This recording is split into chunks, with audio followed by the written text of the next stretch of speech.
Welcome back to Warhammer 40,000 Rogue Trader, where last time, did a very long stream last time, for like 5.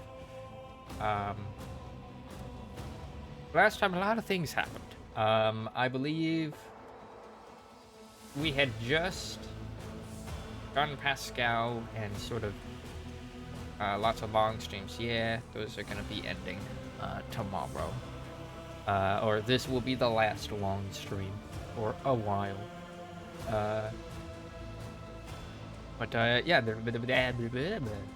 Yeah, I think we had just kind of helped Governor Medina of the governor of the Rykad Minoris planet, in the Rykad system of the Cornus Expanse, quell a rebellion to some degree. The rebellion's still ongoing, but like, you know, we cleared a path to him. Yeah, he seemed very nonchalant about the whole revolt happening under his watch. But he had informed us that the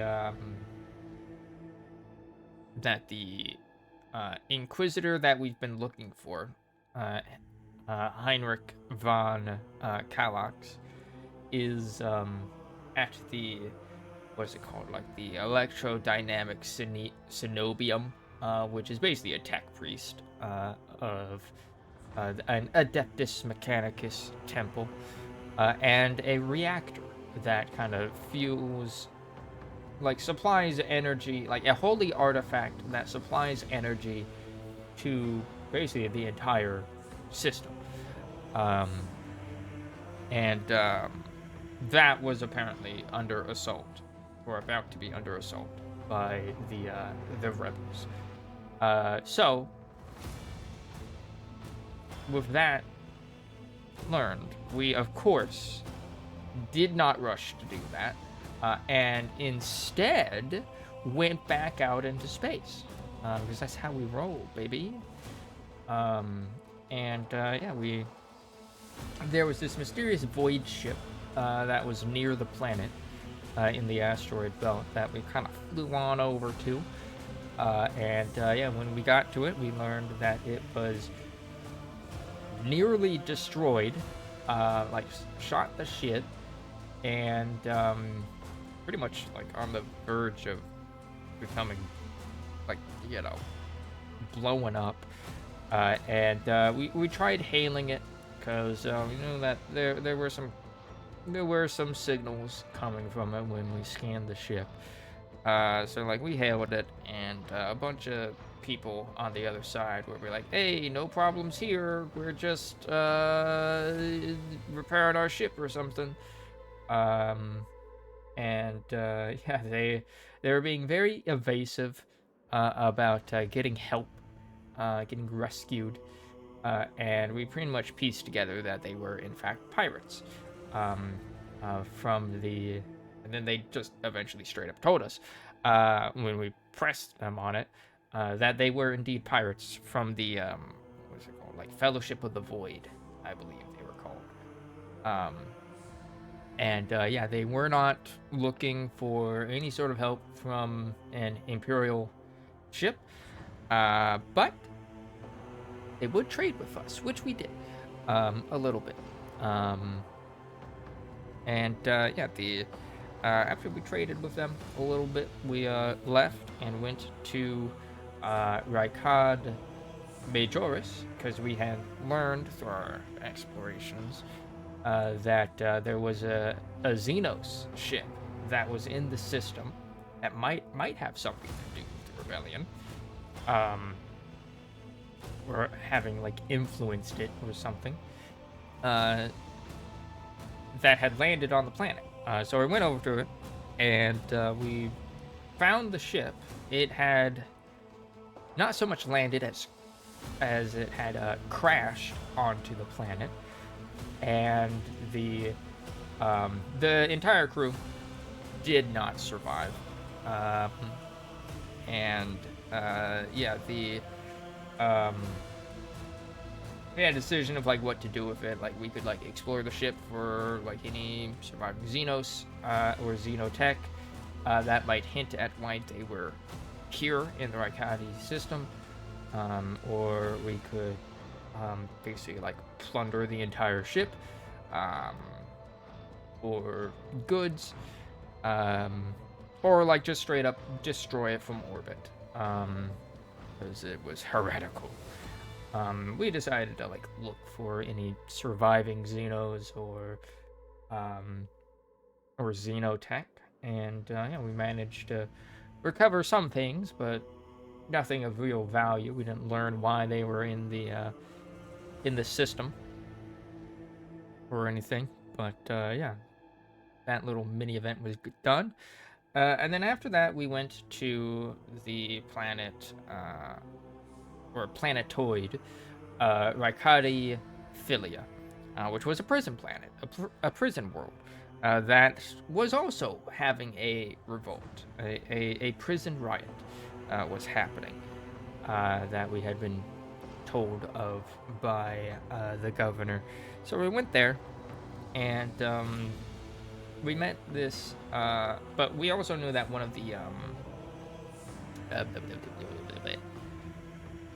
of the Winter Scales, who is a rival rogue trader dynasty, was there. Kind of like a brash son wanting to prove themselves, right, to the dynasty. Had gone there to like quell the riot. So when we arrived, we found that rogue trader's son, or descendant, his pilot shuttle pilot, and she told him that like, yeah, the what was the guy's name? I don't remember what the guy's name, but Lord Winterscale had come to the planet because he knew the person who was behind the riots, like the leader of the riots. They were like friends basically, and he came here to like diplomacy, to diplomatically like quell the riot, and apparently he had yet to return after quite some time. So we said, all right, we'll go look for him, and we entered the prison complex, immediately seeing on like a wall outside of it like the symbol of heresy itself, of like the chaos gods and shit, which is like the 8-pointed star symbol thing, on a wall outside of it. I'm like, yeah, that's not sketch. I'm sure this is salvageable. We then went inside these are like gatehouse or barracks, and yeah, found it empty. We started looking around. Had learned that the overseer of the prison, the warden, was being a little bit nice to the prisoners, and that he had basically formed a clique of like elite prisoners, of like the really hard-working ones, like the most productive ones. They were like, yeah, you are now one of the optimates, right? And these optimates basically got special treatment, and like eventually, as we learned through documents and stuff, they kind of replaced the regular guard at the barracks, and like enforced the stuff. And at first, the guy, like the warden, was pretty nice. Like, you know, they get like really nice meals, like 3 meals a day. Can you believe it? Like days off from work, like some pretty good benefits, right? But things started to take a turn, as eventually, like, they basically became like more and more of a fascistic cult, basically. Kind of reminding me of an experiment, like a psychological experiment that happened, where, like, you know,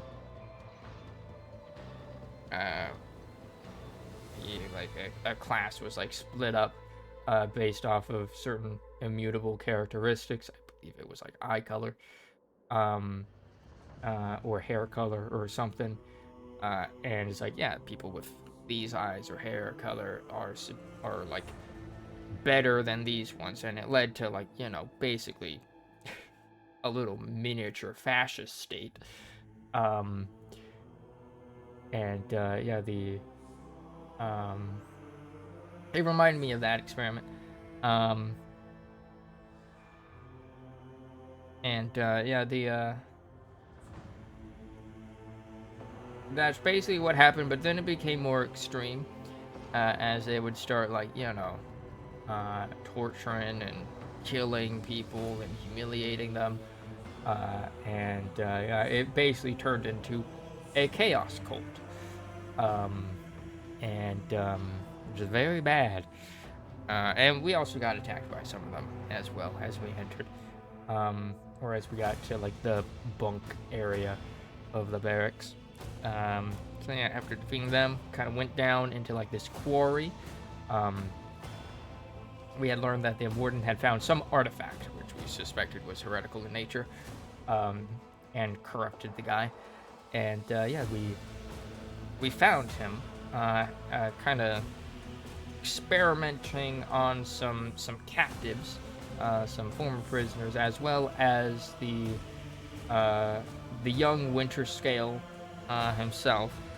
And when we arrived, we had apparently, like, been prophesized by, and, like, yeah, this guy was one of the cultists of Aurora that the rebels on the main planet were following.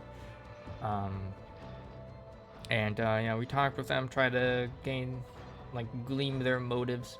They were crazy. Found an artifact. It was obviously a chaos artifact. They got corrupted by it. And now they're spreading heresy, basically.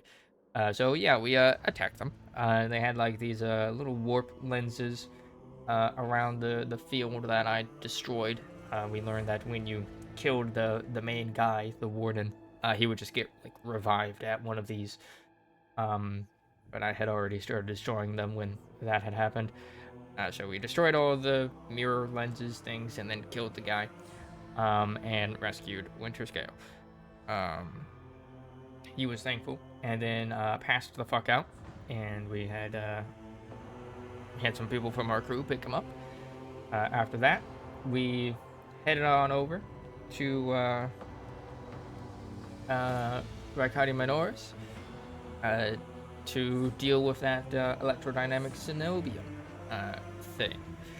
So we got there, and yeah, big old complex, big old tower complex that Pascal kind of opened up the door to, and we entered, and we found inside a bunch of dead heretics. And yeah, we started looking around. We came across a room that had some mummified tech priests behind some hidden doors. We spoke to one of them, and it basically informed us that, like, yeah, they were, like, an ancient tech priest, like, leader of the temple, who had whose flesh body had ceased functioning, and so they had hooked up his consciousness to, like, the temple complex itself to help with the administration of it in perpetuity. And yeah, we basically informed him that, like, hey, there's some fucking heretics in here. Can you help us out somehow? And he gave us, like, some a blessing against electrical damage, because the tech priest had set up some traps to defend themselves with, which were electrical in nature. So that was nice. We then went out the door and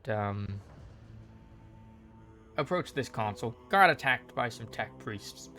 Apparently they didn't know we had gotten that blessing, and defeated them. And yeah, after that, we started going the other way. Found a little passage that had some electric blaster things going off, shocking everywhere, and a door next to it. And we went into that door as we met the Inquisitor, Heinrich von Calix, who was interrogating a person before like killing them. Uh, yeah, we introduced ourselves to each other. Um, and During that, he was basically, all right, as an Inquisitor, I requisition you to help me with a thing, with my mission. And Abelard got a bit like, oh, you can't do that. This is a rogue trader. And I'm like, I'm pretty sure he outranks us. We accepted.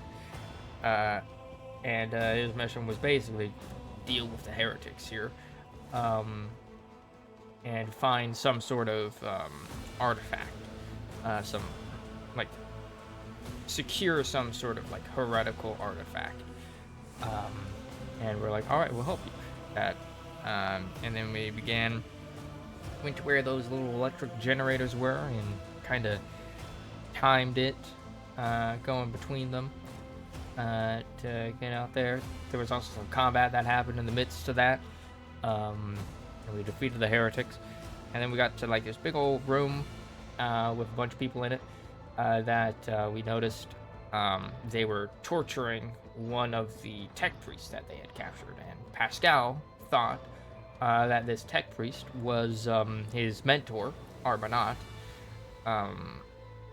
Or not Arbanat, someone by the name of like Abel or something. Or no, he thought it was Arbanat, I believe. He was like, all right, we gotta rescue him. And then his plan for rescuing him, because there were like a shit ton of dudes in there, was, all right, there's a bunch of these dead cultists behind us. Let's put on their uniforms, sneak in, and then basically overload some of the machinery in the area and create like a little electric explosion. Like, it'll kill all of the heretics. The tech priests will be fine because they're tech priests and are protected against that shit. We will have, cleared out the heretics. And I'm like, yeah, that's a pretty good idea. And then everybody in the party was like, that's heresy, putting on those uniforms. And I was like, are you fine with committing a little bit of heresy, my guy? To Pascal? And he's like, yes. I want to rescue my mentor. I'm like, all right, sure. So we put on the thing. Put on the heretical uniforms. Which apparently, just having them on does indeed have a corrupting influence on you. As we got like a weird, funny feeling from putting them on. I think it's probably because of the symbology inscribed on them. And we went in to the big old room. And I went over to like this generator station. Kind of had Pascal hack it to overload its circuitry. We went over to this little servitor guy and kind of basically had to turn it on and off, or off and on again, and to reboot it. And we had that thing on like standby to distribute the to even further like overload the systems. And then we had to sit on this big old throne in that room. We had to get past a guard first, as we very easily kind of persuaded him that like or not necessarily persuaded him, but kind of like used our lore of the warp to kind of convince him that we were indeed some cultists, and he kind of let us pass. And then we sat on, or rather, we got to the throne, and we're like, all right, someone needs to sit on this and start up the command sequence to overload the circuits and cause an electrical explosion. And I'm like, all right, Pascal, go ahead and do it. And he was like, no thanks. I might get hurt doing that. I'm like, fine, I'll do it. So I sat on it and activated the overcharged generators. And yeah, there was just a big old explosion in the place of electricity, killing everybody except for myself, the tech priest, and my companions, who ran the fuck out of that room before that happened. With that, we looted all the bodies and then talked to the tech priest. We learned that this tech priest was named Abel. They were not Armanat. he seemed to know Pascal, but Pascal did not know him. And he had come to the Cenobium to research some data dreams that he had had. But he was out of it. We had to, he had been infected by, what was it called? Like the schismatic code, basically. Some like chaos coding, some chaos programming. And we had to kind of purify him of that. So we helped Pascal carry that out, and were successful in doing so. And yeah, so he had been purged of the faulty, like, bad code, like cursed code. And yeah, he kind of like was passed out, and Pascal was like, all right, we'll bring him back to our ship later. And yeah, after that, we kind of went back out to the big circular room outside, and came across a hidden doorway in the wall, which led us into the sanctum, the hidden sanctum that the rest of the tech priests had taken shelter in. And we introduced ourselves, showing that we're not like heretics, and they were like, "Oh shit, sorry for having those earlier tech priests attack you. We did not know. They assumed that you were heretics." We're like, "Yeah, I get it." And they basically told us the whole situation. Aurora and her rebel forces, her heretical forces, had basically attacked the Cenobium with the purpose of getting to the holy artifact of the, like, basically fusion core reactor. They had gone down there already and needed to be stopped. And we also got like a bunch of lore about the Adeptus Mechanicus and like what they do and how they do, and about the Omnissiah and stuff.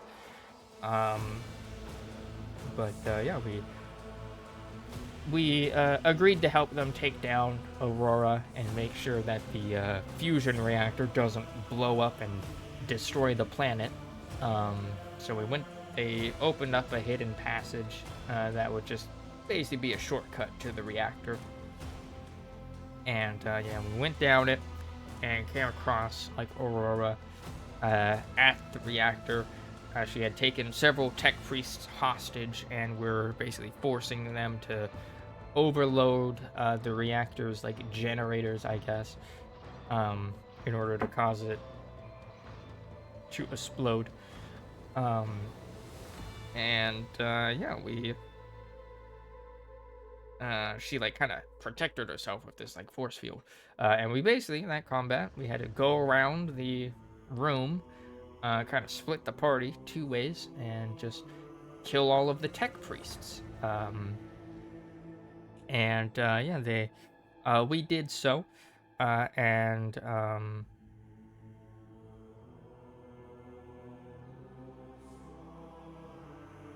yeah, we did so, and Aurora was like, "Yes, I am like doing this for the Edge of Daybreak," which is like her, I guess, chaotic master. We don't quite know who that is yet.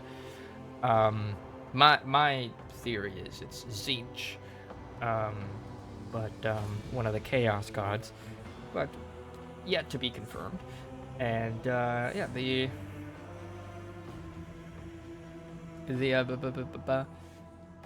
like, yeah, she like basically took out this dagger, but it wasn't actually a dagger. It was just like a hilt, like a heretic hilt, and just kind of thrust it into the reactor's computer, which caused it to like short, and like she got electrocuted by it, and died.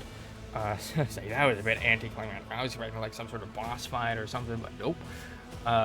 She just died from that. And yeah, Heinrich approached the console and started looking at the body.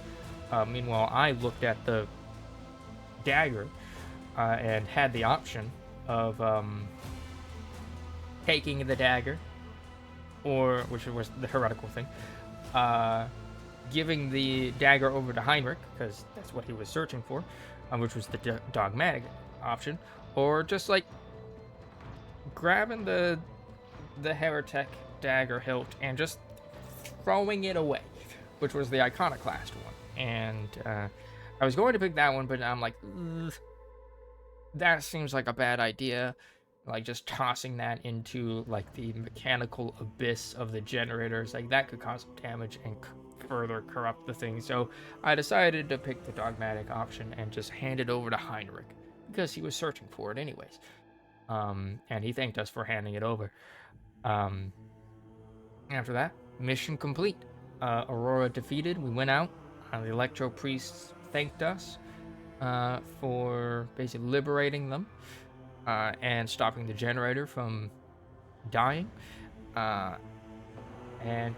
we went on our merry way. We have to return to the governor, which we haven't yet done. We went back to our ship and kind of met with Heinrich in our office at first, as he basically told us that, like, all right, now that you have helped me with that favor I requisitioned you for, I will now be joining your crew until we can meet up with the Lord Inquisitor, etc., etc. So he's now officially part of our crew for the time being. Yeah, thanked us for our cooperation. And then we also spoke to him on the deck to learn a bit more about him. Yeah, we kind of learned that he used to be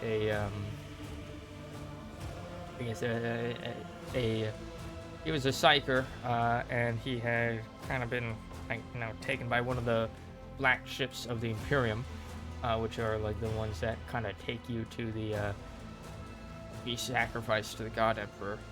But he got selected to go into the basically to psychic school instead. Or at least that was my understanding of it. Or maybe he was a guard on the ship. I don't remember. Before becoming an Inquisitor. He kind of told us that, like, yeah, Psychers were treated like shit. Like, had no qualms of killing them. Or, like, the guards had no qualms of killing them. If one went kind of, like, use their powers, they would just, like, vent an entire, like, deck that rampaging psyker was on. And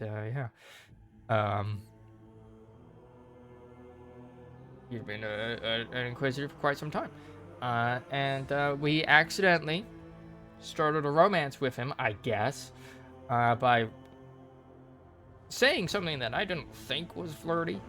But it's like, you must be like, you're just like a solo like Inquisitor. That has to be like rough and lonely. And it was like, yeah, I guess. We kind of said, well, if you're ever looking for like a conversation partner, come to me.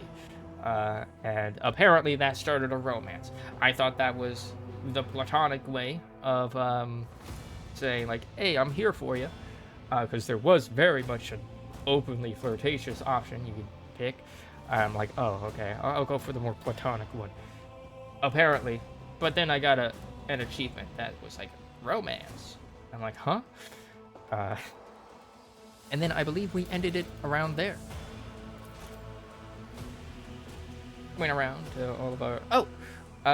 we spoke with Pascal and Abel, who's now on our ship.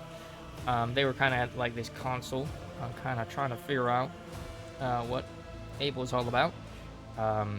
Abel seems to like us as we're good with tech. After we kind of looked at some things that they were looking into.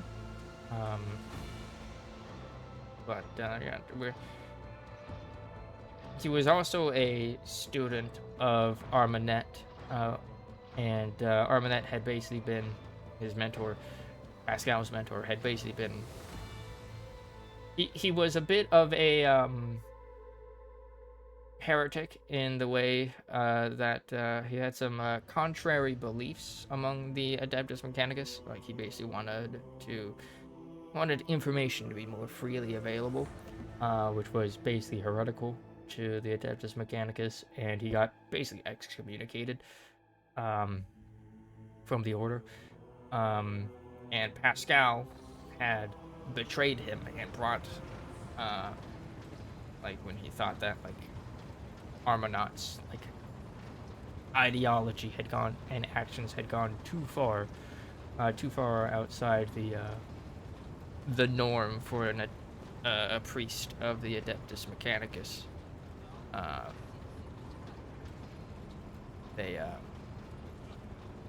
He decided to basically arrest Armanaut and bring him before the courts of the Adeptus Mechanicus, where he was executed. Yeah.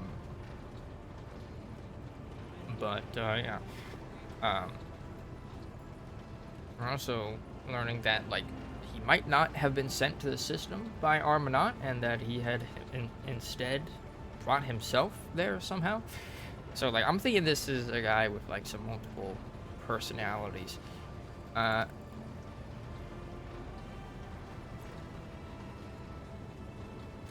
Omnissiah, like, he has, like, machine clones and shit, is what I'm thinking. Abel acknowledges your arrival with an attentive gaze, but does not utter a word.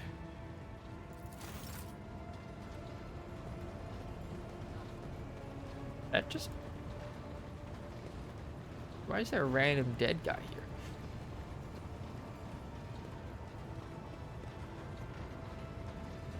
Alright, what the heck? Are you other dead guys? Yes?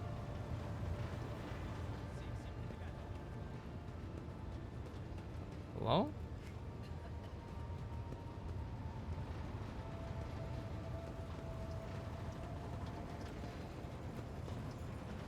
What the fuck?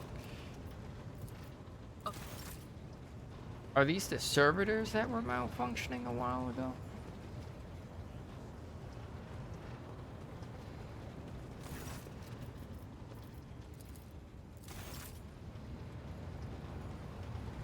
Alright.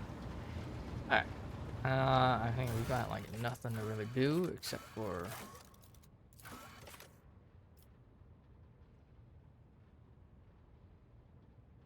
I thought we looked into that.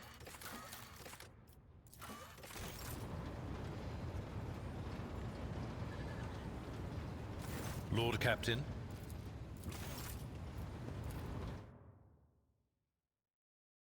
Yeah.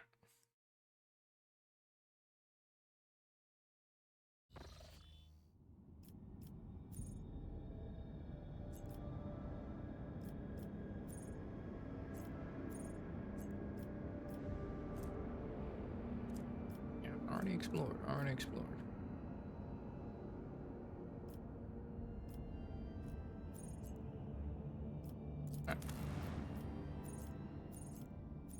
Bunker. Right then.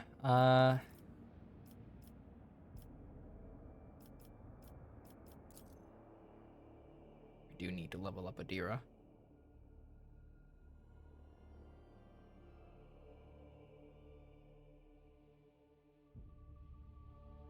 At some point.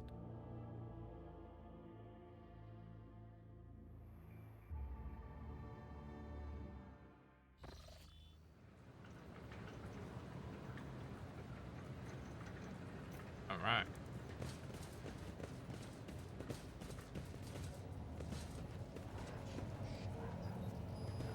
Governor.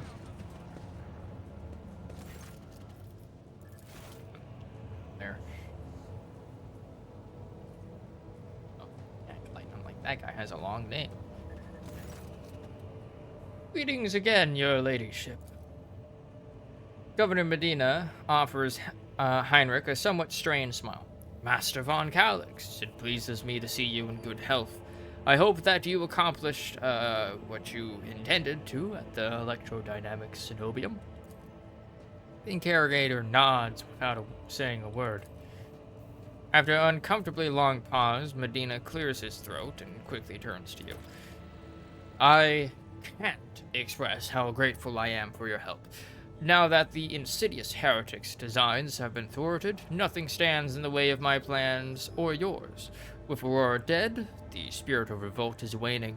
Entire squads of rebels are surrendering. We are witnessing the final days of the uprising.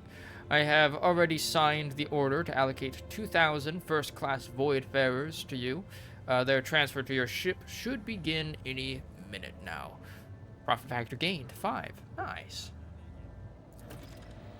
I would also like to salute the savior of Rykad Minoris, and I have already a festive celebration to be held in your honor. We will celebrate your victory with an ancient custom, the Triumph. You will drive through the city streets accompanied by a guard of honor, as befits a heroine who has vanquished the Imperium's enemies, while your trophies will be displayed to the jubilant crowds. Let me know once you have concluded your business in this system and are ready for the triumph to begin. Governor Medina is positively ablaze with enthusiasm. Further business in this system. Then I daren't delay you any further, your ladyship. Okay. So that's very much a, map of no return, basically, or point of no return. As is like, yeah, do this and continue the story. Patience! Oh, my nerves are frayed.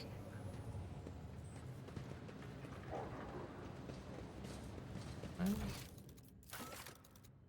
like, what about this one? What about that? Why hasn't that concluded?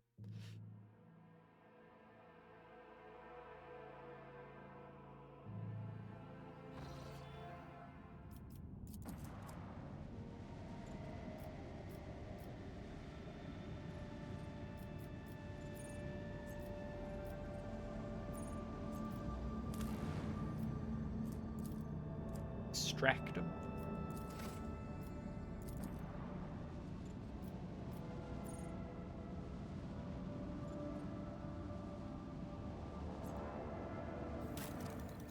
Okay.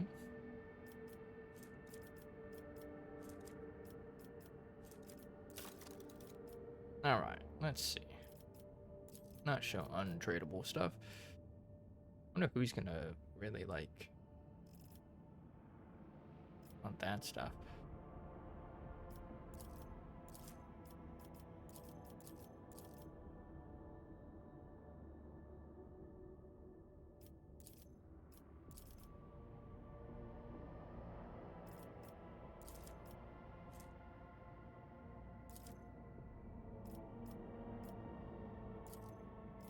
Our rep up to 2, you know? Okay. That's not really nice. Noise suppression helmet. When the wearer kills an enemy in a 1-cell radius with a shot, they gain +1 resolve. Mesra pattern auto gun. Stalker gloves. The wearer's ranged attack hits an enemy. The wearer has a +5 bonus to critical hit chance for the next round. For the next ranged attack against the same enemy. War World origin. Fencing body glove. The character wearing this armor. Okay. 10% dodge against that. Okay. Melt charge. Ooh. Flavor. Camouflage robe. Range attacks decrease their target's dodge by 5%. Does not stack. Regular axe. Great sword. Pneumo boots. Using the charge ability costs 1 AP less. That's pretty cool. Metal of Alacrity. When the wearer targets an ally with the Bring It Down ability for the first time in combat, that ally gains +1 action points. Okay. Black chestplate. +5 armor if the wearer has no cover.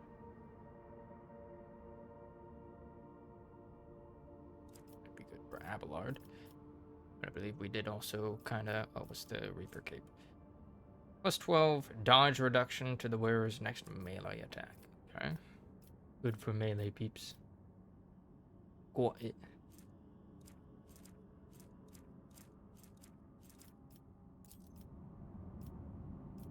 Alright. Nothing to...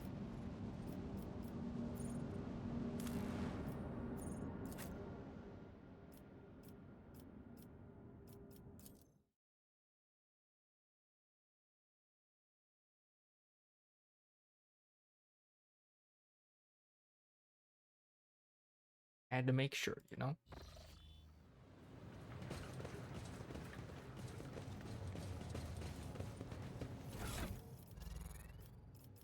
Come in here. Arc rifle. Exotic.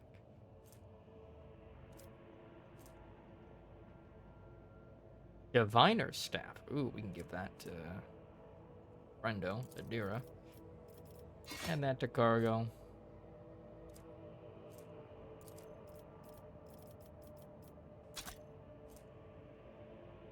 Plasma pistol. Precise laser pistol.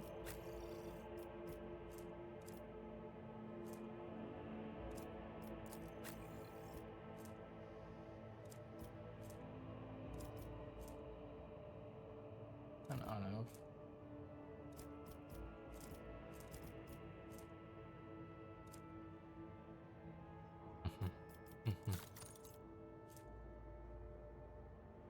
Attacks of opportunity. And just all of that. Ranged attacks against enemies with less than wounds left.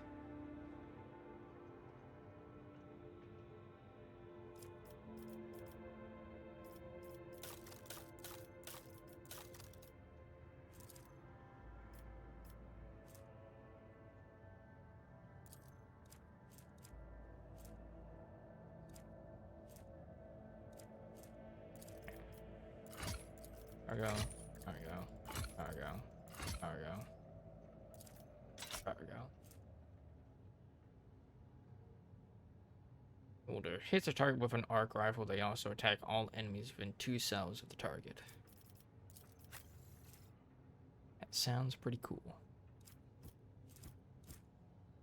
Oh, he does not have a third thing.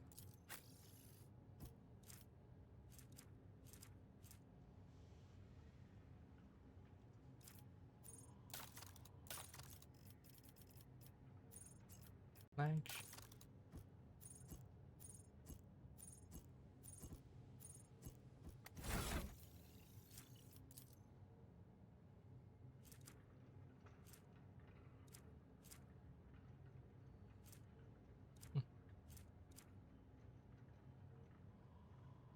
Probably be just recent things. Yeah.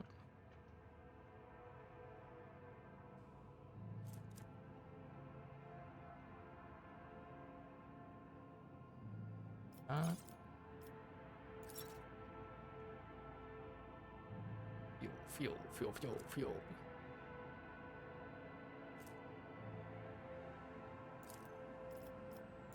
And that the inventory. I know she can get some stuff that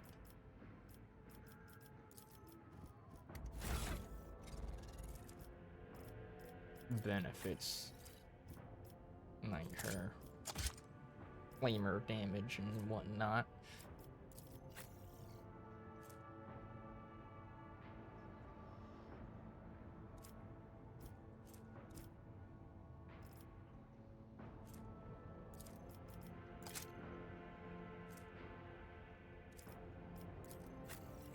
Do you have a laser pistol? An auto pistol. Got a shotgun. You have a bolter. You have a long laser.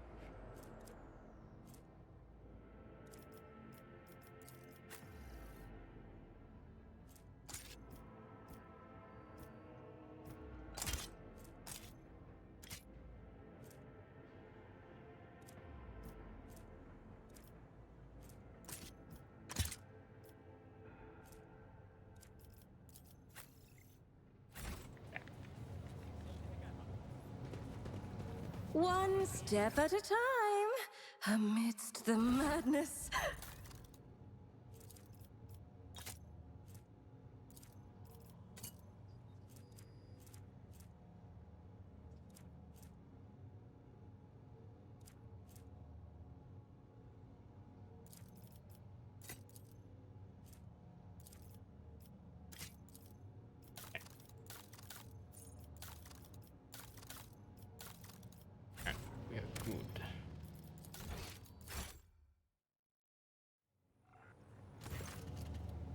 Greetings again, your ladyship.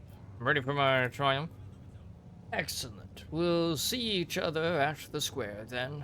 May the light of the throne be with you. Fly to the upper way. What lies beyond? Sure, this guy is not going to betray me whatsoever.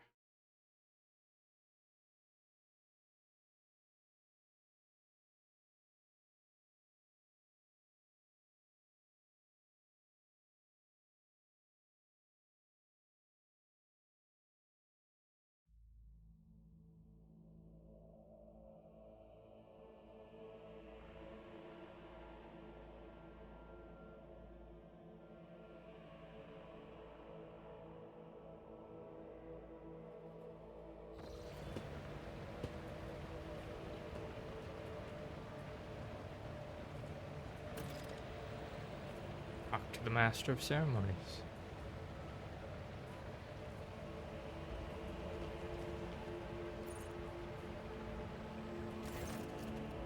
Your ladyship, peerless Lady von Valancius, I am the Master of Ceremonies of Rykad Minoris. Everything is in place for your triumph. Allow me to give you a brief summary of the upcoming events. Speak. You will take the road, now familiar to you, from here to the starport. You will be accompanied by your comrades in arms and a guard of honor. The body of the heretic known as the Prophet Aurora will be pulled in your wake as a battle trophy. A stop is planned in the middle of the road. There, grateful citizens will rush towards you, praising you for their salvation.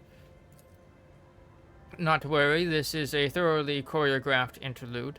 A group of the grateful people will be composed exclusively of loyal citizens vetted by us, members of the military, young people attractive and physically fit, a few healthy children. Once they have said their praise, the procession will move on.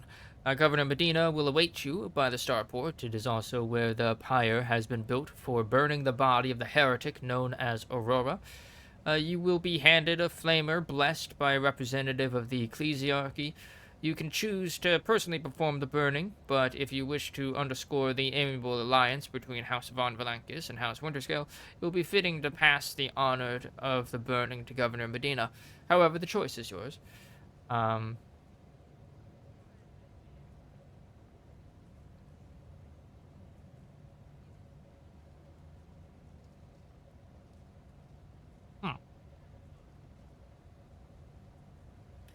An excellent plan. I am ready to start the triumph. This is disgusting. I do not want a staged show of gratitude. Allow the ordinary people of Rykad Minoris to speak to me, or skip this farce altogether.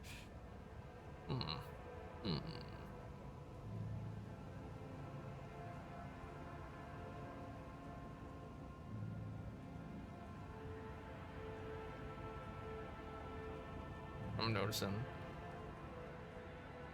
like, these lines here are kind of wigging out.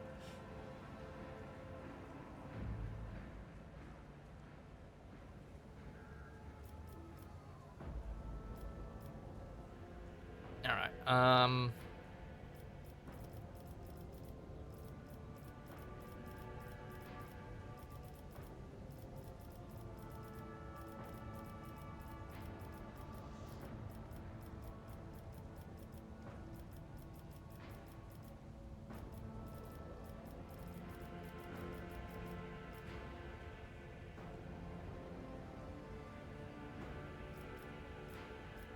I mean, we could root out more heretics by doing this.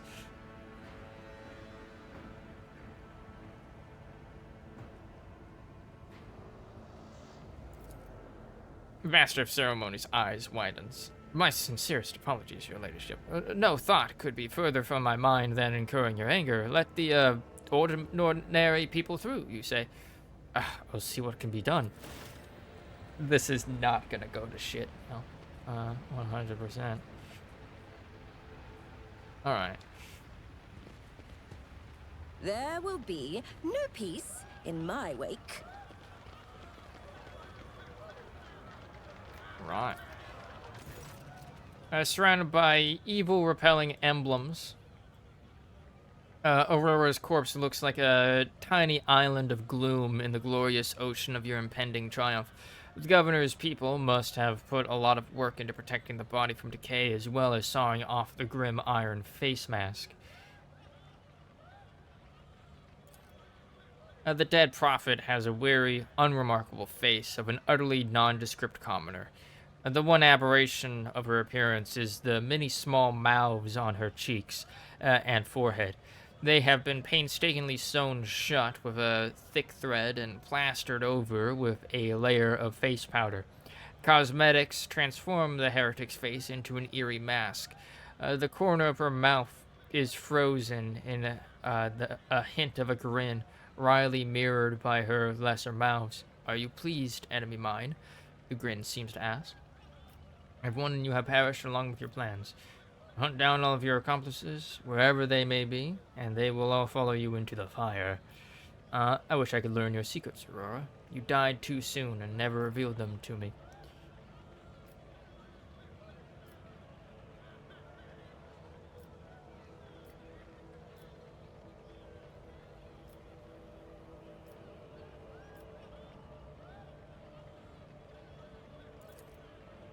Not a sound comes in response, but as soon as you blink, the corner of the corpse's mouth seems to move upward by a hair's breadth. Or is it just your imagination?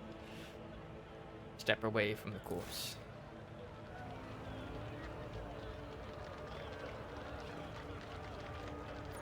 "Glory to her ladyship, the rogue trader. Hooray!"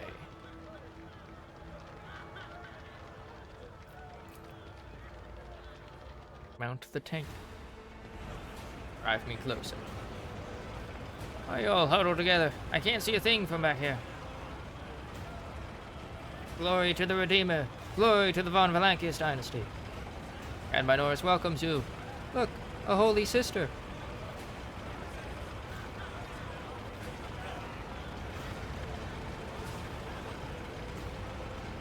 Look, a magus.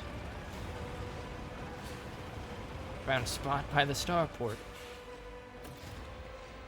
Alright. Hello, your ladyship. Glory to you. Glory. Motley group of modestly dressed people hurries towards you. The grateful citizens wish to present gifts to their redeemer. Master of Ceremonies' sugary voice almost brings a taste of honey to your mouth. For whatever reason, you know for certain that right at this moment, the gaze of Aurora's dead, empty eye sockets is fixed upon the back of your head. A thought surfaces in your mind, not a voice inside your head, no, a mere thought. They're all going to die, befuddled, deprived, never having seen the truth. And it is all because of you, enemy mine.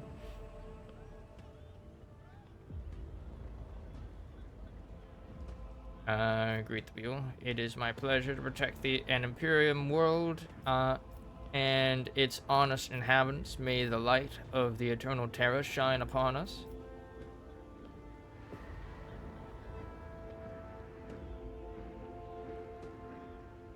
Never having seen the truth. All because of you, enemy mine.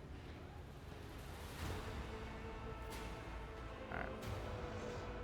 Still got some heresy shit going on here. But now, is that an immediate threat, or is that just like a, yeah, they're gonna die of like old age and shit, not knowing about what my plans were, or something.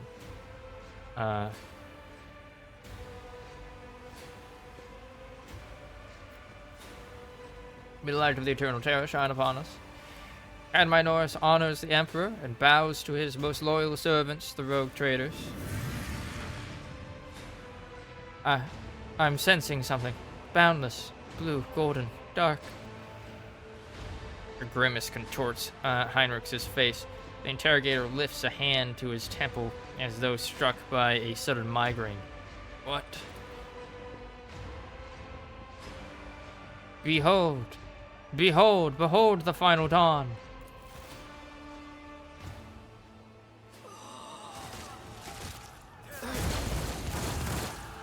Help! Please help!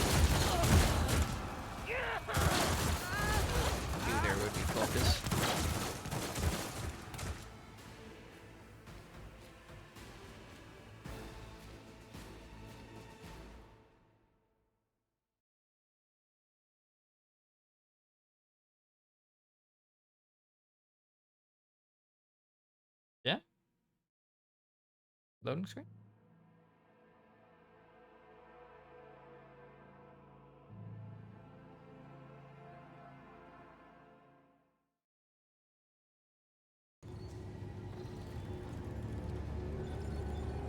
Meanwhile.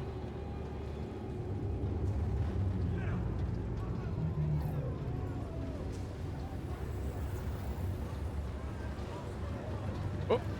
That dude just fucking teleported in.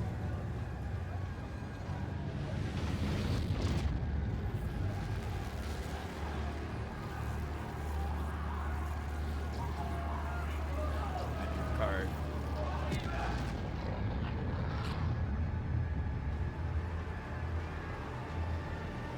Like how she's just pointing. Oh dear.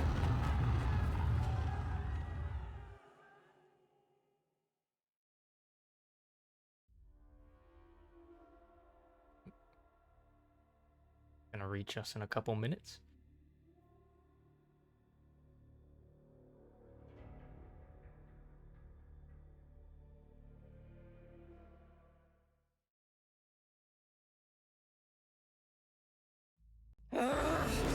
Oh, another annoyance! I'll bleed you dry!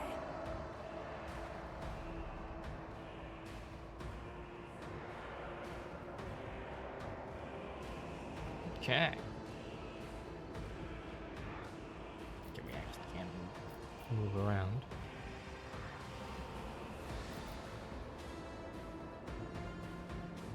Captive.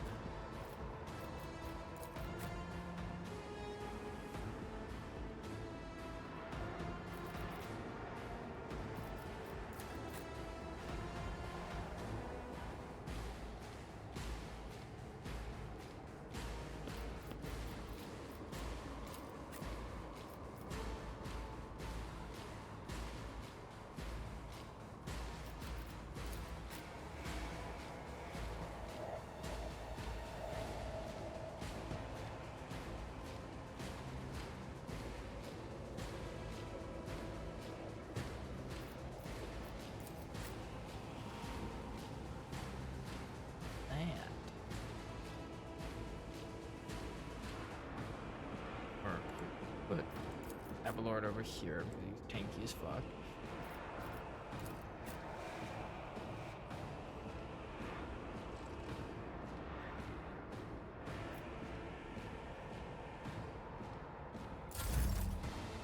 Okay.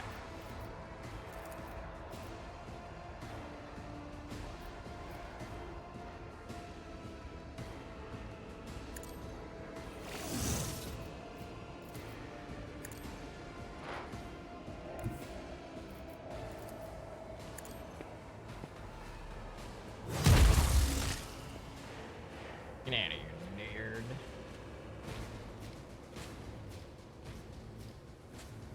Let's show that he can still move.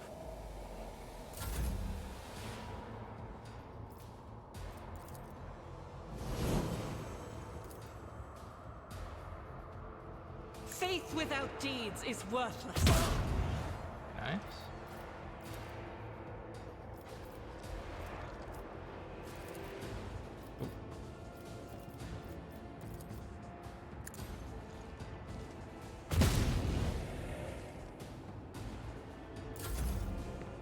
Oh, hold on.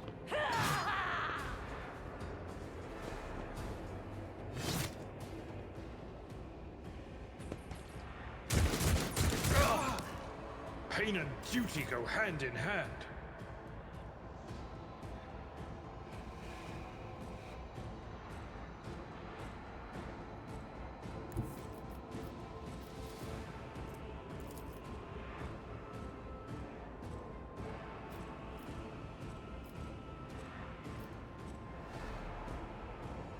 Damn.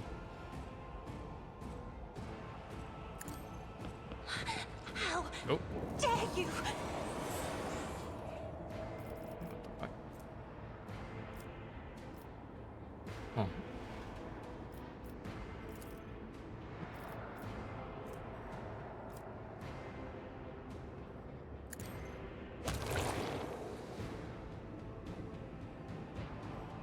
This bad guy, huh?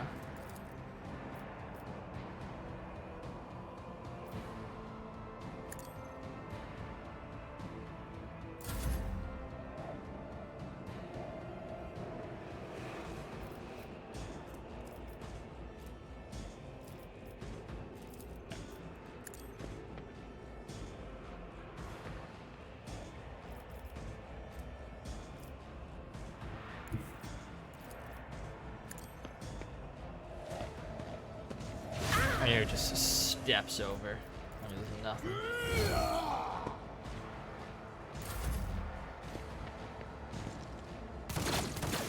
Nice. Nice.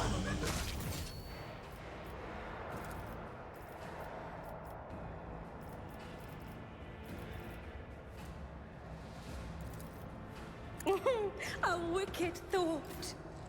Okay, Lady Argenta.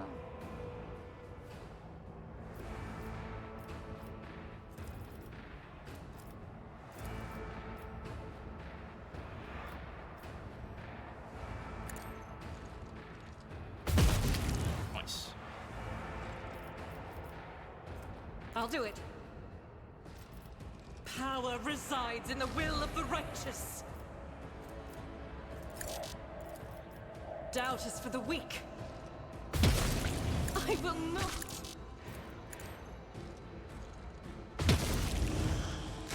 Very nice. Very nice.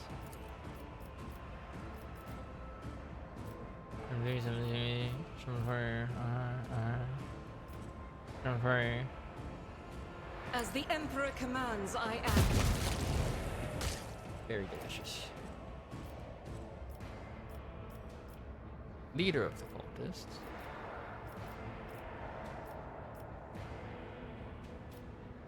Too far away.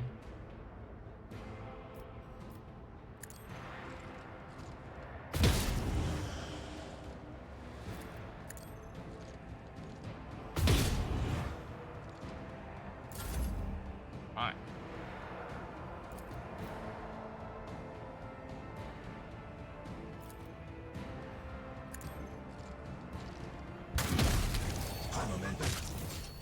Nice.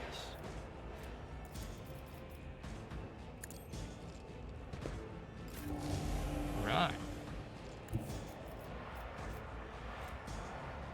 For time next, I'm finding a creature.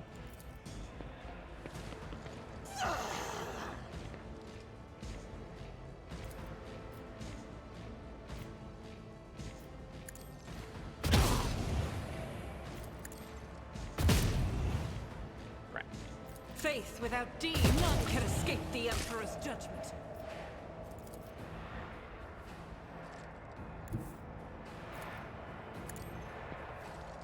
This is why I was chosen. Indeed.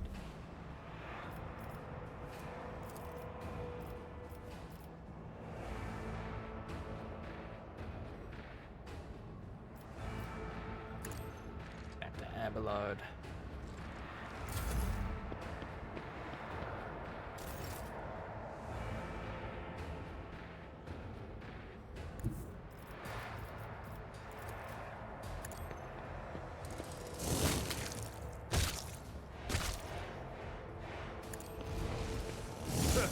Gray hair? Sure have.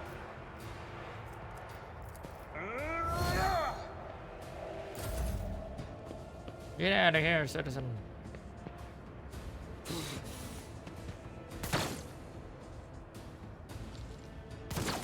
Die. Nice. Nice. This'll leave a scar. That didn't do anything.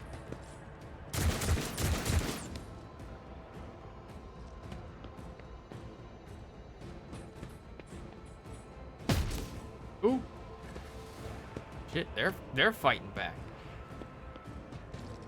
I've suffered worse.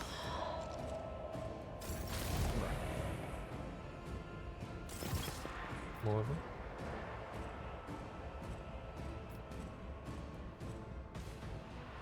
Oh. There's even more over here too. Alright. fire starter.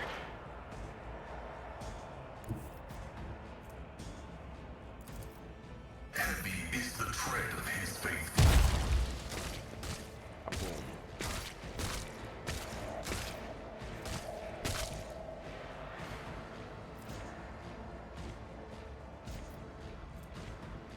Damn dealt. Attacks. On this guy.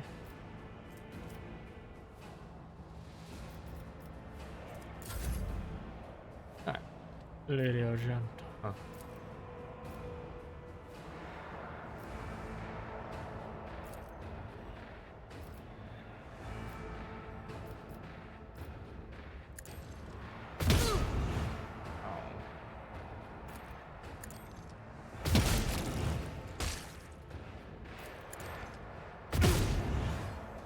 I'll do it.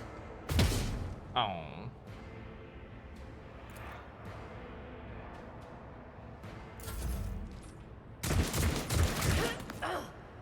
Brace yourself, Abelard.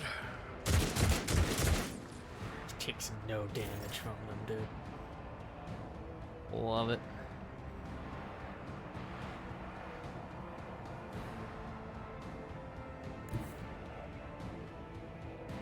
Step aside. The navigator is coming.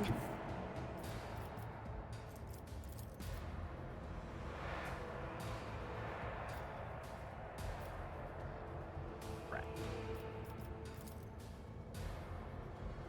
I'm not accustomed to being ordered around. I gotta move. But we can now do this.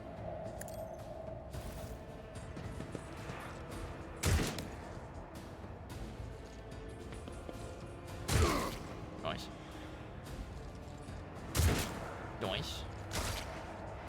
Kill each other. Hell yeah.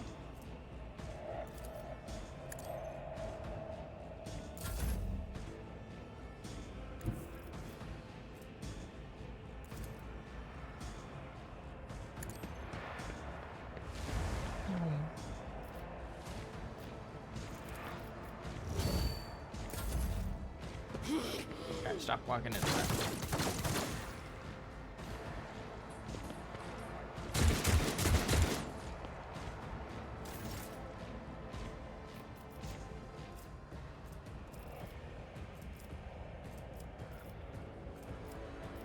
Oh, I don't have the thing that lets me do that.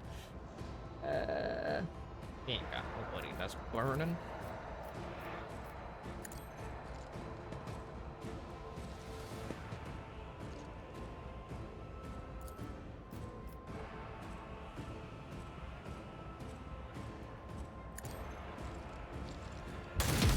Oh. Missed.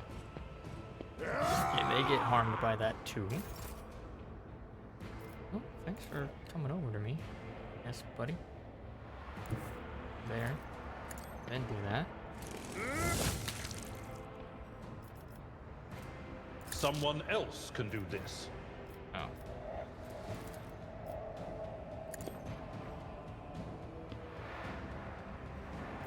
It will be done.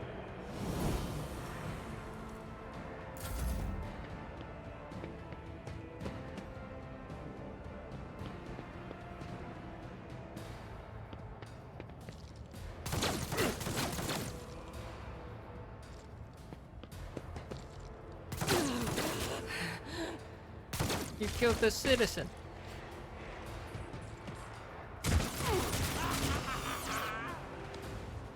Not even man.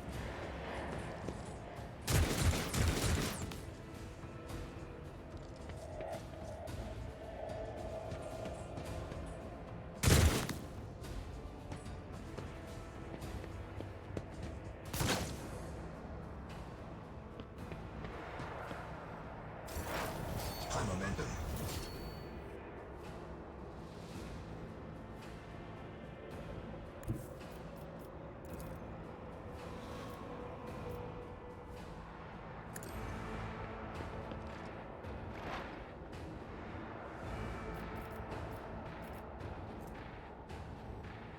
That moves next turn.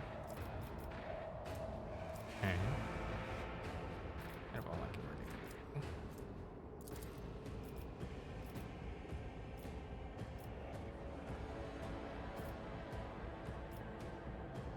The Omnissiah knows. The Omnissiah condemns you.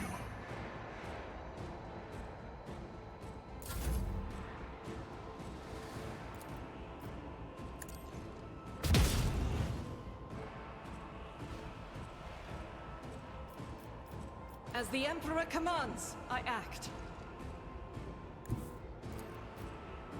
Guided by faith. Each strike is a prayer.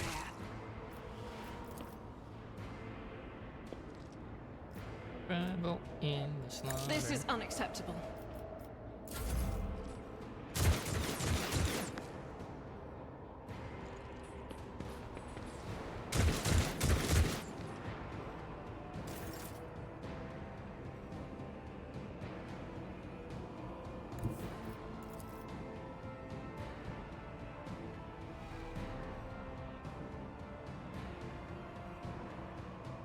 I have read tomes of military tactics.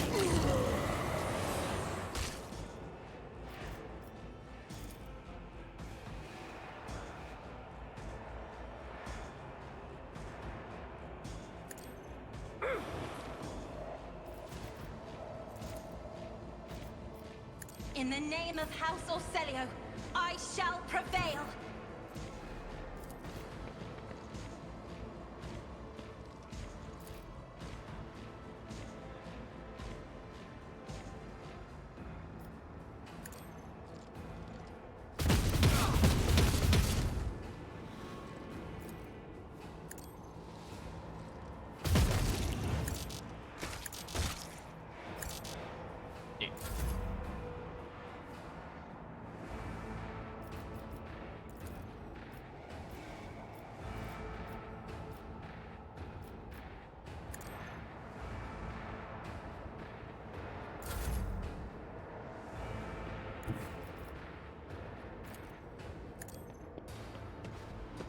I'm done with this one.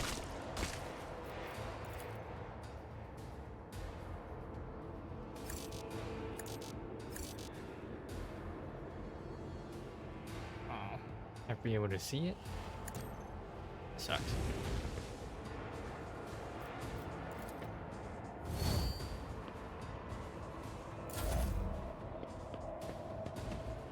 Bro, he just fucking walked into some goddamn fire.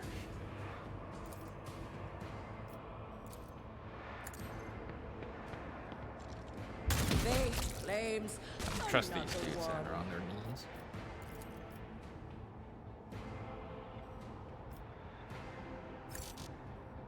It's too far.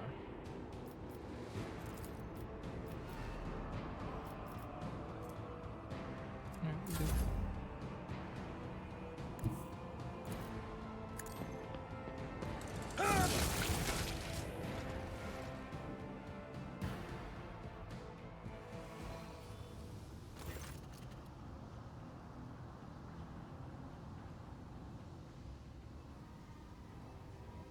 Your comm bead comes alive. Vigdis's voice struggles to get through the thundering static. Lord, this is Master. Please me to send a Vigdis. What is going on? Repeat. An otherworldly cacophony, which until now resembled the rumbling of distant cannons, suddenly swallows you with its full intensity. The warp energy seemingly bursting out of thin air, rushing inside your exposed mind like an unstoppable wave of filth. For a moment, it feels like your head might explode, and then the sensation retreats, leaving in its wake a different one, that of someone's touch on your temples. Henrix removes his hands and shakes his head as if trying to drive away whatever's assailing him. His voice trembles when he says, "A simple solution to stabilize your condition. Keep it together. Do not give in to the force trying to take hold of you. I shall fear no darkness, for light is within me, the light of my faith in thee. I shall flee before no enemy, for there is no enemy more terrible than cowardice, and I shall overpower it.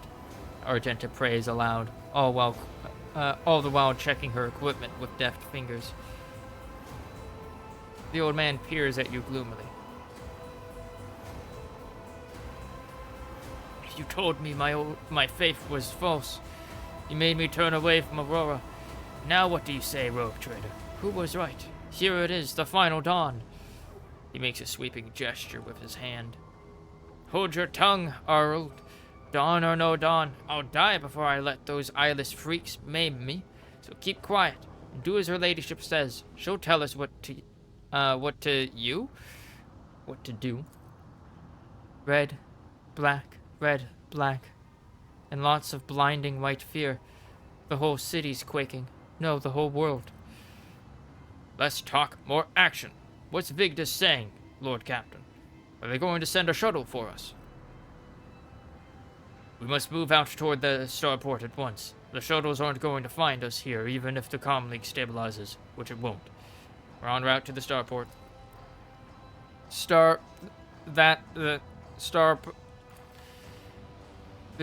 We observe spirits of the star from evacuate. The comm falls silent. Many eyes stare at you. Not abandoning people in distress. Everyone can come with us. Does anyone have any idea what just happened?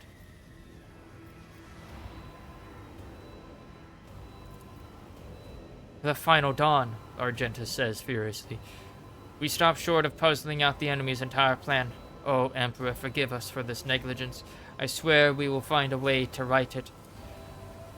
Only an incomplete picture, Heinrich sounds deadly serious. Every warp-active person on this planet is sensing the presence of sorcery. It's rising like a tsunami. I've hardly ever encountered anything like it in real space. And, most remarkably, the sorcery is still growing. I cannot, however, say what set off this reaction, or where the light has gone. A chill runs down your spine. You seem to feel Aurora's gaze upon you once again, only it is not coming from her corpse any longer, but from everywhere. Not abandoning people in distress. Everyone can come with us.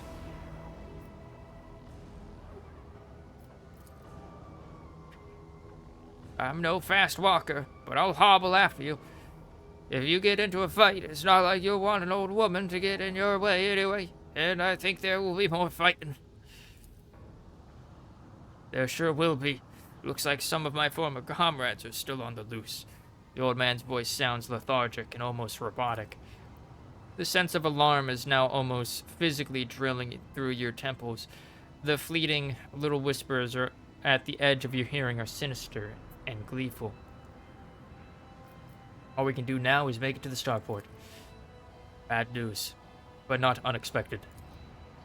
The old woman looks at you, not particularly hopeful and a little distrustful, as if she is reluctant to ask her question. Of an intent gaze fixed upon you. Move.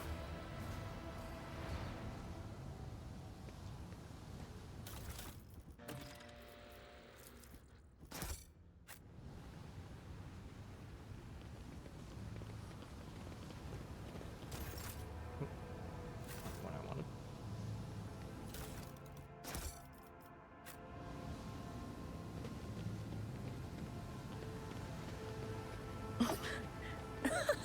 They will see.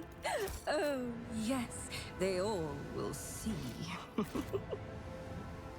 Missed an item back here. Boy, that warp.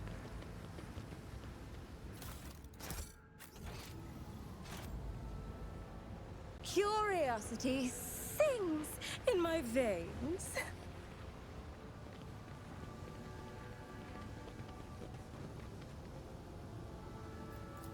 To the ordinary, I am an enigma.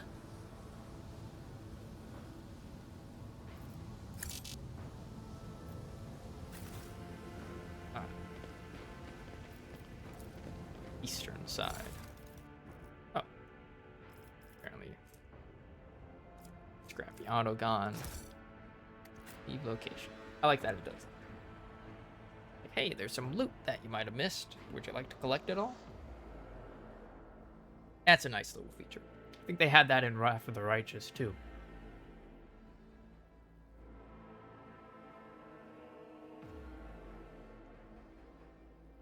All right.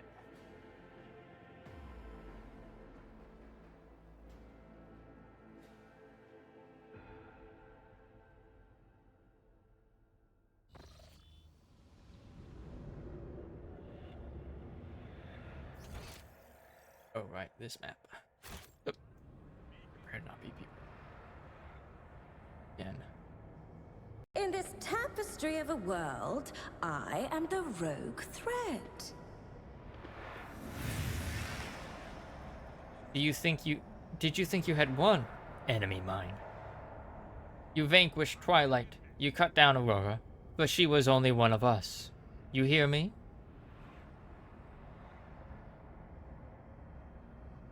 From the depths of dead stone, from his prison of cold metal, he will rise. The hour is nigh.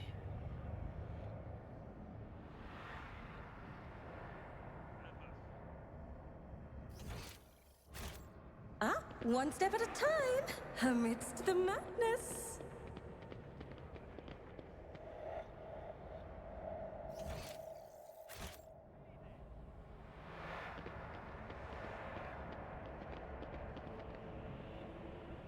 Cultists.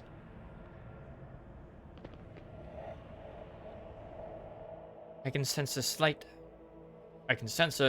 pressure in the atmosphere, like a distant sigh echo. I presume it is a result of the massacre that happened on these streets.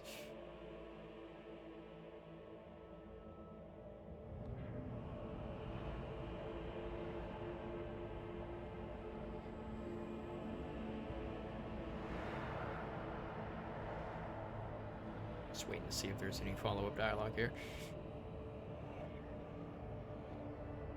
Don't seem like it. Oh, what lies beyond?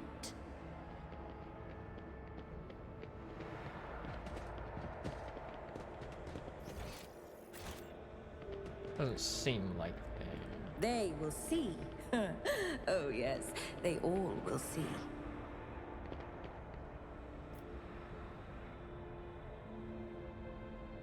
The stars are my canvas, and anarchy is my brush.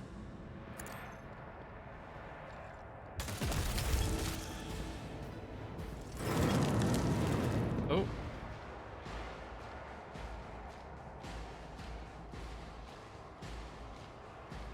All right.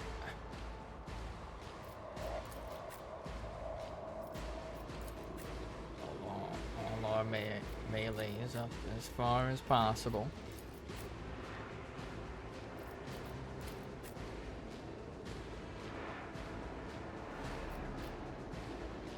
Oh, there's also some. Oh dear. Leader of cultists.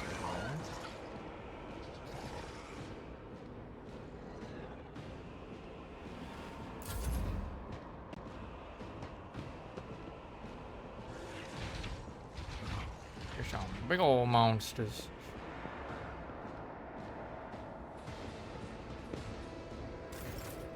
Okay.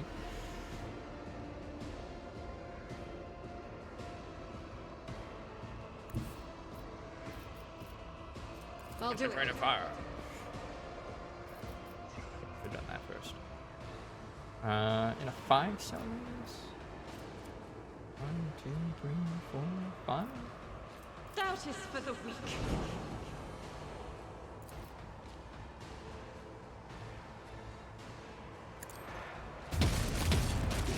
Oh shit. Nice.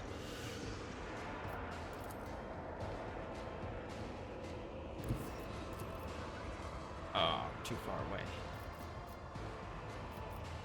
31, 31. 4. On them. Too far.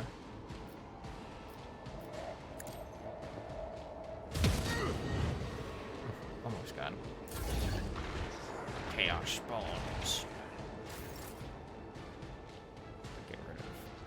many of these peeps as possible.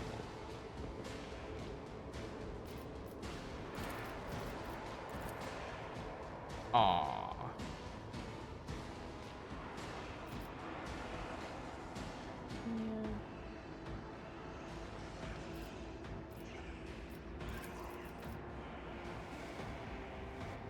Shit. Oh, that sucks. If I may, Nice.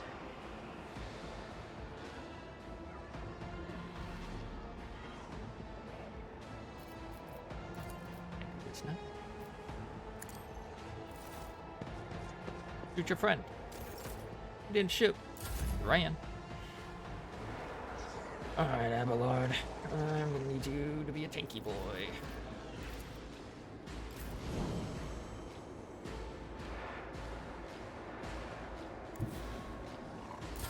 Oh, shit.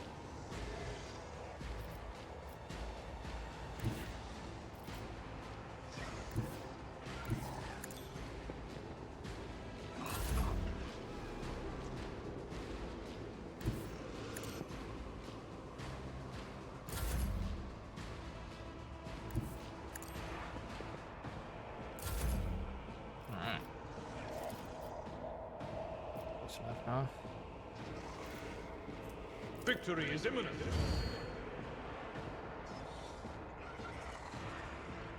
It's,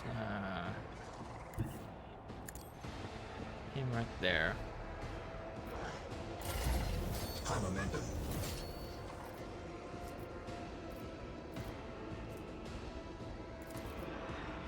For the throne's glory. Try to get that shit down.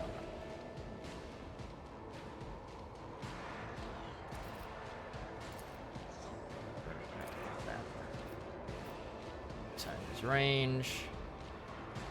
Everybody's outside his range.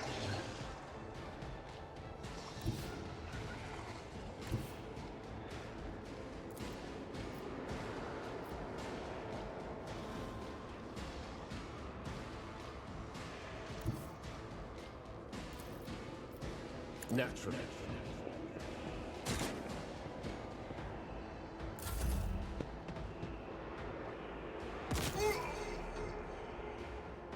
I don't know what the fuck just happened there.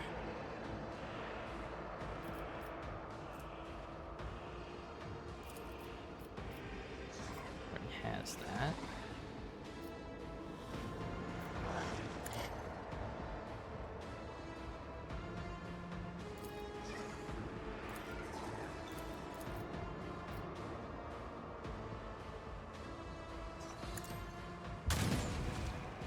Oof. Wait until they're a bit closer. Rude.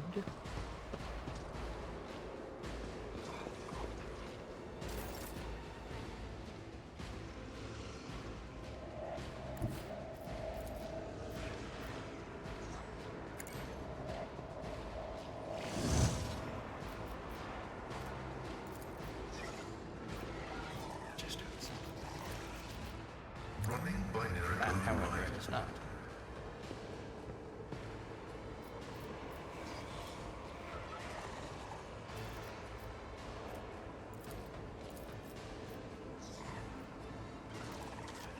Cells. Oof.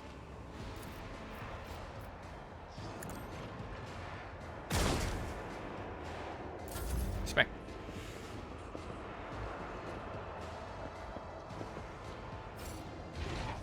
Okay, comes one of them. An otherworldly screech pierces your ears. Shit.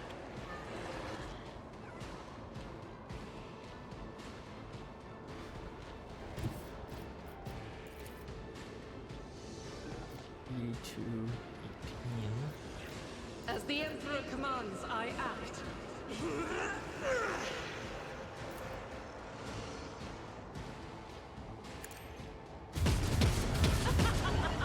Woo! Very nice.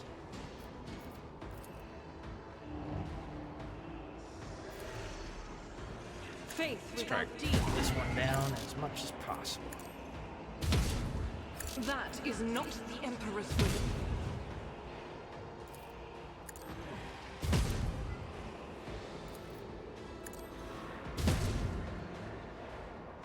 God damn. Lordy, they coming.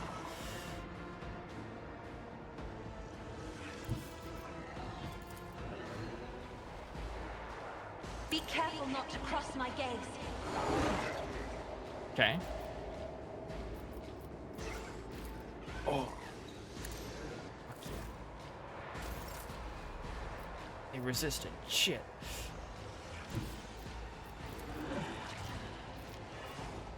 Emperor, give me strength. Abelard. Go forth.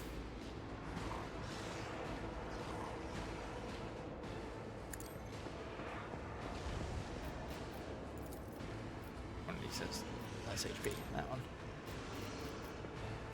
I will do my duty. Alright, Heinrich.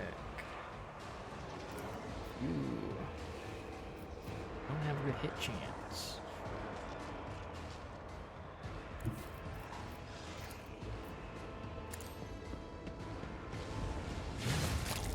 Got these cultists.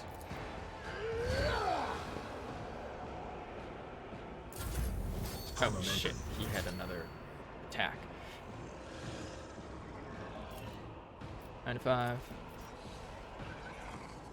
What? Oh shit. What?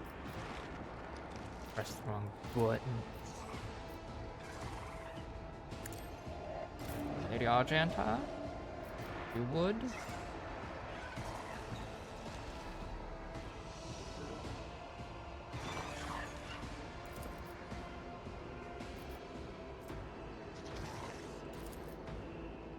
I refuse.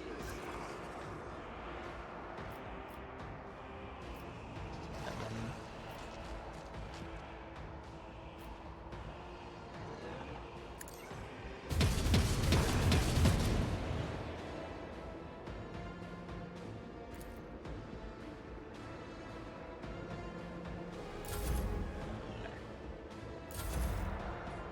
Warp is deaf to my prayer.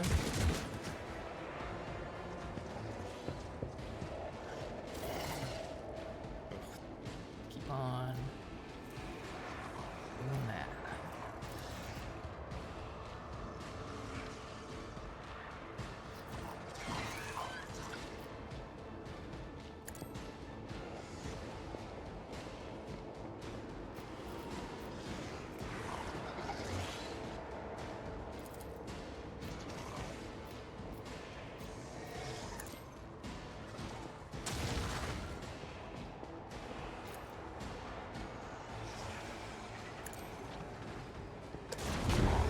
Nice.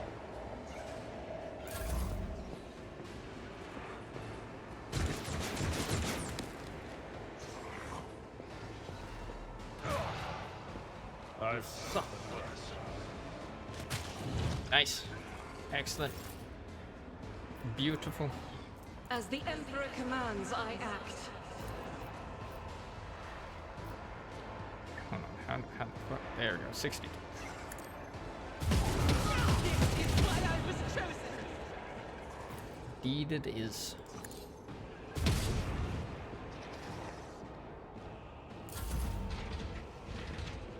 Another one.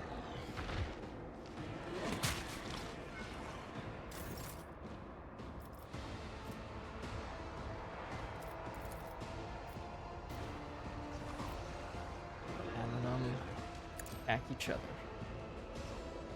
Fucking resist it again.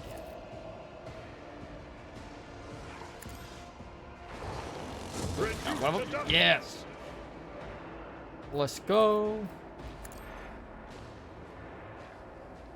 Oh, my ears are ringing. Well, they are. Let's one enemy this guy. Ooh. This cultist. I took care of this one. Can't be bringing forth any more bullshit. Okay, so they are indeed sacrificing themselves to one chaos spawn. That is worrying.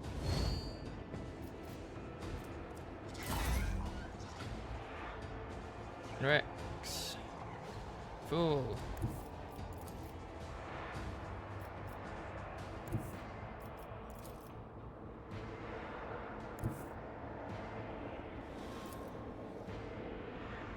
I won't object to it.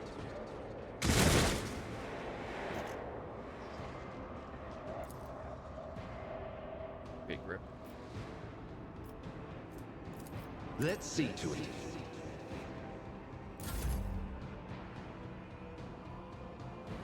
Okay. If I were to go there, no, I wouldn't have line of sight now. Of course.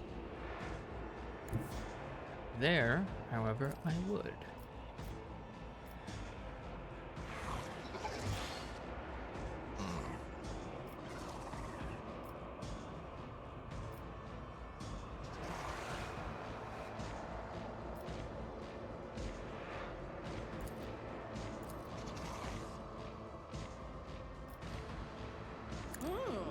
Let's see.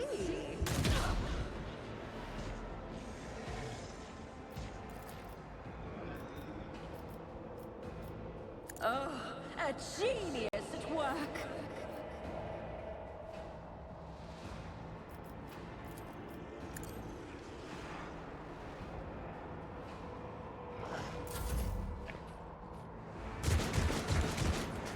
Nice dodges. Ashcan.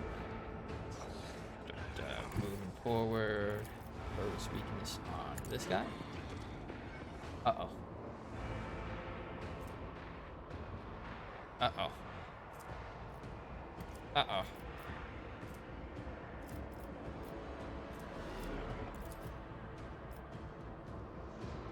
Nine. That.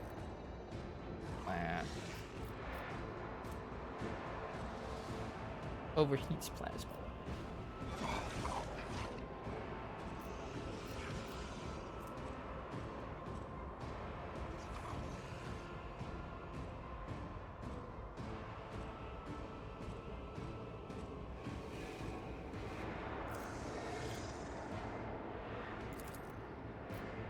Request approved.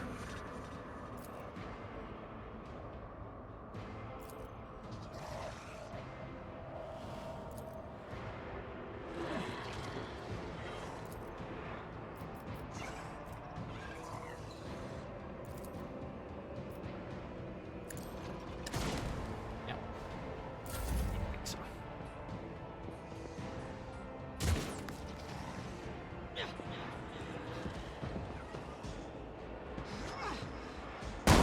Pain and duty go hand in hand.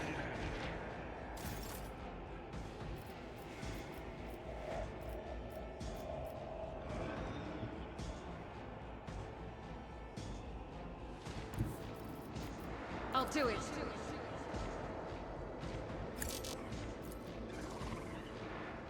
23.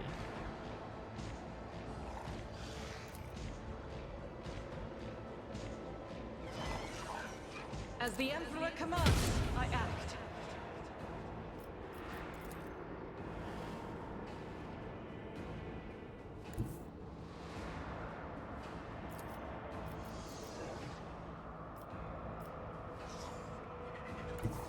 Right there.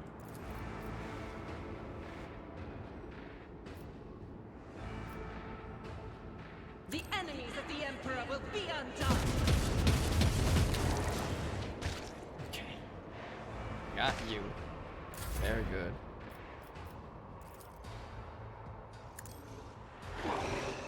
Get over there.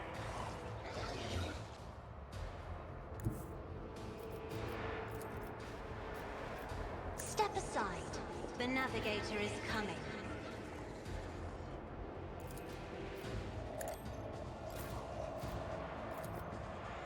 Temple in the slaughter.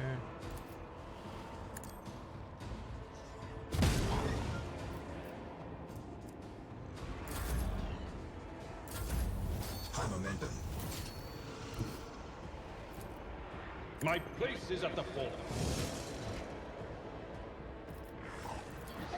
Just get to do that. For von Valentius. Target well struck. It will be done. Ooh, this guy was like scary last time we faced one. I remember.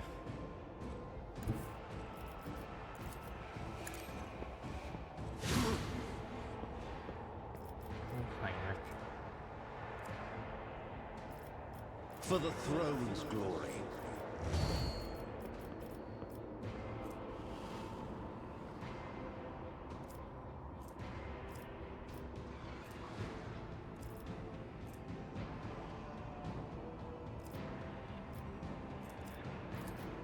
Not sanctioned to do this.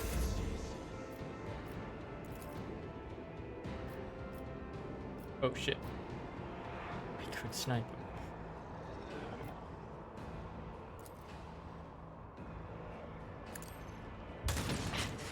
Got him.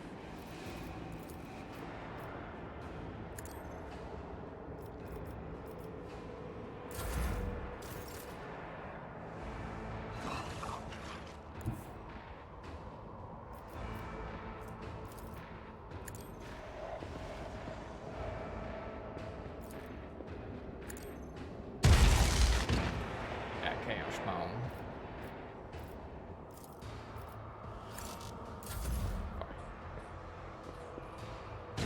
Some damage.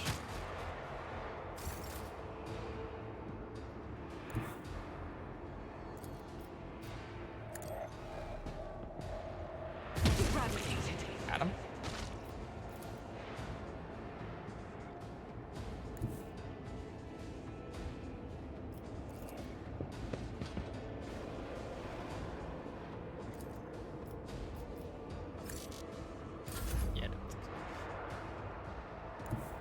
I have read tomes of military tactics.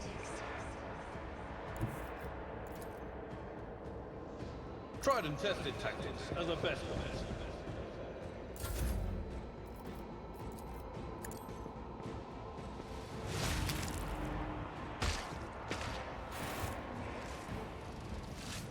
Fine.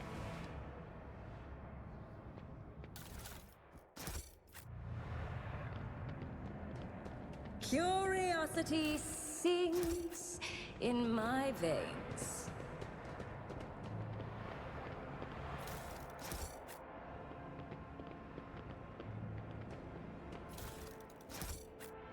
Alrighty. Patience? My nerves are frayed. Bones. Mesh suit. Telepath. I've got one of those. Omnissiah, grant me the wisdom to perceive. I don't know.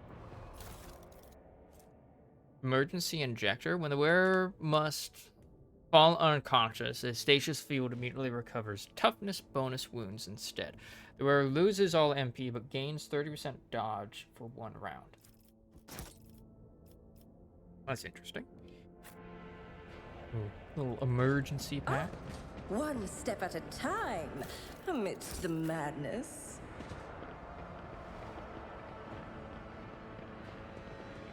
Should be checking.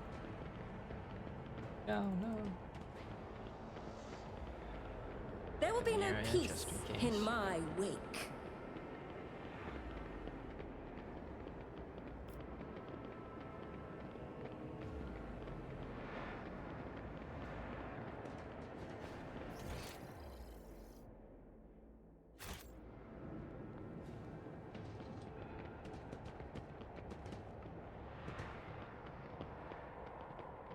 They will see. Oh yes, they all will see. This is just the beginning, enemy mine. He comes. He comes. He comes. He comes. Coming.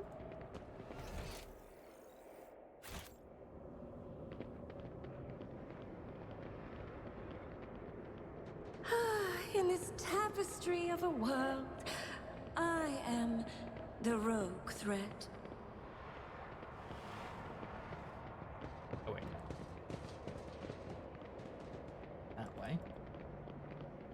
we had like one hidden object, you know, so who knows if there's other ones. What lies beyond? Just a minor setback.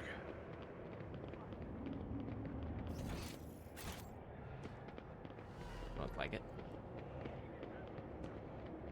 Curiosity sings in my veins. Yeah. Yum.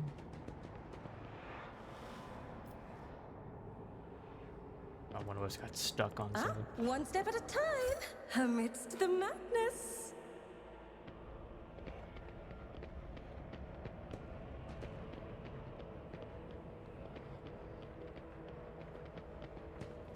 They will see.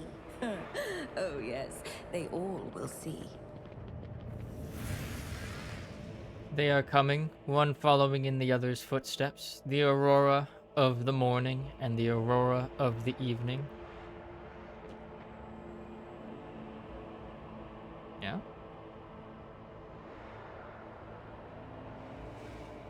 They are coming, step after step, the eyeless followers, the voiceless heralds, the great master, and behind him, his loyal apostle. Hear this, enemy mine. We are mere shadows, followers. You have yet to meet him who has endowed us with secret knowledge.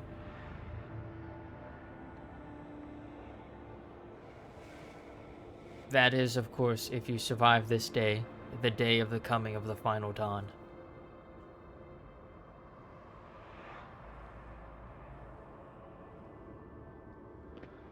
Ha! There will be no peace in my wake. Starboard.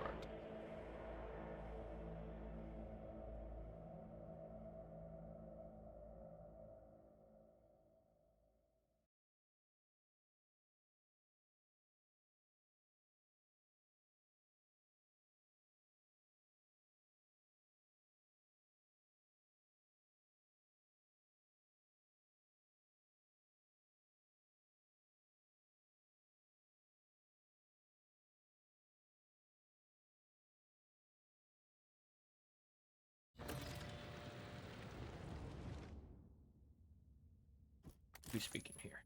Inners. We managed to find an intact shuttle in this burning hellscape. It will be a miracle sent by the God Emperor.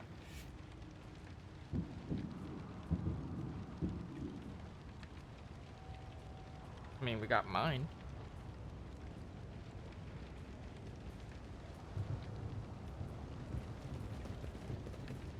For a person as important as the Lord Commander, I am certain there will be a vessel waiting where it should be. Surely the commoners know their place in the evacuation order. I mean, I did ask them to evacuate the civilians as well. Obscure glyphs have been scrawled on the rockcrete. Their unnatural shapes are physically repulsive.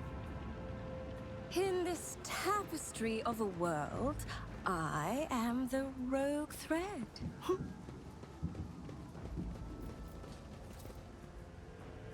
Judging by the positions of the bodies, the soldiers walked into sniper fire and died before they knew where it was coming from.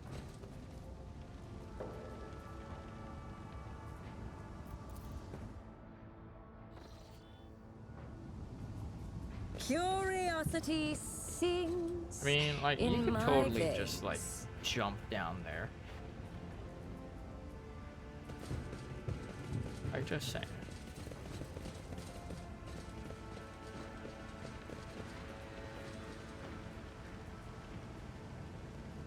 Capture a rebel right there.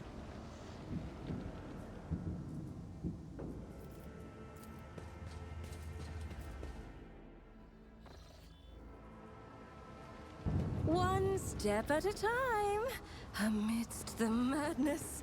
Oh, what an amusing attempt at defiance! Crush them! Okay. An ambush. Can't really move. Ah!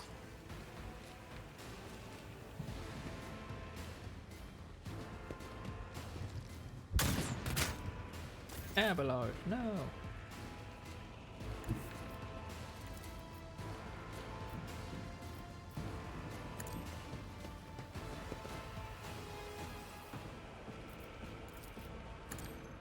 Wrong character. Oh, click happy.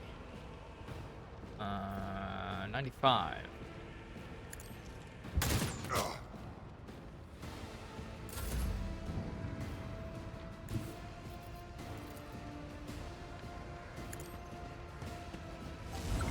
Oh, mines.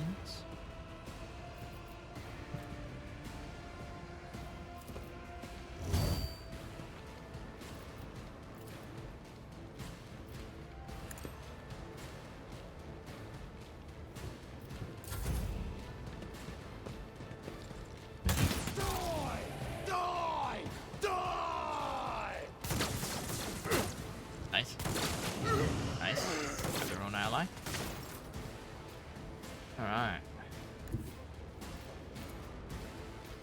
Running binaric override. Very nice.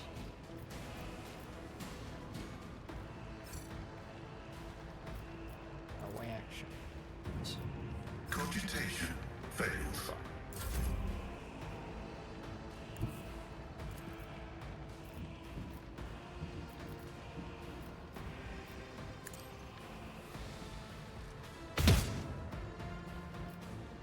Faith without deeds is worthless.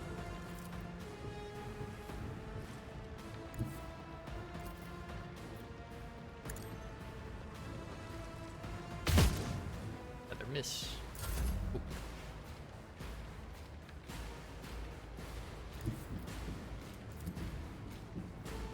Look at that.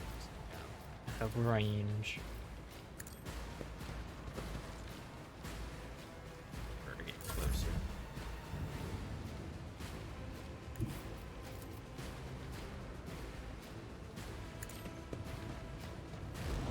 Take heed, rogue trader. Oh. All these things I'm revealing from the GM layer. Rid of that amplifier.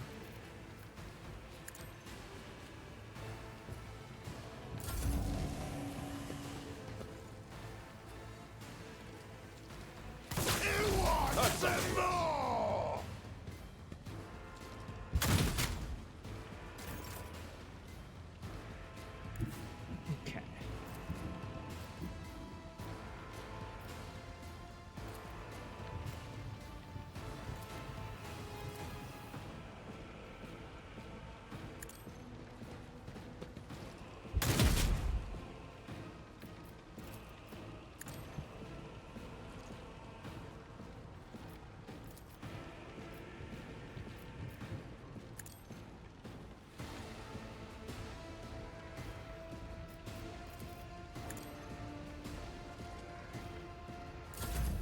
High momentum.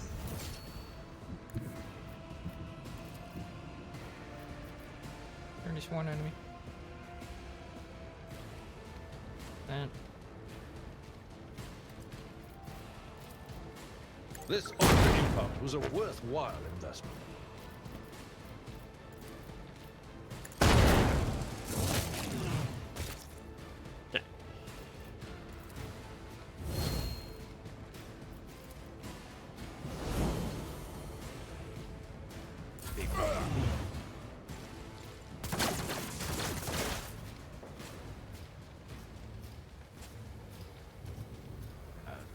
It's gonna pop off when we get over there.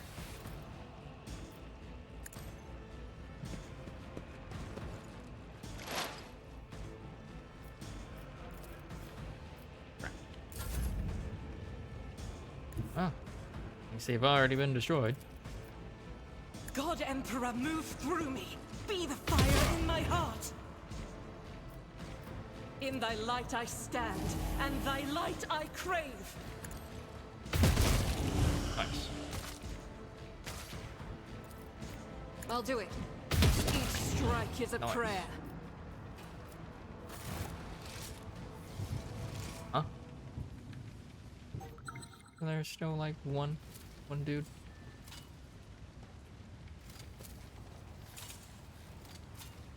Oh, he died. I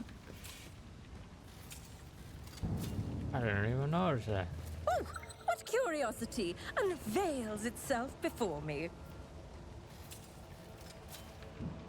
The Emperor favors me today. Every one of the dead have had their eyes ruthlessly burned. Patience. Oh, my nerves are frayed.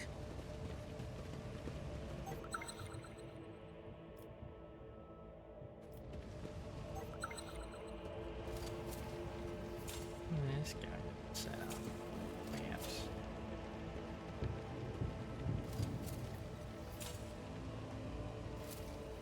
An entire procession of cargo servitors destroyed by gunfire.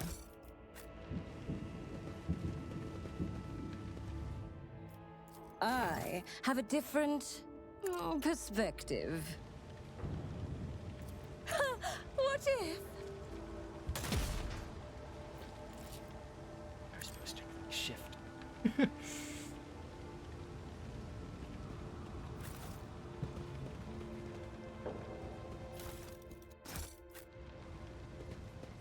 There will be no peace in my wake.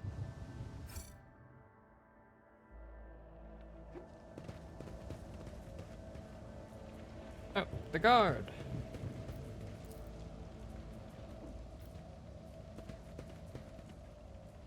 Hey, buddy.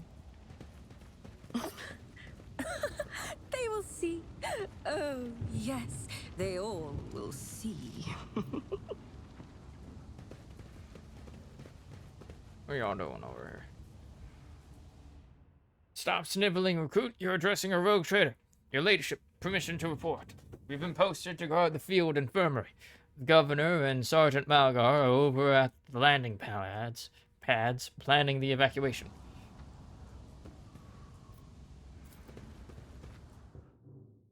This is the infirmary. Don't you know infirming? Oh, some captives.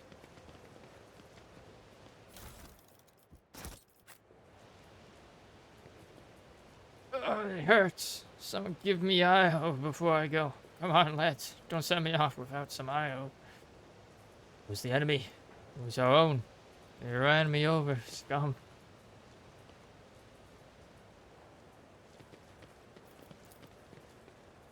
Judging by the caustic smell. Okay, yeah. We're gonna die here. Just like that. Well, the nobles evacuate. We're all gonna die. They'll get us out of here, right? They'll send a transport.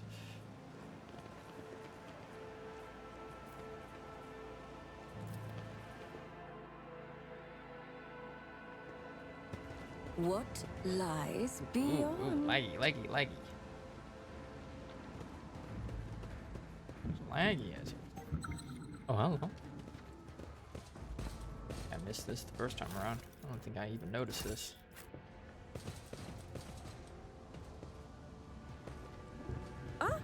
One step at a time, amidst the madness.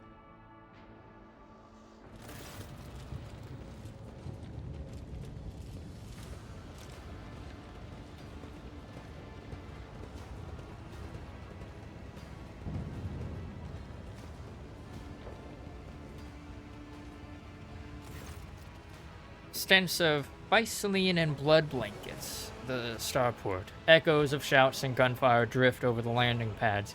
The shards and plexiglass glass crunch underfoot. You recognize Sergeant Malgar amid the crowd huddled next to the shuttles. He was the soldier who greeted you upon your arrival on Reichad Minoris. Oh. Epsilon Oh. underscore 261 just traded with 5 viewers. Epsilon the 261st, welcome in. How are you doing? Welcome.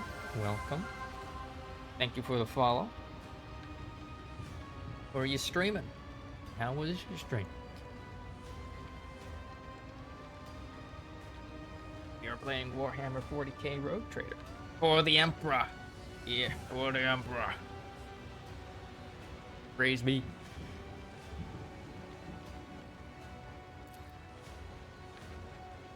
Sergeant's chest is fitted with a sturdy-looking flak vest bearing insignia customary among your troops. One of the enforcers you sent must have given it to Malgar as a gift. It was a good stream. Was playing Rogue Trader. Ah, nice. What are you playing as? I'm playing as an officer psyker. For the Empressa. Hello, Blue Hero, the 210th. Welcome in. Hello, Meerkat Halo. Hello. Blood for the Emperor, skulls for the Golden Throne. I don't think that's quite right. That was a little bit of heresy there. Hello, Defender Rose, the 1911. Thank you for the follow. Commissar. Ooh. Nice.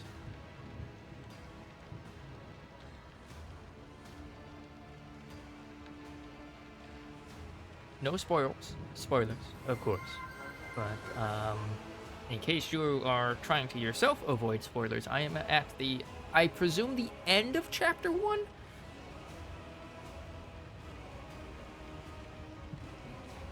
I'm the captain now. Thank you for the follow, Meerkat Halo. Took 3 hours to get through the prologue. It do be like that. Welcome to CRPGs. It do be like that. I am the captain now. Yeah, so, if you've just gone through the just gone through the prologue, this is a little bit spoilery. We're at the end, I presume the end of the next segment of the game. Epsilon and his PC crashed, but he will be back. Oh, that fucking sucks. Hopefully you didn't lose, like, any of your data or anything. I've yet to encounter any crash bugs with the game so far, which is good.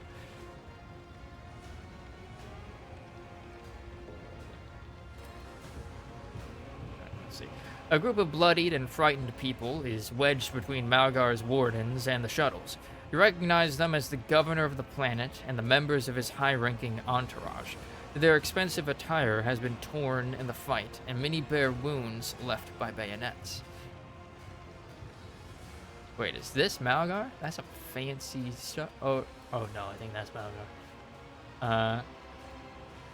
Game crashed right at the Chaos Spawn fight. Corrupted the save. Got wrecked. Oh no.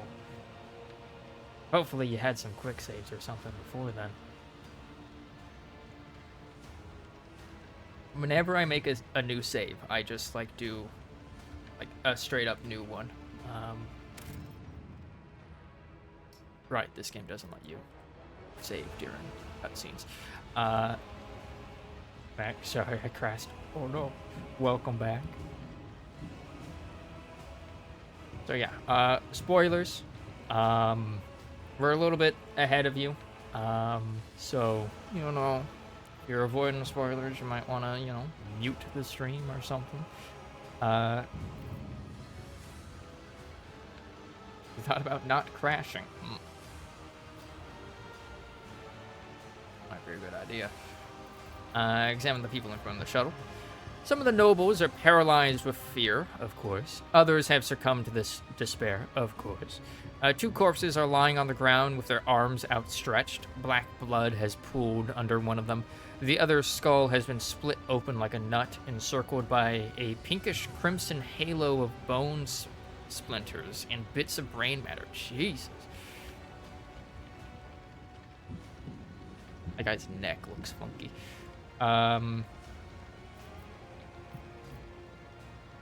Point your weapon, the sergeant. How dare you treat highborn officials in such a manner? Sent to assist you from my ship. I do it all the time. Oh no. Sergeant, what the fuck is happening? The sergeant spins around to face you, his face a twisted grimace of anger. Our esteemed governor and his gang of cronies have been cowering behind us, and now when things get tough, they thought they could scarper and leave us here to die.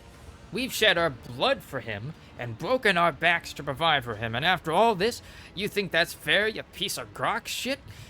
Malgar's stun baton hits the governor in his chest, causing the adornments on the governor's uniform to jingle in unison. I like how Like that's how the detail. That's the detail we get from this. Like, yeah, it's like doesn't grunt, just jingling of all of his metals. What's grok shit? A large semi-domesticated reptile. Groks are most commonly bred as livestock or used as beasts of burden. I swear we've seen the word groks before, but this is like the first time it's actually given us a little lexicon thing. The governor spits out blood and opens his mouth to respond. When his head explodes, oh Jesus, his body falls limp to the side, his remaining eye staring upward. The chorus of the noble screams cannot drown out the sergeant's spiteful whisper. Enough, you've said your piece. For generations upon generations, the nobles of this world cared for Rykad Minors and ensured the prosperity of its inhabitants. And this is your gratitude, peasant? For killing a nobleman, you deserve to be executed where you stand. Cassia throws out her hand and Malgar's knees buckle. My mentor was right. The rabble truly have no honor. Cassia, calm the fuck down. Abelard looks at the governor's body, his brow furrowed. Madness. Punishable by death. Gonna bounce? Have a good stream? Yeah. Have a good night? Or day? What have you? We don't have time for this. We need to get to the shuttle. Now.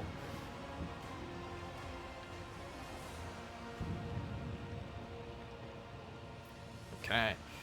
You are acting like an executioner. Think you have such a right? But nothing for these people. Save your people and escape this place. Surely not you. It's your duty to help anyone you can. Dogmatic. I feel like the dogmatic one is just going to be like a blast them. It's like generally what the dogmatic ones have been.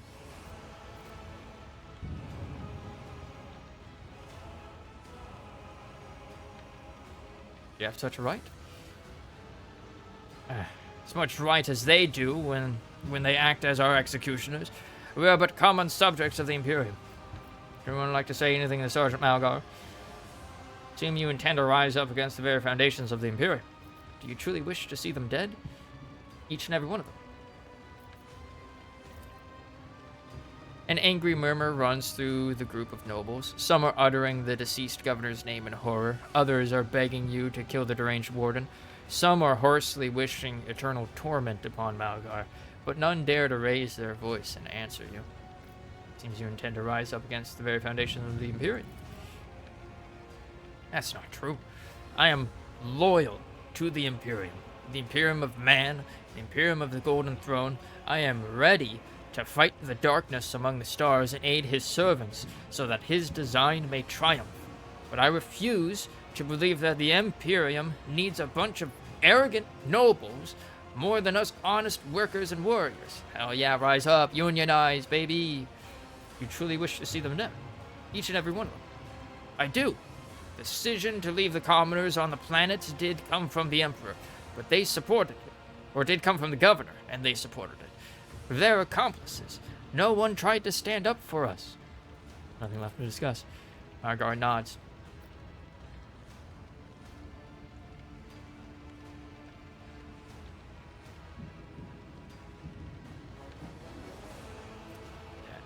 97% chance. We have 3% chance of getting XCOM'd the hell out of us. Another in your position could have forgotten that the Emperor protects all of his subjects, but surely not you. It's your duty to help anyone you can. Sergeant frowns at you. Don't know why you stick up for these parasites. They never would have helped someone like me, but they don't deserve to die either. You're right about that. Not all of them, at least. A dull thud comes from deep within the starport. Heavy footsteps shake the rockcrete, raise an unpleasant tremor in your bones. Chaos! You thought you had killed Aurora, false believers. Oh shit, that's a Chaos Space Marine. I am Aurora. I am the herald of change. Behold the final dawn and die! He's so dramatic. That's a Chaos Marine. Aurora's hatred? What the fuck? While being attacked, this creature will unleash their hatred against the last attacker. Oh, jeez. Focus of Rage. The Chaos Space Marine will attack the target marked as hated by Aurora. He's got a kick. Black Carapace. Removes all dodge penalties from power armor. Chaos Corruption. Whenever the Chaos Space Marine is targeted by perils of the warp, it gains an extra turn. This creature switches negative effects. It becomes staggered instead of suffering stunned or cannot attack effect. Becomes slowed instead of immobilized, and suffers the psi dampening effect instead of psychosomatic trauma. Also, the creature is immune to falling prone. Oh boy. 317. Deflection 6. Oh dear. Oh my. Minuteman Rabble. Where'd my friendos go? What the fuck?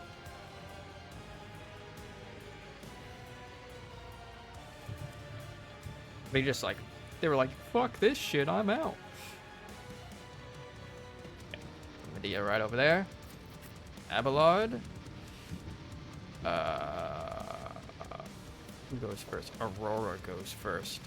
We're probably gonna want you there. There. Heinrich. There. Oh, jeez.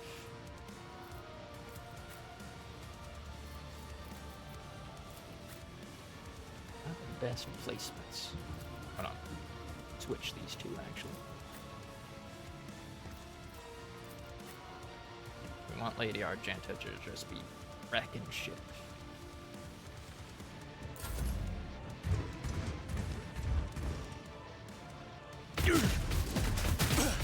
Scorn the pain. Oof.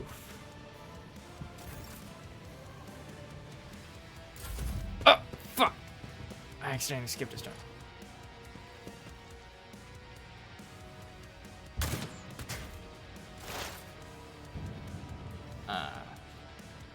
Rip. Okay. Where was... Farewell. If any of you somehow manage to survive, find Lord Inquisitor Calcazar and inform him of what you saw here.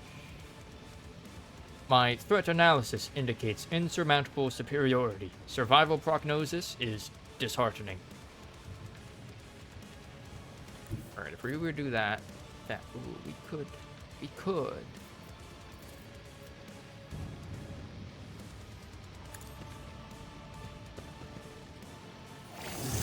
It's gotta be very lucky, you know?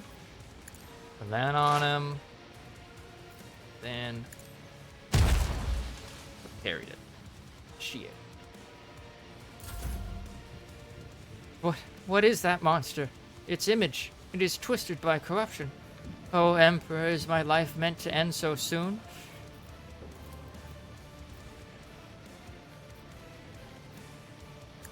Put yourselves together.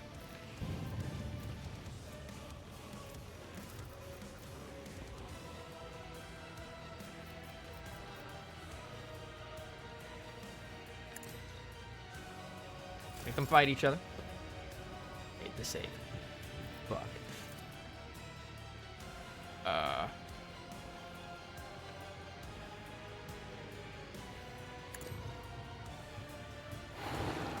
Made the save. Fuck. Made both the saves. Reading damage to Oak. Betrayer of the Emperor's blood, arch sacrilege. Mine shall be a worthy death. As the Emperor commands, I Well, act. assuming we gon' die. Come on, Doubt is for the weak. have some hope. Believe in the God Emperor.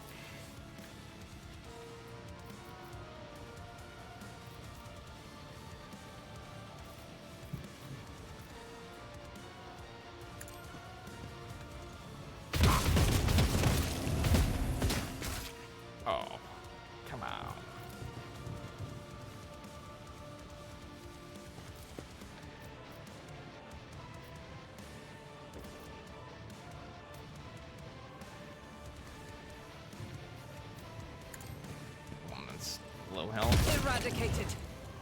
Eradicated. Let's fucking go.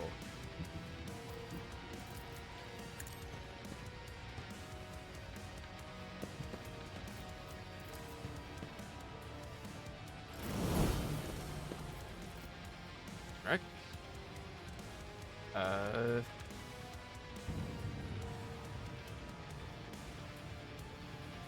There.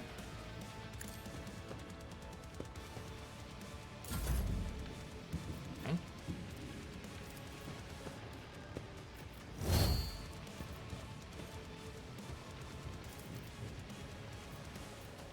At your beck and call. Oh, we did some damage. High momentum.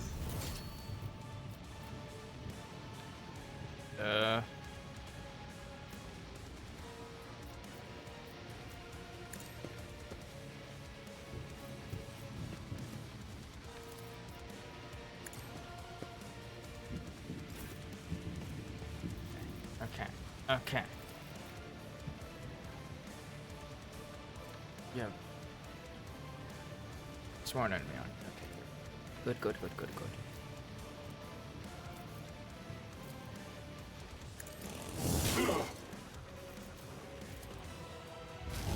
Right, baby.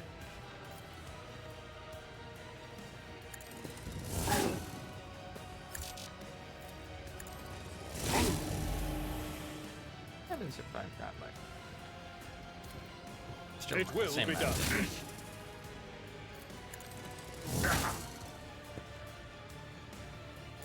Okay.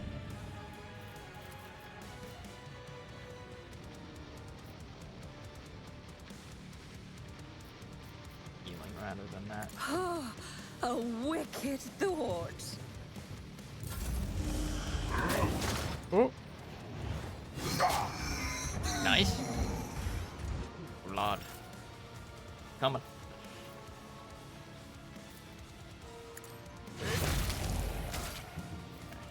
Word of the Emperor.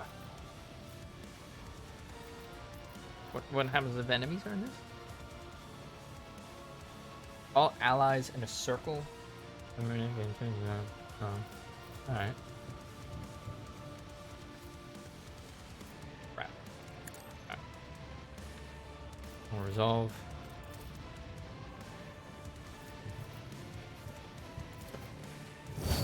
Wood.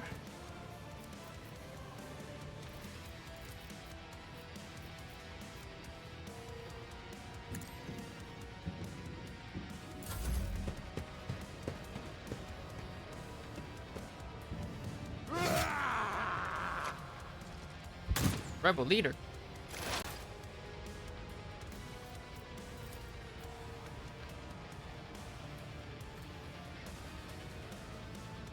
An enemy, disarm, disarm, disarm, disarm, exploits. How many exploits? Exploit weakness. Then exploit. Add more.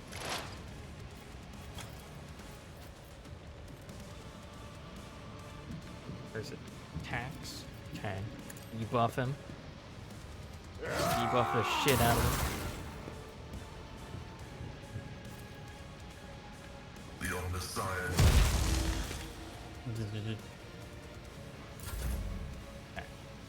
Okay.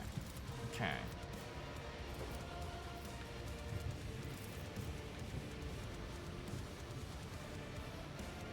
I am a navigator, not as per duty demands. Ooh. Good amount of damage there. Isn't this a job for the serfs?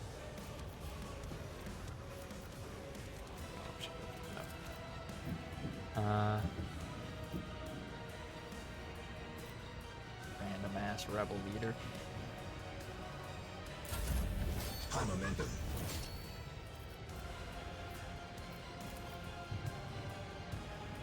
100%. 0 to 4 damage. Faith without deeds is worthless.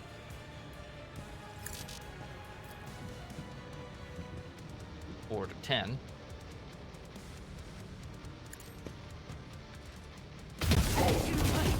Fucking get him. Fuck you, Chaos Space Marine. Power resides in the will of the righteous.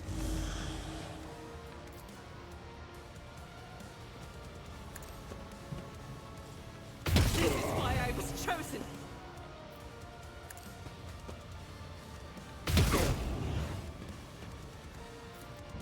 As the Emperor commands, I act. I'll do it. Legion this guy's from. It's the I don't know the names of the legions off the top of my head. But is he from Angorn?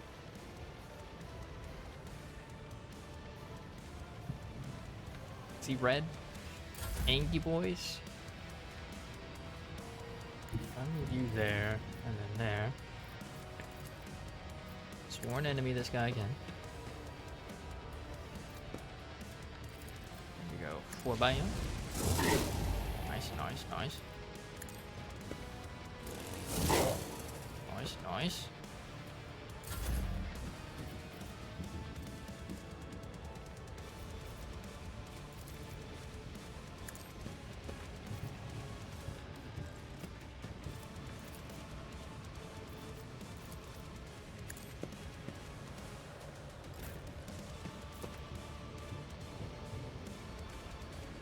Still out. Or an enemy. Yes. Okay. Victory is imminent. Getting there. We're getting there. And endure. But thank you, my friend. Alright.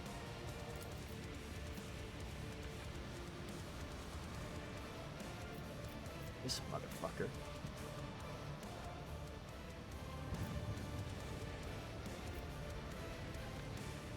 I want to get out of that.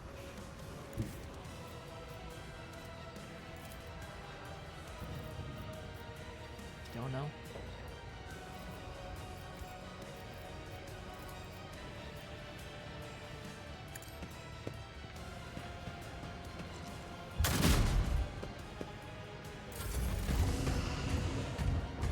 Keep going. Uh-oh.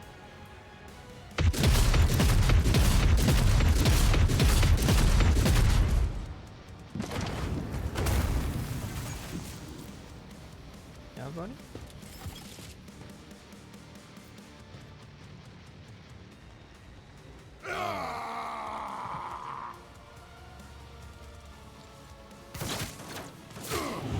Thank you. Oh shit, there's like a bunch of them over here. Didn't even notice.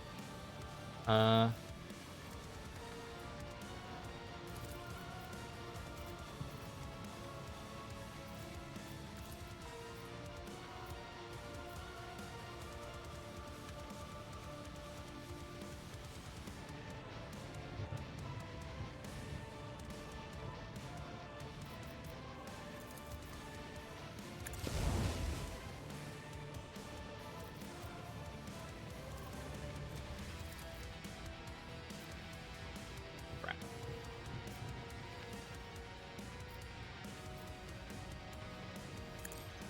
I get 2 guaranteed kills.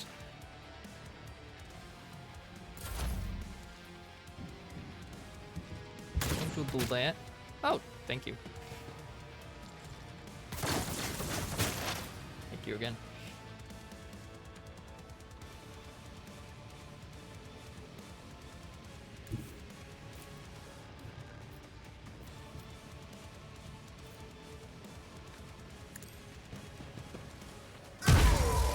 Oh.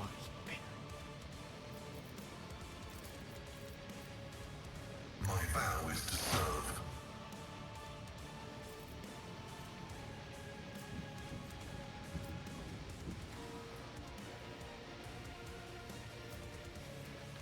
Okay.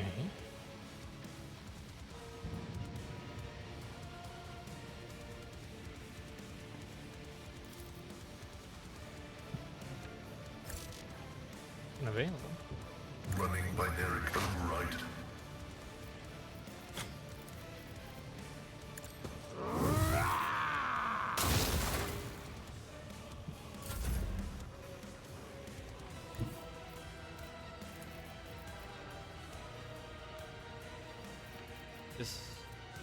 All enemies. Be careful not to cross my gaze. Nice. Guess only one of them can make that. Me? Ha! Got him to come over.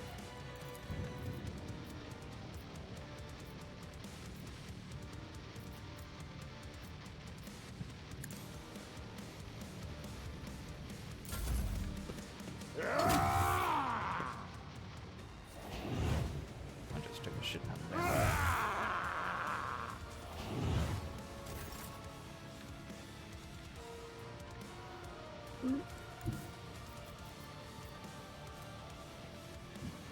As the Emperor commands, I act.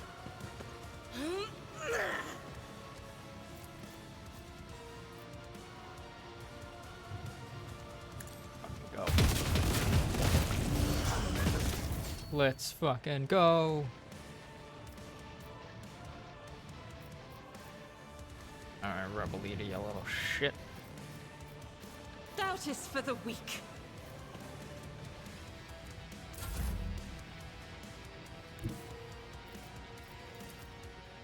Follow my lead. Level up mid-combat.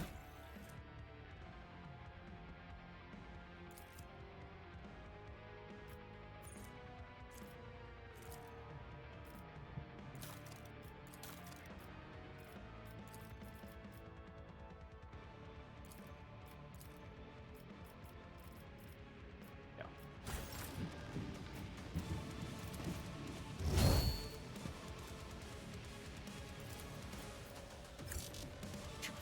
Still?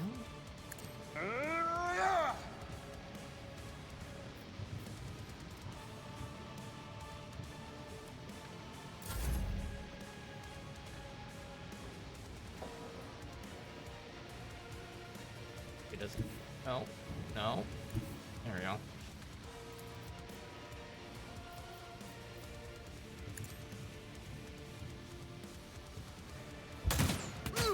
Got it.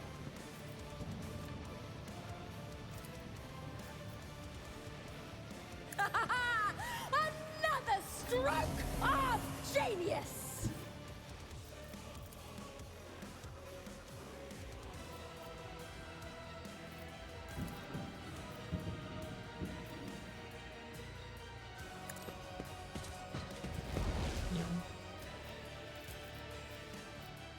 Oh, it's just outside range.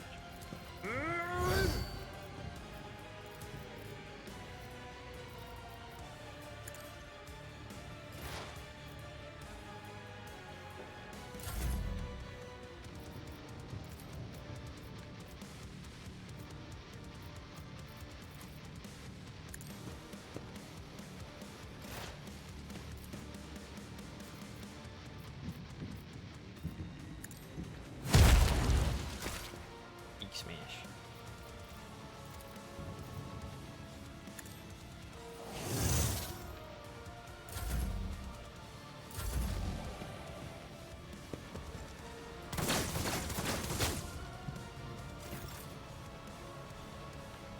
I like how everyone was basically just like, well, this is the end for us, because there's a Chaos Marine.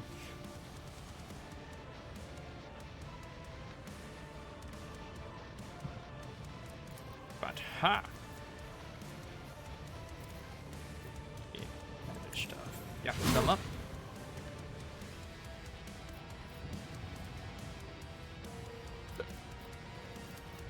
Naturally. Toughness on yourself, my bad.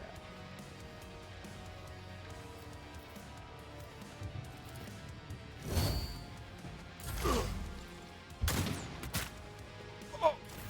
Pascal. Unconscious. Remain unconscious after battle. Give it trauma, which can be healed by restaurant shit.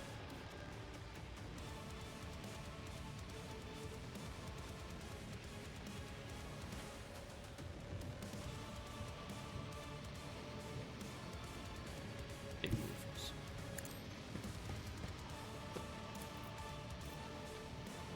No.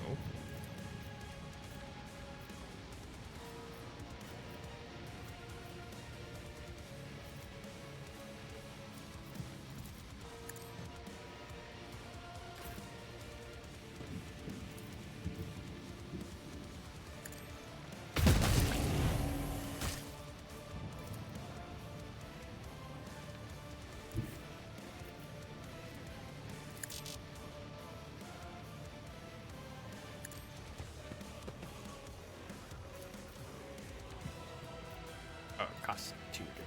That's why. Faith without deeds is worthless.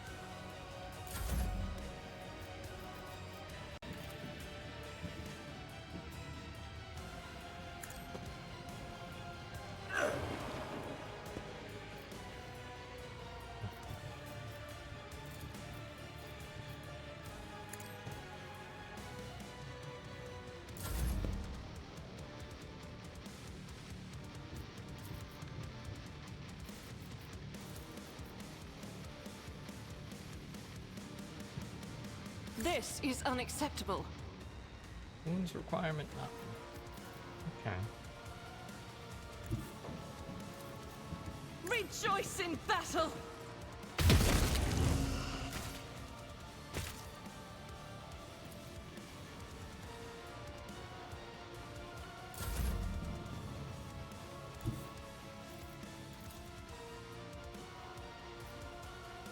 Indeed. Near.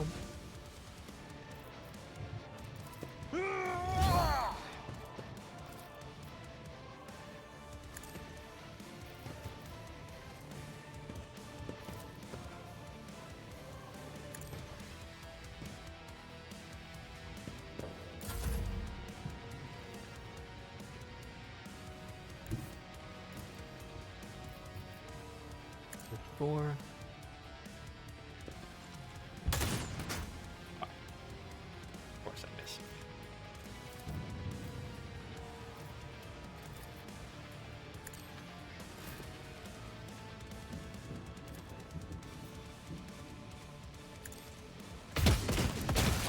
Got him.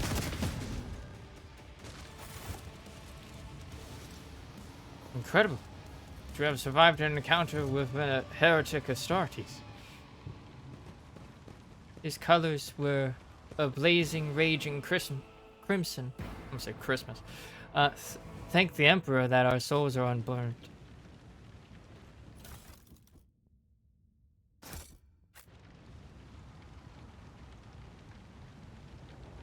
Traitor has fallen while we live still. Praise him for this miracle. Curiosity. Now I've seen it all, your sings ladyship. in my veins. Oh no, the sergeant got killed.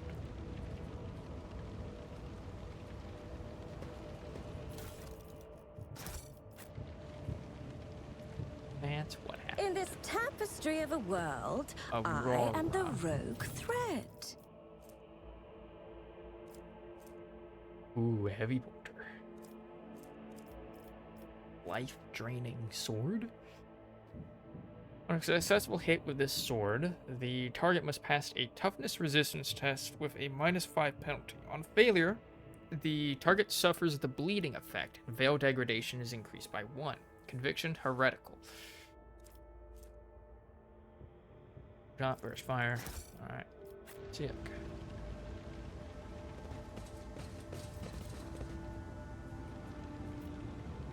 Ah. Let's see.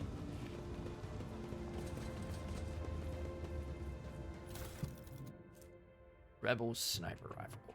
Ooh. Damn. It doesn't have the dodge reduction though. But it does like a lot more damage and has more armor penetration. Oh no, our ship. No.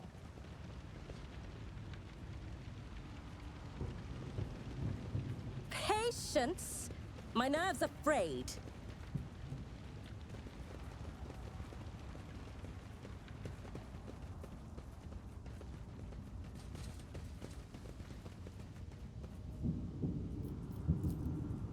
Your shuttle has been burned and will never fly again. The pilot's charred body is stiff, hands still clenching the levers. They will see. Oh yes, they all will see. Grand Viaduct, I remember that one from before.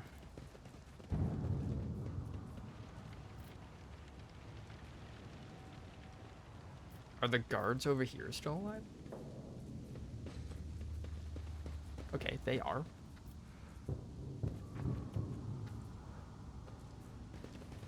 What lies Nice of them to join beyond? us.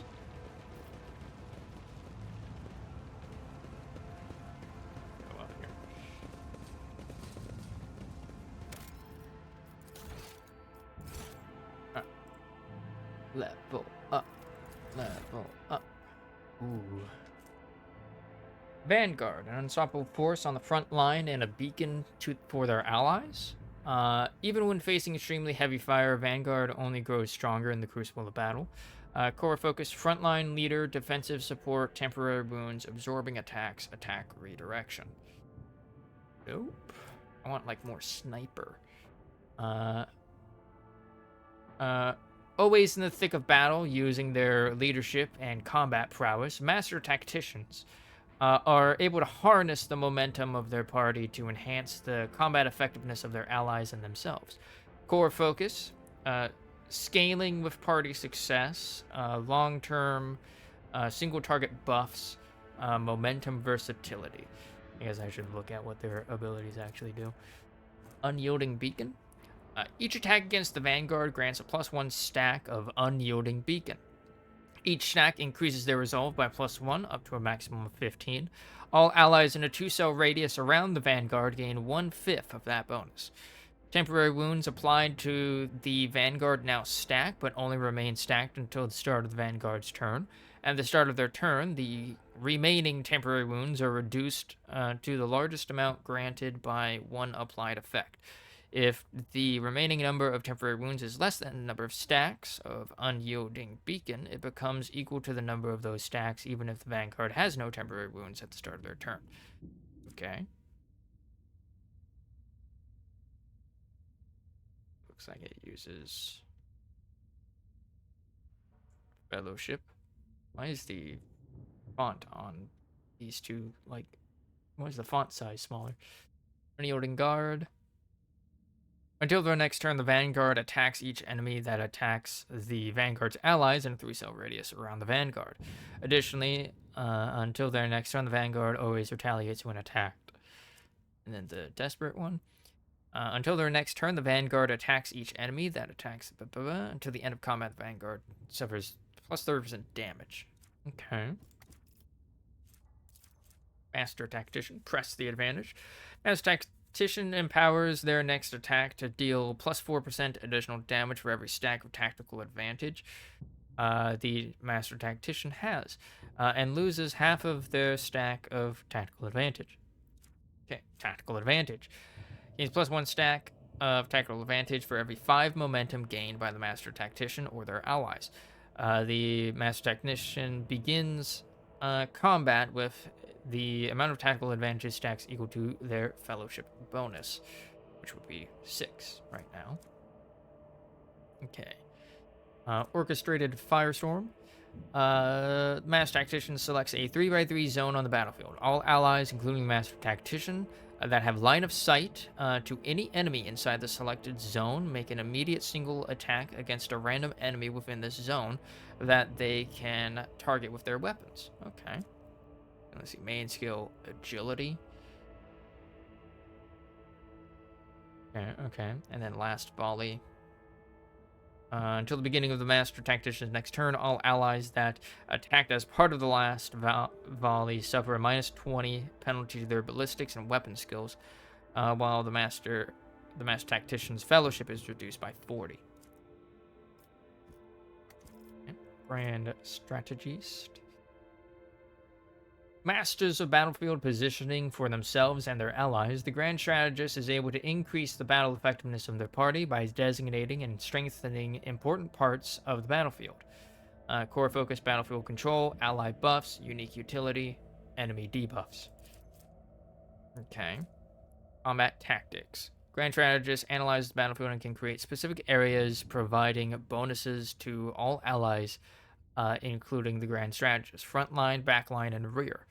In the first turn, all 3 areas can be created. In the following turn, only one of them can be created. All areas can be moved with the corresponding abilities and cannot overlap. If there are 2 or more Grand Strategists in the party, the combat tactics areas are common for all of the Grand Strategists, and the highest intelligence bonus and Fellowship bonus of all of the Grand Strategists is used. There cannot be more than one frontline, backline, or rear on the battlefield. Regarding the abilities used, the always acts first, and regardless of the abilities used. Okay.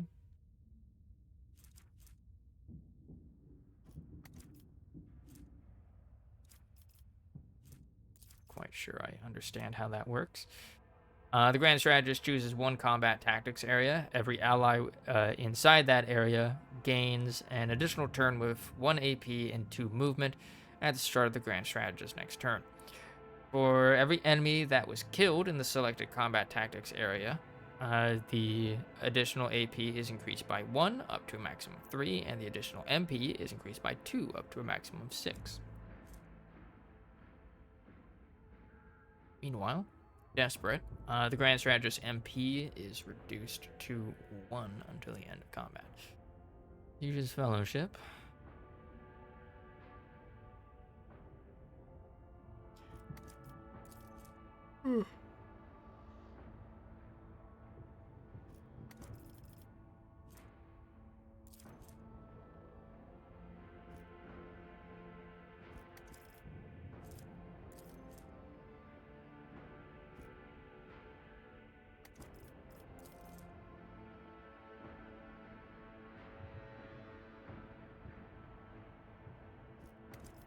Probably gonna want this for you. Guess we'll figure out how this works. Right. Assassin, Bounty Hunter, Grand Strategist. Okay. Assassins are masters of identifying the slightest vulnerabilities of priority targets and dispatching them by any means necessary. Core focus, high damage, dodge, and dodge reduction. Threat elimination, hit and run. Seek the opening. The assassin sees a single opening for each enemy on one of the enemy's sides. Opening, whenever the assassin hits an opening, excluding over penetration, they deal an additional plus 10% the target's max wounds damage. After an attack, the opening is moved to the opposite side of the enemy. Openings on each enemy that are not hit by the assassin during the assassin's turn are moved to a random side of that enemy at the start of the assassin's next turn.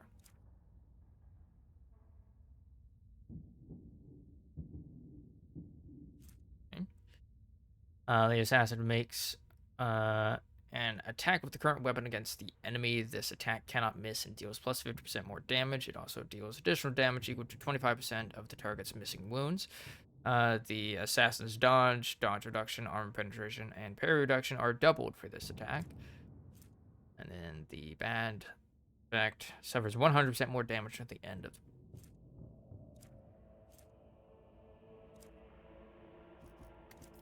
Okay. Bounty hunters are methodical killers who leave trails of dead bodies in their wake. A bounty hunter chooses their next target before the previous one has even realized it's dead. Or focus, critical hits, defense reduction, killing priority targets, repositioning. Hunt down the prey. Bounty hunter may mark an enemy in combat as prey. Whenever the bounty hunter kills a target marked as prey, they gain a stackable bonus until the end of combat. The bonus depends on the enemy's difficulty tier, a Roman numeral on the enemy's icon. 1 to 2, plus 25% of the bounty hunter's maximum wounds as temporary wounds. 3 to 4, plus 5 times prey's difficulty tier critical damage, and plus 2 times prey's difficulty tier percent critical hit chance until the end of combat. 5 and 6, both. Has 3 charges at the start of combat. Okay. The bounty hunter simultaneously makes several attacks. The number of the attacks is equal to the number of prey in combat. These attacks are equally divided among all prey in the bounty hunter's line of sight. The attacks always hit and always score crits. Ooh. For the end of combat, the bounty hunter's ballistic skill, perception, and agility are reduced by 20. Okay.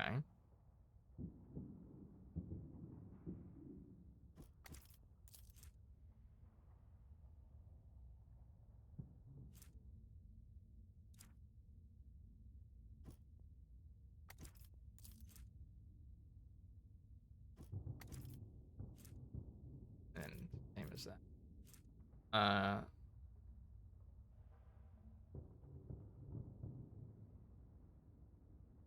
Okay. Quite sure. Like seeing what other things the other people have. I don't want to double up too much, you know? Damage of the threat elimination hit rock.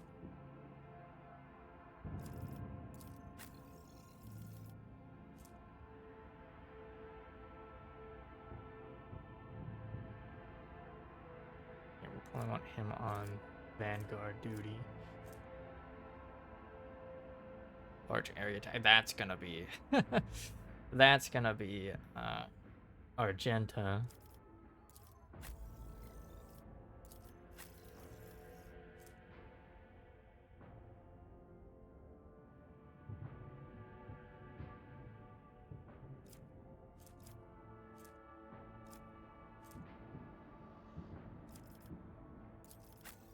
Okay. And what do you have? Assassin, Vanguard, Archman.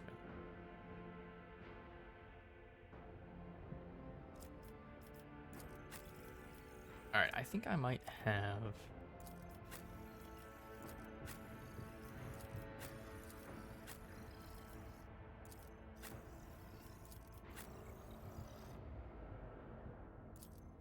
have you as Bounty Hunter. Right? Gives a target marked as prey and a stackable bonus.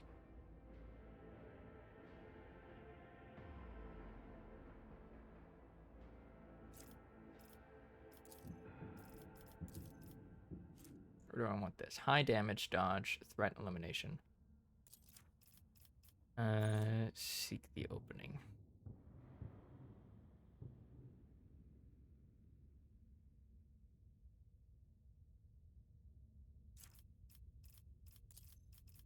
We'll do Bounty Hunter. And you, I think we'll do that.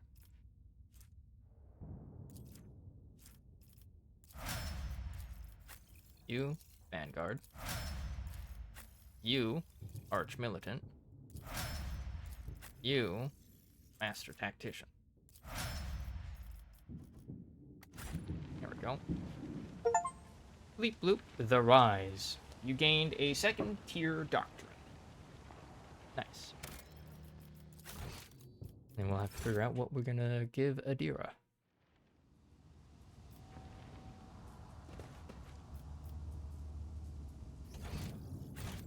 There will be no peace in my wake. Alright. As we wait for that to load, I think we're gonna break because I gotta go to the bathroom. And then we shall continue. Let's see. BRB. Boop. Boop. I am back. Got a peanut butter sandwich. And some Doritos.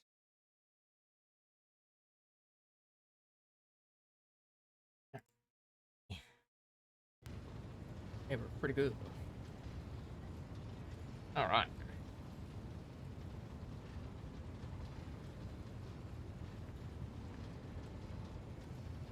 Boxmaster Vigdus. Thanks be to the Emperor you're alive, your ladyship. We are most gratified by your return, and the crew is full of zeal to carry out any orders you may have. Alright, before anything else, I will hear an account of what happened to the system's sun. The Voxmaster falters. Lord Captain, we saw a number of ships approach the sun. Black creations of inhuman make, amalgams of sharp angles and edges. They surrounded the star, and then... My apologies, but I struggle to find words that could describe that terrible sight. The Xenos made the sun vanish into the void. The interrogator closes his eyes and grimaces. Drakari. You see Abelard's expression change as if a shadow has suddenly fallen over him. He rubs his temples wearily, as if we did not have enough troubles on our hands already. The Xenos? Enemies of humanity? Heinrich nods. A breed of the Eldari, the most cruel and devious of their kind. The design of their ships matches the description provided by the Voxmaster. Like all Xenos, the Drukhari are a blight on the face of the galaxy, but their technological superiority is indisputable. They abhor and fear warp sorcery, which is why they rely on creations of their twisted intellect. And many of those creations are capable of things that may seem akin to sorcery to an unenlightened eye. The theft of a sun is one example of what they are capable of. Are the Xenos in league with Aurora's cultists? We can rule out that possibility. Drukhari would never ally themselves with the archenemy's worshippers. If I had to name one thing that humanity and these Xenos have in common, it would be a shared loathing for warp corruption. Heinrich glances around. The situation calls for immediate action, Medea. We can continue this conversation later if you so wish, but right now, he gestures at the deck teeming with tumultuous activity. I believe you should assume command. What's the current situation on board? The navigator's sanctum is no longer empty, but the warp engine is still refusing to obey the engine seals. Without it, we cannot perform a warp jump. Pascal buzzes. A voice buzzes anxiously from his vox. It may be angry, or perhaps it is lamenting the injuries it has suffered. I will immediately initiate preparations for a prayer service. If the Omnissiah grants me comprehension, I will appease the machine spirit of this vessel. Why did you not send a shuttle to the planet for me? I do apologize, your ladyship, but we were unable to receive your request for evacuation. The Vox link was overrun with vile interferences, screams, blasphemous hymns, and other equally sinister noises. Any who listened to the interference for a protracted period lost their sanity. Several dozen operators went mad monitoring the Voxcaster in the hope of hearing your voice. Each one of them waited in vain. What is happening on the planet now? Our augur operators are reporting numerous uprisings and other manifestations of the archenemy's powers at various locations on the planet. Based on the fragments of communication picked up by our Vox operators, there is practically no resistance being offered by the governor's forces. Millions of people are converting to the blasphemous Final Dawn cult en masse and assembling in prayer circles. Do we have any hope of retaking the planet? I fear that Rakad Minoris is lost. The situation is deteriorating by the minute. We must leave this system as soon as possible. However, there are still people on the planet who have not succumbed to heresy and who are worthy of rescue. Besides the small number of our own shuttles, we also have the shuttles salvaged from the starport. The dark eyes of the Sister of Battle flash. We must save as many as we can. This has all happened for a reason. Saint Argenta, whose name I carry with reverence and trepidation, is famed for saving the people of a dying world through the power of prayer. The God Emperor himself sent a star from the heavens that lifted the saint and her followers up to the sky, away from corruption and death. We must do as she did, direct all our efforts to saving those people who, at this moment, look to the heavens in hope of salvation. The lives of peasants are of little value. Our prime objective is to save the Holy Relic, the miraculous fusion reactor, and the electro-priests who guard and tend to it. Abelard furrows his brow. Every moment we spend in proximity to a dying world, we are putting ourselves at risk. Your life, Lord Captain, is far more valuable than all of Rykad Minoris. The Von Valancius dynasty cannot be allowed to perish, and so, lamentable though it is, we must rule out the idea of any evacuation. Heinrich's eyes, like two deep, dark pools, are resolutely fixed on you. The world is doomed, and its inhabitants along with it. The disappearance of the star was the final nudge towards death, the finale of the Cult of the Final Dawn's plans.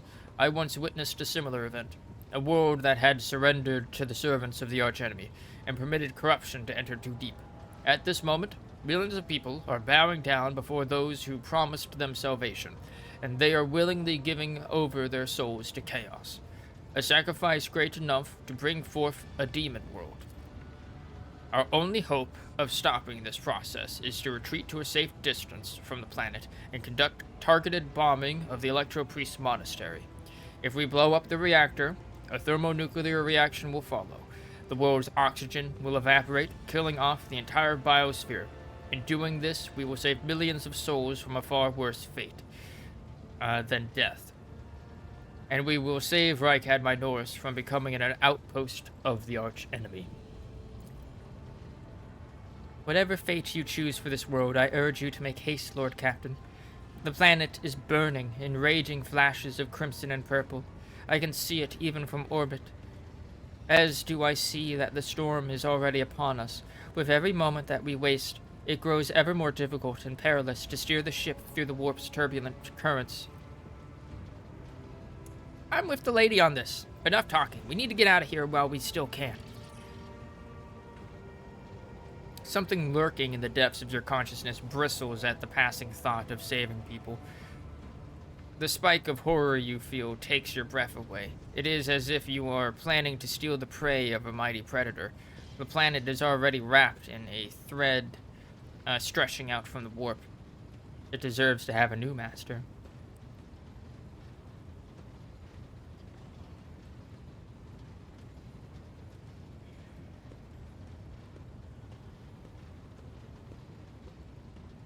Why can we not try to evacuate at least some of the people?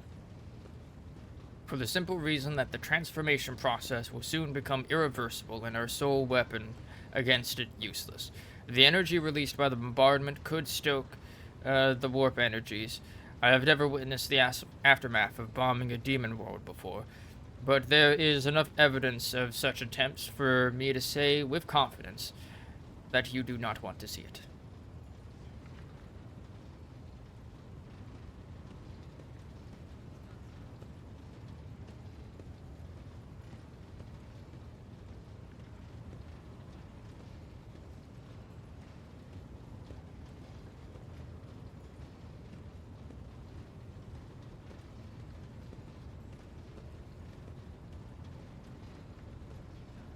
Sure what this means.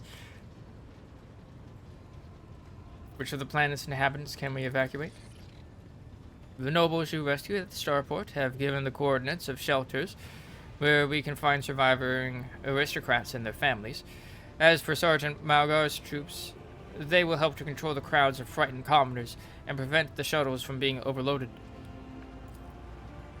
Thanks to you, we have salvaged many shuttles from the starport that we can use now. Noble Preservative save above all others. Have the pilots extract all of the commoners who have not yet converted to the cult of the Final Dawn. The miraculous fusion reactor must be saved.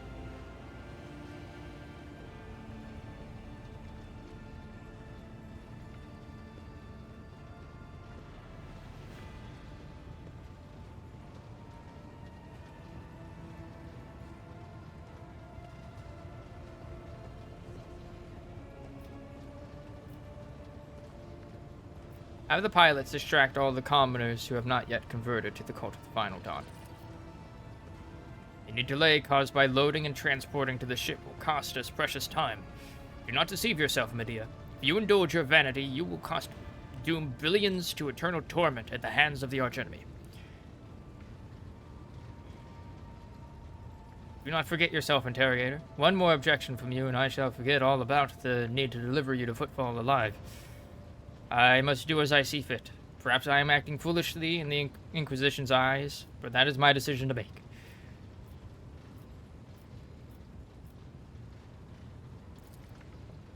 You detect a flicker of something beneath Heinrich's sanguine mask. Anger?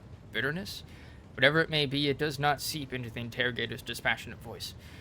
In that case, I consider it necessary to point out that the mark of the archenemy could infiltrate the ship, along with any rescued people. Keep that in mind for the future. Consider it done. It is likely our shuttle will have capacity to evacuate more people. Tech priests. Consider it done. This will bring us to the limit of our capabilities. We have no more shuttles to use in the evacuation effort.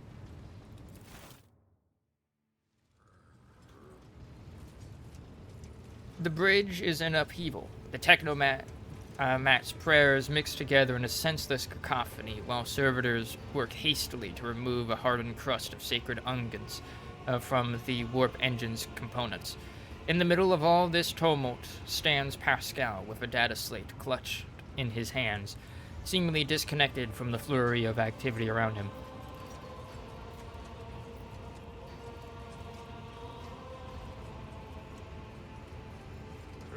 What's going on here? The warp sextant is not responding to commands. The ship's spirit is rejecting our prayer in anger. I am currently calculating a plea that might appease the noble spirit. Magos, why don't you assume control of the technomats? Surely their contribution will speed things up. Pascal, this is now your ship and your temple, so start acting like it, you blasted cog. Magos, if you do not bring this situation under control, we will all perish. Act swiftly. Crew, heed the word of Magos Hanuman. Pascal, I request that you take charge of this mess. Magos, why don't you assume control of the technomats? Surely their contribution will speed things up. They would only be a hindrance. I am searching for a way to rectify the error. Pascal is muttering without taking his eyes off the data slate. There is a certain anxiousness to the way he moves his mechadendrites. Crew, heed the word of Magos Hanuman. Pascal, kindly request that you take charge of this.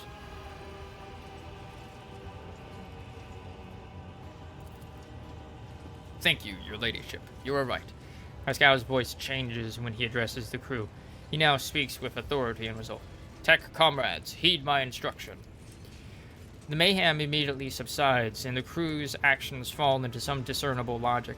The Omnissiah's servants start working in sync, and the binaric clamor becomes a symphony of reports, which the Magos coordinates like a skillful conductor. And really done, Pascal. Do not ever act like a spineless greenhorn in front of me ever again, and make this rebellious lump of metal take us out of here. Admirably done, Pascal. The Omnissiah guides me. The prayers of the tech priest surrounding the cogitator almost drown out the sounds of the bustling bridge behind you. Pascal, poring intently over the data slate in his hands, extends a mechadendrite towards you. Please, take your place at the cogitator, Lord Captain. First, explain what we're doing.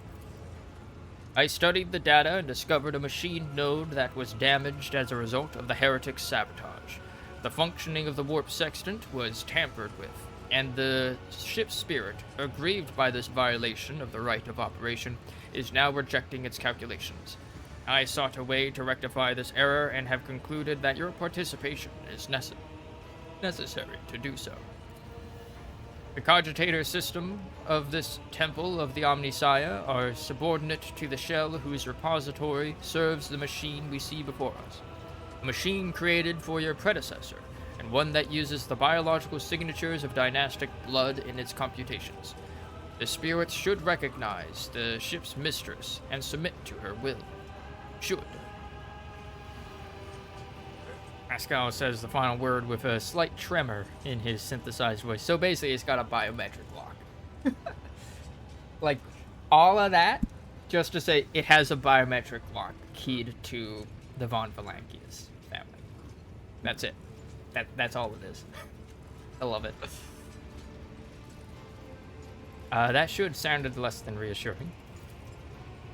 Lord Captain, comes the crackle from Pascal's vox, part beleaguered sigh, part interference. I am still poorly acquainted with this void ship. The acolytes here have adopted their own customs for conversing with the machine spirits. They do not know me, and they express themselves in a little-known dialect of Technolingua. I will trust in the Omnissiah that my analysis of the data was correct. It means we have a chance of appeasing the ship's spirits. Step up to the cogitator. The huge machine in front of you is lit with dozens of bid screens and hundreds of lumens.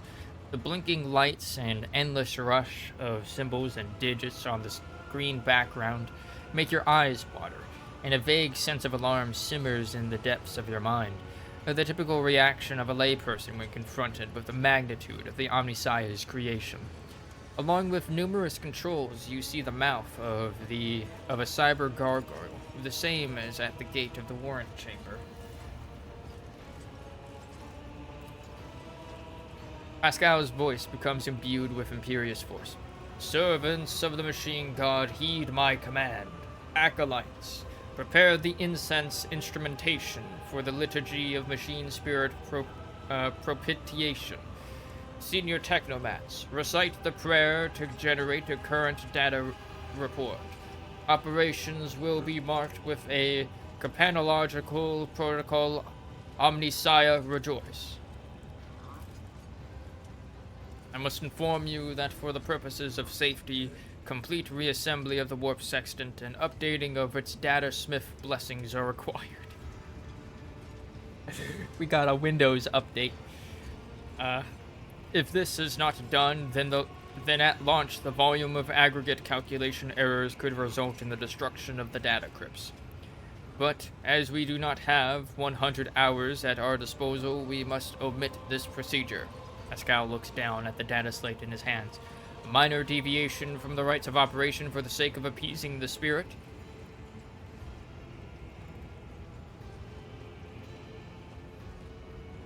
What must I do? Place your hand inside the throat of the Cogitator Guardian. The cyber gargoyle, which has been assigned to guard the forbidden data crypts. The dynastic blood extracted from your veins will serve as a key to the data core where the machine spirit dwells. To it, we will offer our prayers so that we may bypass the protective protocol for defective connections and launch the warp sextant. Pascal's voice grows quieter. The laws of the Omnissiah show no exceptions. So in this ritual, I will remain at your side to placate the wrathful machine spirit in whose abode you will be intruding. Follow my liturgies, Lord Captain, and may we receive his blessing. Deviating from the right of operation? Sounds dubious, especially coming from you. Dogma bids that the appropriate rituals of cleansing and reassembly be carried out on the warp sextant. It is a long and labor-intensive process. Pascal hesitates before continuing.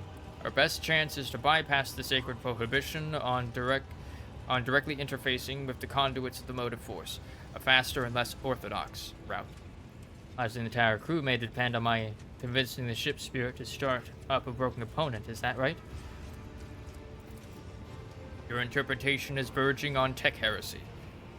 However, given your rank, Lord Captain, I will nevertheless respond. For a layperson, you have described our position with relative accuracy.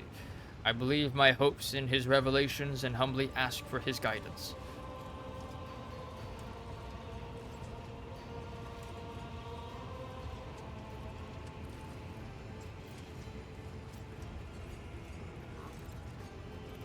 Can't you do all this without me? I'm no servant of the Omnissiah, after all. This statement is true. In another temple of the Omnissiah, only his servant would be able to propitiate the machine spirit. However, the architects of this vessel's infrastructure made unsanctioned changes to the standard structure of the Cogitator network. Displeasure creeps into Pascal's voice. To equip the bridge with a machine that would permit its use by a layperson with a specific biological signature, members of House von Valankius. Place your hand in the cyber gargoyle's mouth. The metal jaws clamp down on your hand, breaking your delicate corporeal sheath and releasing warm red liquid into its gullet. At the same moment, the image on the vid screen before you changes. Connecting 000.1, connecting 000.2, connecting 000.3. Suck.ses register reg 789.0344 act ses init ID 8627 nom os operate.resp.act. Gesture at the vid screen. What does it all mean?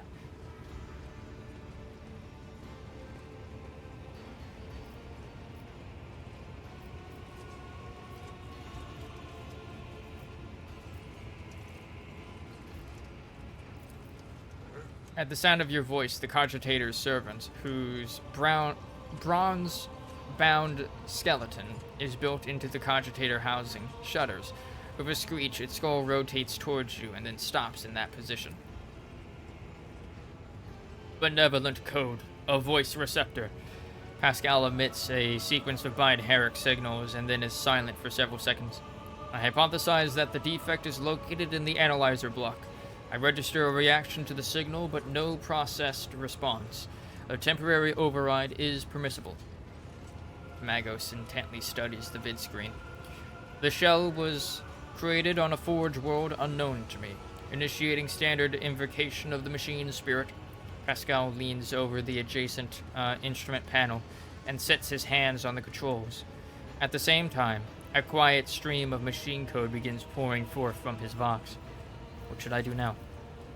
Lord Captain, I now ask you to address the machine spirit. Speak the following command. By my authority, I revoke the inviolability protocol of the warp engine. The voice receptor will receive the vocal entry. Without your sanction, the machine spirit will not accept the data from the warp section. There's the keys on the thing. Input, pack.com. Nom, OS, stab, true. Log, string, check init, sector 567 greater than 245 dam, sector 244 greater than 001 stab. So stable. Okay. Nom, OS, act. Lord Captain. Pascal stops and then continues more calmly. Please. You will anger the machine spirit before we have removed the restriction. Okay. So stable, true. Alright, this one's damaged, this one's stable. Alright, so the problem lies somewhere in these sectors. Perhaps at this one specifically. By my authority, I revoke the inviolability protocol of the warp engine. One of the cogitator's vid screens turns red. Pascal sees this and raises his hand, signaling to the rest of the tech priests, then withdraws a connector from his sleeve and connects it to the machine. Servants of the Omnissiah, make now the offering of cleansed data crypts to the machine spirit so that it may be filled with their true and calibrated data. May the Omnissiah have mercy on our souls. In meek solemnity, the acolytes offer up the cleansed data crypts to the machine, to the warp engine, one after another, repeating prayers of exaltation. After anointing the contacts with sacred unguents, Pascal inserts them in the cogitator slots.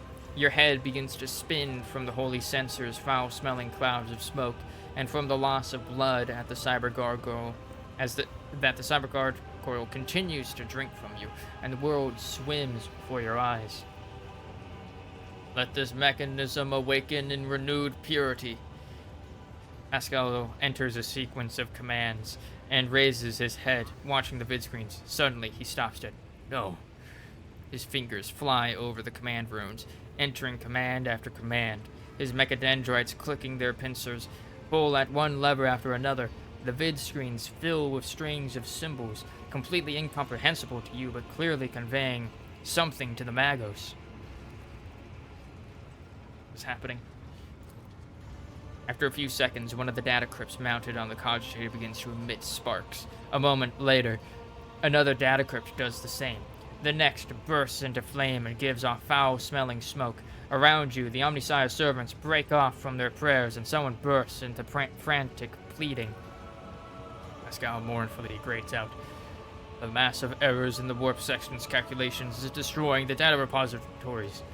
The offering did not appease the ship's spirit. The warp engine cannot be filled with the motive force. We are trapped. A moment later, the Magos continues uncertainly.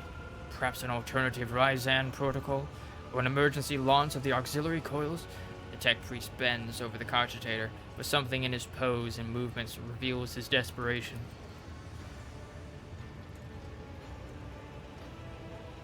While the other vid screens are filled with more and more strings of symbols, the monitor in front of you blinks and its static image changes. Pascal is too engrossed in his ritual to notice. Read the information. Input pack comp nom os stab true stab false stat check init perturb reg disturb reg quarry.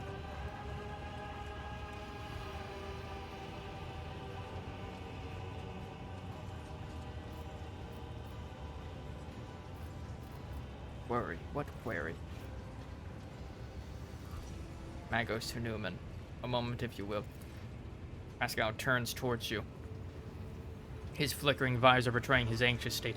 Lord Captain, He stops short when he sees the vid screen.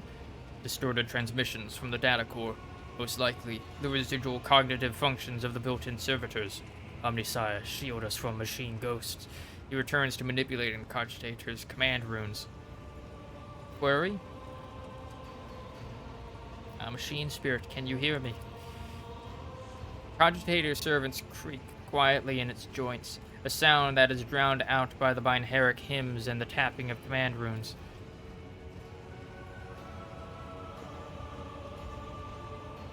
Input prompt. Ping. Request. Resp. Operate resp. Injury. Operate resp. Rescue. Operate resp. Query. Rescue? Yes. Machine spirit. Rescue us. Machine spirit. This is the Lord Captain of this vessel. Obey me and start the warp engine. O hallowed machine spirit, in the name of the Omnissiah and the Emperor, reveal unto us your power and guard us against our doom. Useless pile of scrap. The rogue trader commands you. Rid us of your malady and submit to my will. O hallowed machine spirit, in the name of the Omnissiah and the Emperor, reveal unto us your power and guard us against our doom. Pascal echoes your sentiments with the triumphant sounds of binheric hymn. Pascal's next vocalization goes unsynthesized as he sees the vid screen begin to stabilize one after another. The strings frenetically galloping across the green background are replaced with stable images or regularly updating status reports. Only one monitor remains inexplicably red. This one. The tech priest Vox crackles in shock, but his report is as clipped and clinical as ever. Registering. Warp sextant activated. Registering. Data stream stabilizing. Registering. 0 data errors found. Reporting. The warp engine is ready for translation. After a pause, Pascal adds, I'm also reporting evidence indicating a Category 3 miracle fulfilling the criterion. Thou shalt witness the mechanism that toils in glorification of its function and in defiance of deactivation. Lord Captain, Ravor here. The crew are almost finished carrying out the orders given earlier, and I've just received confirmation from the engineer's hull. I don't know what you did, but the warp engine's up and raring to go. We're ready to begin the translation to the warp, your ladyship. What just happened? Pascal pauses. I hypothesize that the ship's spirit heard our prayers and intervened. I summoned the power of the Omnissiah to do something beyond my comprehension. As the Omnissiah perceives and knows the power of your faith, Pascal, you would not have worked this miracle otherwise. I expected you to save my ship yourself, not pray for a miracle. Your performance is unsatisfactory. No little of the Omnissiah's sacred machines. But what I saw on the screen looked strange.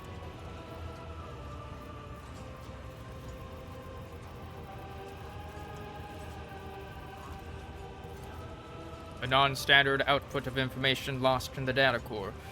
The servitors used as data conduits are not always fully lobotomized. Fragments of their thoughts can appear even in pure code. Pascal falls quiet, immersed in thought. Not have worked this miracle otherwise. I hope he will grant me a revelation that will allow me to comprehend the nature of this miracle.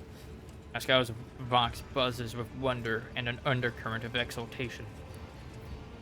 Contact Ravor. The Lord Captain speaking. I give the order to commence translation to the warp. Waiting for you to ascend the captain's throne, Lord Captain. May the Emperor protect us. Whoa. Spooky.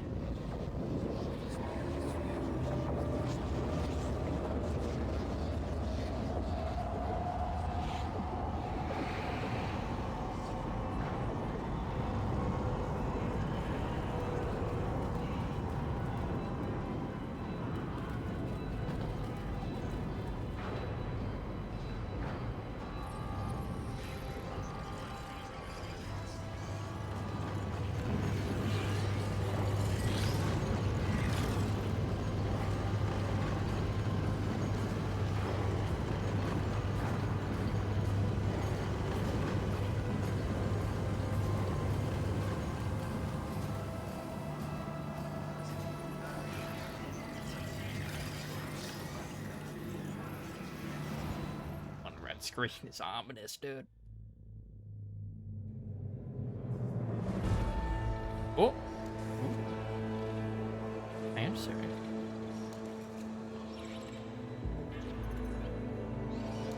The Von Valancia's flagship made its way out of the doomed star system.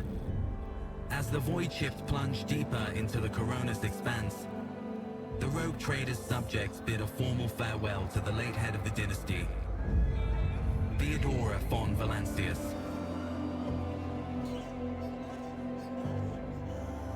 Having paid their last respects, the crew gathered their strength and braced themselves for whatever was to come next.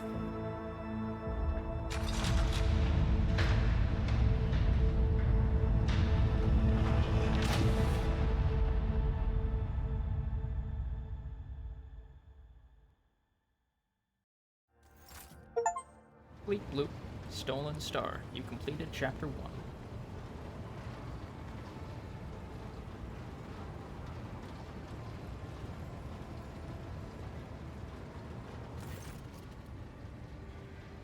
Lord Captain, allow me to report. Our journey through the warp is coming to an end. Lady Navigator Arcelio informs me that we have reached the point where we can translate to real space in the Furibundus system. The Lady Navigator and her pilots are awaiting your permission to begin the process. The Furibundus system is home to Footfall, the only Imperium outpost with a functioning wharf in the Coronus Expanse. The tech priests are begging you to have mercy on the machines worn down by the warp, and to allow the servants of the Omnissiah to inspect and heal the void ship's wounds in the dock. The prayers and rituals will take some time, which our astropathic choir will use to establish a connection with the prime worlds of your protectorate, Dargonus, Janus, and Kiava Gamma. Master Zachary Wise has recovered an invitation previously adrift in the Immaterium. The Liege of Footfall has humbly requested an audience with the rogue trader of the Von Valancius dynasty. According to Master Zachary, the message was tinted with shades of pleading. I quote, "Apparently the Liege is anxious to meet as soon as possible." Footfall, a place where filth and sanctity go hand in hand. Reverend Hieronymus Doloroso will most likely expect a visit from me. I imagine he will be interested in talking to you as well, Medea. I will be leaving your void ship when we arrive on Footfall, Medea. Once that is done, consider the Lord Inquisitor's task complete. Your ladyship, young Yvain Winterscale has asked me to convey his gratitude for your hospitality and for saving him from certain death. Not wishing to overstay his welcome, he plans to disembark at Footfall. Lord Yvain swears he will not forget his debt to you. I hereby inform the rogue trader that during the comprehensive system inspection rite, this unit discovered data clusters within the captain's cogitator that are concealed from prying eyes by means of a personal cipher and a sacrament of algorithmic authorization. Unit Medea von Valancius has been added to the access list and assigned the identifier Keeper Tool. The unit can access the data from the captain's cogitator provided that she possesses the decryption key. Detect a hint of something resembling curiosity in Pascal's mechanical voice. Are you leaving us, Heinrich? The arrangement between the Lord Inquisitor and your predecessor was that I be transported to Footfall, and no further. I dare not take advantage of your generosity and patience any more than I already have, Medea. I hope we meet again. True servants of the Emperor are always welcome on my ship. You are a skilled fighter. I could use some people like you. What do we say we extend your stay in my retinue? Finally, my benevolence and patience were both about to run out, so we meet again. True servants of the Emperor are always welcome aboard my ship. Regards you with a curious look and a polite smile. An interrogator of the Inquisition seldom gets to hear such words. Thank you for your hospitality, Medea. I will not forget it. Argenta, who is this Reverend Hieronymus who wants to talk to me? He is the head of the Drusian mission on Footfall and one of the most prominent clergymen in the sector. Paying him a visit is a good thing for any loyal servant of the Emperor to do. I assisted his mission before I joined Lady Theodora on her voyage. I need his blessing to accompany the new rogue trader of the Von Valancius dynasty. If you wish to have me aboard your voyage ship, I request that we meet with Reverend Hieronymus. Victus, tell me about the system we are arriving in. Furibundus is valuable due to its close proximity to the Maw, the gateway to the Imperium. The system is mostly known for Footfall, the main base for merchants, privateers, and rogue traders traversing the Cornus Expanse. Additionally, the star itself is orbited by an Adeptus Mechanicus station, which is off-limits to outsiders. Alter Templum Calixis Ext 17. I had the honor of tending to this shrine for a few thousand cycles. I suggest you abstain from visiting it, as most tech comrades at the station are engaged in meditative calculations that should not be interrupted. What do I need to know about Footfall? It is the largest port and the trading capital of the Cornus Expanse. It has a dockyard that will allow us to inspect and repair the void ship, and it boasts its own astropathic choir, the Cornus Expanse communications nexus. Hold on, that reminds me.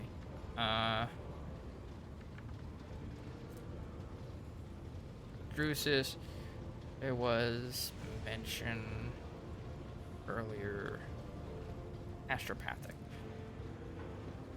Powerful sanctioned psyker who can send and receive messages through space with their telepathic abilities. Those chosen to become astropaths undergo the ritual of soul binding that purifies their body and soul. The ceremony leaves astropaths blind, yet they become bound to the Emperor and are trained to send their thoughts across the galaxy via the medium of the warp.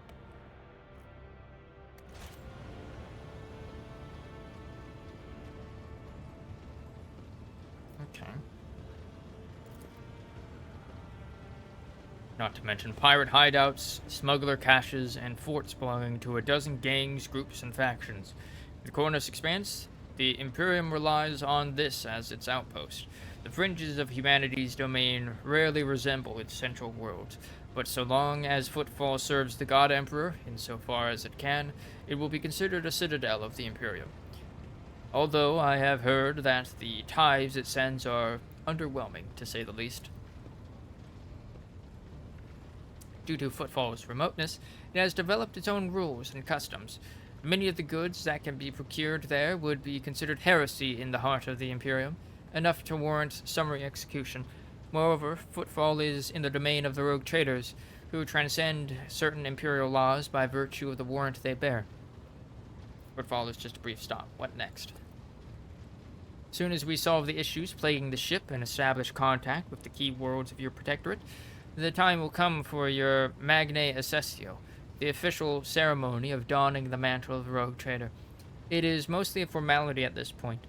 You already possess all the privileges granted by the warrant, and yet it is a major milestone in your personal history, the moment your name graces the list of heads of the Von Valancius dynasty. We are all looking forward to that day, Lord Captain. Lord, do you know anything about the Liege of Footfall?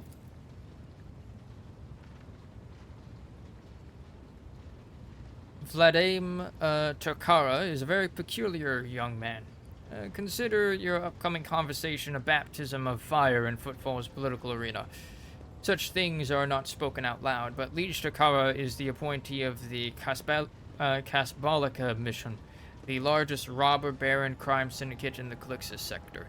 They specialize in the cold trade, the buying and selling of all kinds of Xenos rubbish. Balika mission. Footfall chapter of one of the most successful crime syndicates in the Imperium of Man, founded in the Calixis sector. The Kasbalika mission negotiates beneficial long-term deals with rogue traders, privateers, pirates, and other treasure seekers, dealing in illicit goods for a cut of the profits. Its specialty is the cold trade of forbidden Xeno artifacts. Cold trade, the illegal trade of commodities and artifacts of Xeno origin. It's like the black market. Term used within the Imperium to refer to aliens. Footfall was previously run by a liege who did business with several criminal factions at once, but he suffered an accident. The reins of power were picked up by Vladimir Takara, whose appointment benefits not only the Kasbalika, but also their most powerful ally in the Cornus Expanse, rogue trader Calicos Winterscale. Vladimir is a slippery yet very cautious fellow. He does not usually beat around the bush and does not play mind games. Perhaps more importantly, he is no fool. Fools do not rise this high in the Kasbalikan hierarchy. Keep all this in mind. You are a rogue trader, you stand above him in status and wield considerable power. Having said that, history has seen cases where the Kasbalikan barons crossed swords with rogue traders and emerged victorious. Do not forget that, and remain vigilant. The Kasbalika, vile tech thieves. Pascal's Vox barks out the last word like a profanity. Why does the Liege want to see me so badly? Not you personally. He wishes to meet with the rogue trader of the Von Valancius dynasty. Takara does not know about Lady Theodora's death, and is simply seeking an audience with the powers that be. My gut is telling me that something must be very wrong on Footfall if our astropath managed to read such strong emotion in such an anodyne message. We have no information, Lord Captain. The broadcast from the Footfall Astropathic Choir was the only missive Master Zachary has received lately. Tell the Lady Navigator I give her leave to make the translation from the warp into real space.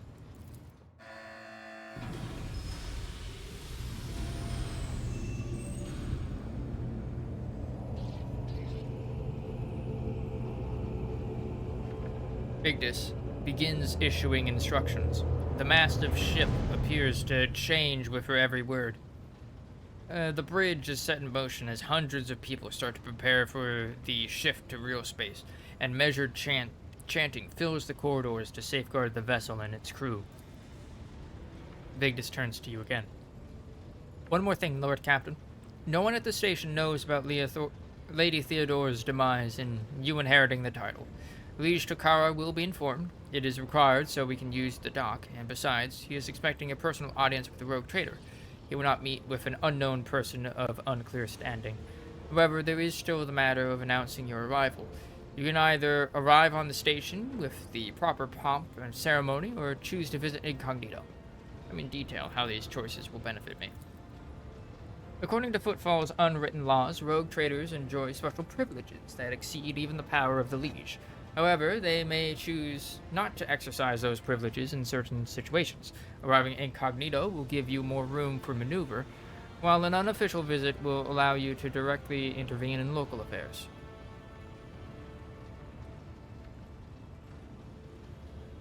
While an official visit will allow you to directly intervene in local affairs.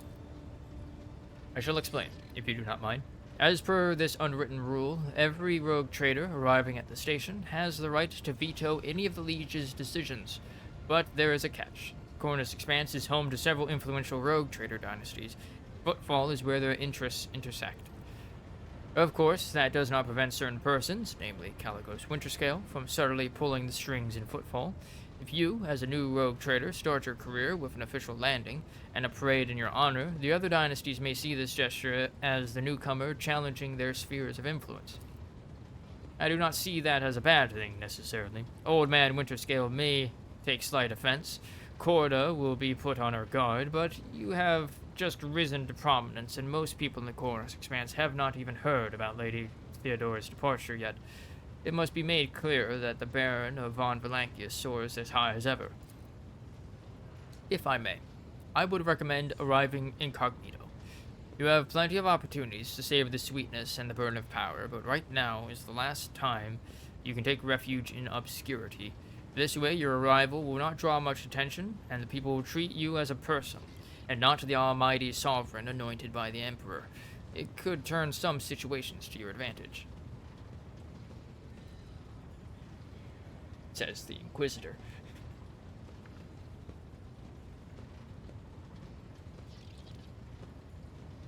Alright.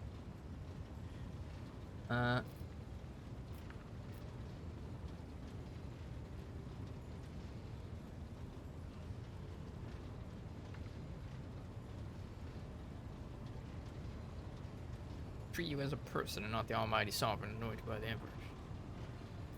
Yeah, let's do this one.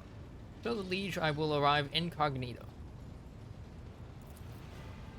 Will be done, Lord Captain. Victus bows again. With your gracious permission, I will return to my duties.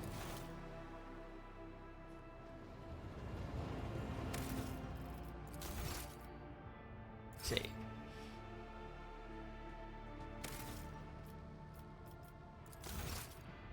How long ago was this? Jesus, an hour ago? Woo! Yeah, damn. Alright. What Captain? The box beer spot you anything interesting? You may be interested to know that a group of officers was discussing a grim rumor over lunch. Word has it, the apparition of Lord Captain Theodora has been sighted on board lately. Yes, you heard right. They say she is haunting the decks, dragging wayward crew members off into oblivion. Disquiet has spread throughout the ship, as the anomaly has been reported on different sections, sometimes entire kilometers apart. Boxmaster leans closer to you. Master Heinrich van Calix expressed interest in our communication stations and Vox nests a short while ago. The interrogator appears to be very well versed in the matters of sacred technology, and it worries me. A man of his knowledge and in his line of work is capable of discreetly planting his own devices in our systems. We will be vigilant, Lord Captain, but you should try to be more careful as well. That'll be all for now. Okay. Helmsman. Lord Captain.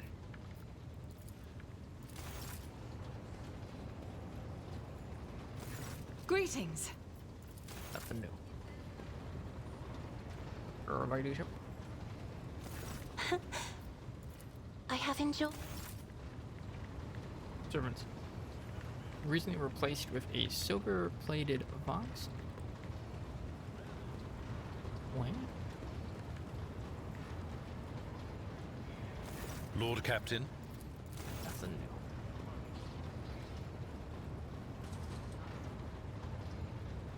new. IH-630. Who the fuck?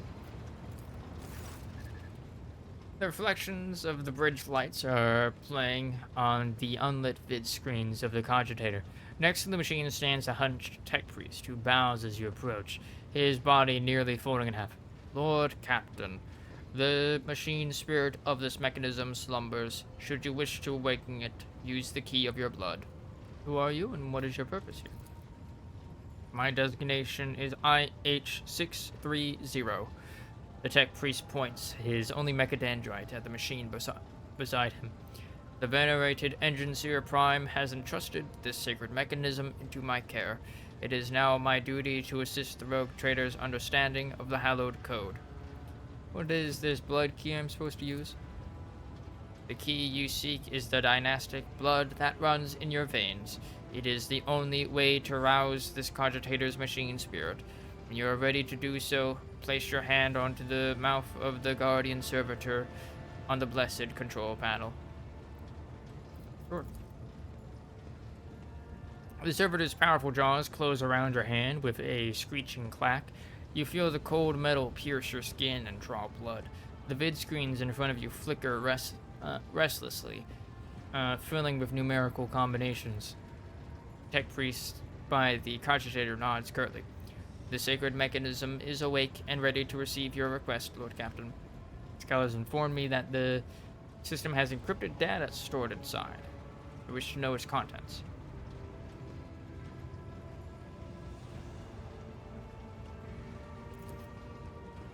Without another word, the tech priest turns to the cogitator. He raises his hands and a prayer of binary code pours out of his Vox device. The servo motors in the bowels of the machine grow louder, its undulating hum responding to his chant. Numerical combinations run down the screens. Scanning. 0000.0. Scanning. 0000.5. Scanning. 000.9. SES Air Reg 789.0344 rest init identification or ident 10 10256 operation off repo off. The machine spirit has discovered numerous critical errors. The data is damaged. The tech priest stops abruptly and the green glow of his visor narrows, registering an intact segment. The machine spirit has spoken. The worlds of Kiava Gamma and Dargonus hold certain data repositories. The mechanism is ready to provide the rogue trader with data keys that can unlock said repositories. What data repositories? That remains hidden. The encrypted data bank belonged to the esteemed Theodora von Valankius. She was the only one who could have known about these repositories. Perhaps the former engine seer could have known. Omnissiah accept his code. As I were to propose a hypothesis, it would be most prudent of a figure as eminent as a rogue trader to store her classified data in receptacles most secure. How do I accept these keys? Cogitator's vid screen blinks. Input. Rec resp. Dat tran. Act init 09875148. The generous machine spirit is willing to transfer the data keys to the head of House Valankius by means of an electu, a hypodermic tattoo augment. If you are ready to accept the keys, place your hand inside the servitor's mouth. Deep within the servitor's dark gullet, unseen burning hot needles pierce your wrist, but the sharp pain only lasts a moment. The electu that has been planted inside your wrist should be enough to open the repository doors. I need to know more about these caches. Vid screens flicker rapidly. Input, damn, comp, b, rest, init. Tech priest, augmented fingers dart around the control panel. The Omnissiah favors you. Machine spirit is willing to commence the calculation procedure that would restore lost data. Store the data on the cache located on Dargonus. The machine hums louder until it lets out a resounding crackle. Then the sounds stop and an unmoving numerical combination lights up on the screen. The tech priest's synthesized voice sounds almost concerned. The data has been restored, but it is only a single phrase. Litanies of the motive force. That is all the sacred mechanism was able to salvage. Administered in the cache on Kiava Gamma. Servo motors within the cogitator pick up the pace, their heavy thrum growing louder. The machine clicks abrasively for several minutes, until eventually a numerical code appears on the screen. The tech priest turns to you. Blessed are the Omnissiah's deeds. The repository on Kiava Gamma has a security system guarding it. The machine spirit has recovered a code that will allow you to disable the defense. Other questions? Have the tech priests of the Adeptus Mechanicus been able to discern how the ship was able to start her warp engine? The engine seer Prime spends hours pursuing the quest for knowledge in hopes of comprehending the nature of said miracle. May the Omnissiah's grace guide him on his journey. There is no doubt that it was a miracle sent by the Omnissiah as a manifestation of his will. Yet the Engineer Prime managed to perceive some logical connection within the streams of data. I am not privy to this connection, but the Engineer Prime will surely share this newly discovered knowledge with you in a detailed report. Who are you again? I am IH-630 of the Adeptus Mechanicus, faithful servant of the machine god. The venerated Engineer has entrusted this sacred mechanism into my care so that I may assist you in understanding and comprehension of its hallowed code. Leave. Oh. Clicking on that just does that. Got it.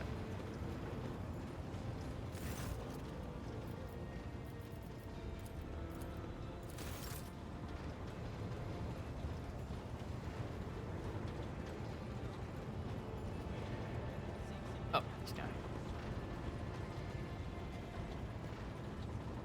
Oh. Keep posing. The Omnissiah knows all. Comprehend. I am honored. Acknowledge. May you...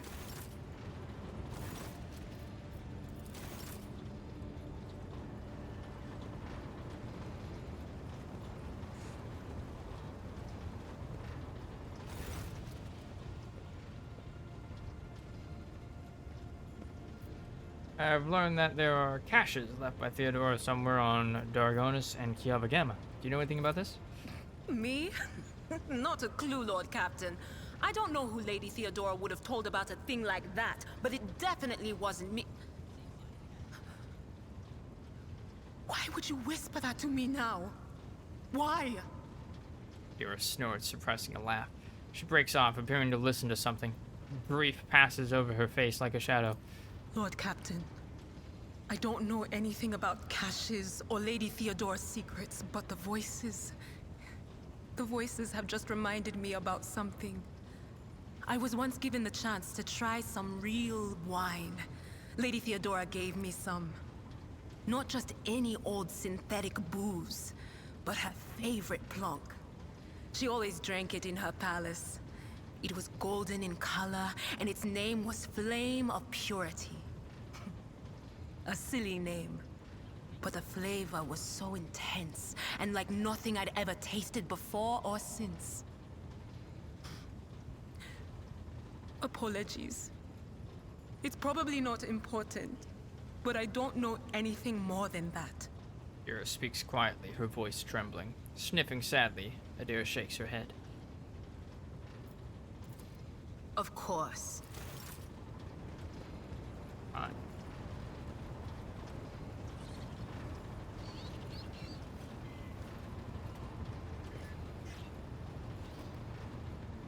You have my complete attention. Eric leans towards her, his gaze filling with warmth. Eric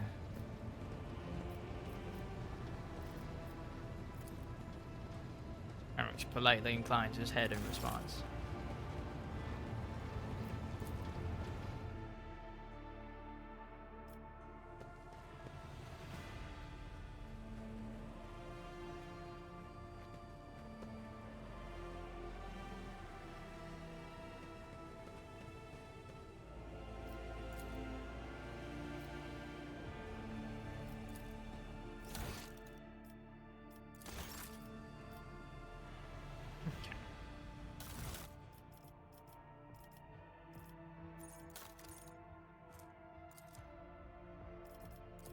Way to split these. Split. Yes. One on us. Alright. Sniper.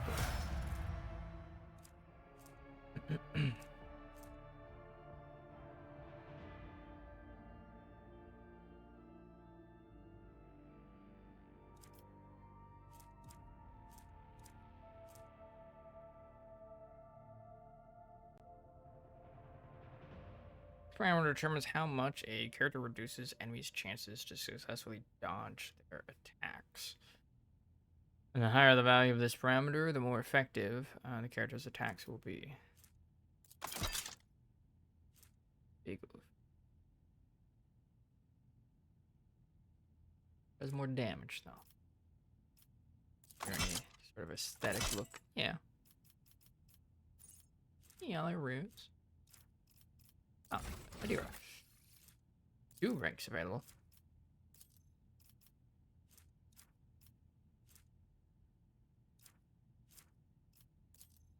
Power.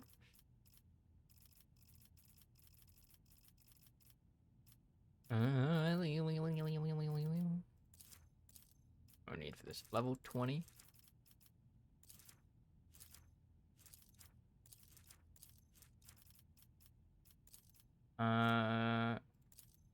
For every 6 use of psych powers by the psyker, all enemies gain a check -5.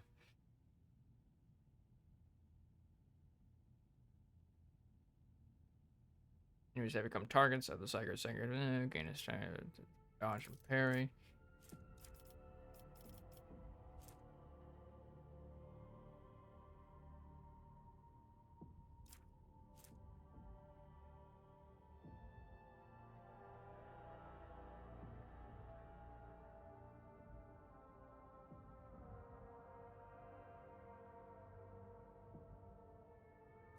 Like that. Okay. Is that failed willpower against any of the psychers? Okay.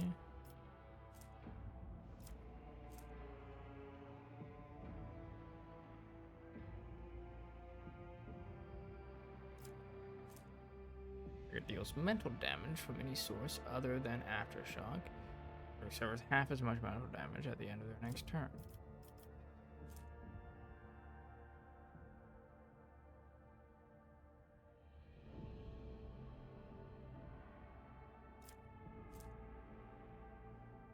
I'm successful dodge and or parry by the psyker and their allies combined.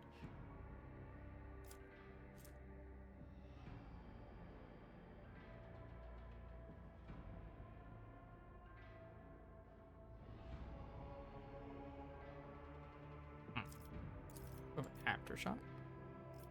Alright.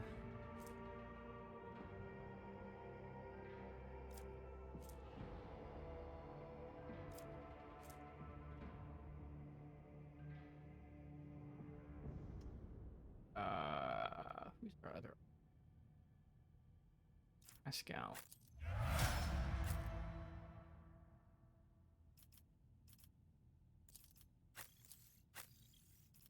Oh.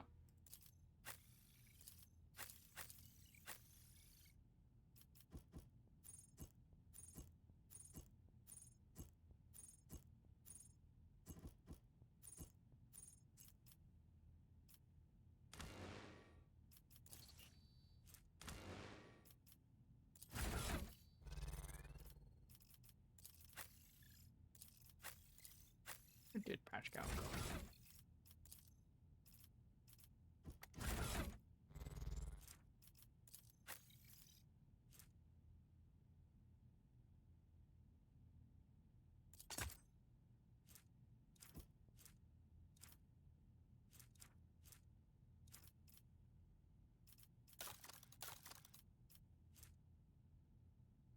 Oh. Better stuff than that.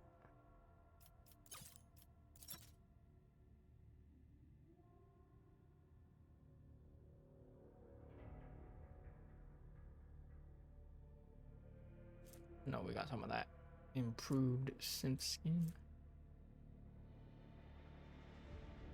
Armored body glove.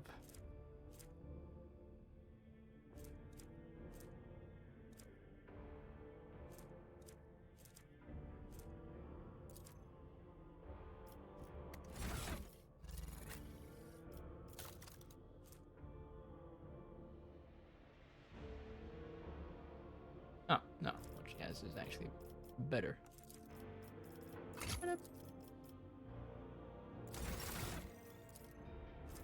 Oh. Didn't actually commit to that.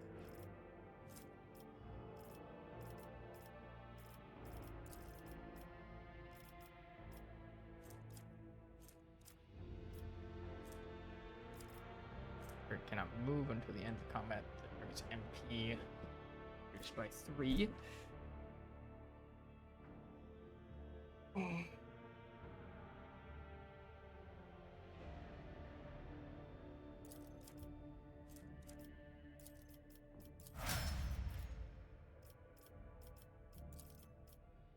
Okay. You.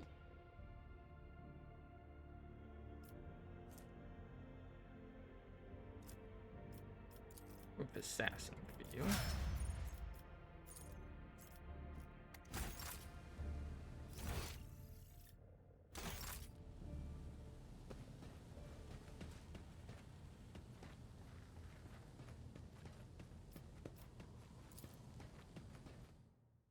Okay.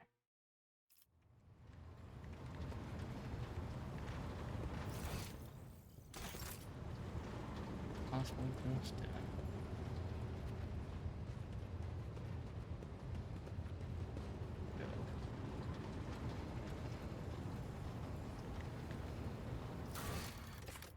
Okay. Astray. Tattered spirit. Many of the systems of the rotator ship have suffered damage in the battle with the cultists. The wounded ship's spirit yearns to reach the only port in the sector. Guard Unit is waiting for the ship in order to begin the full inspection and repairs. Okay, classified information. Cal has found a databank belonging to the rogue trader's predecessor, Theodore von Valancius, in the Furibunda system. The data encrypted in this database may prove useful.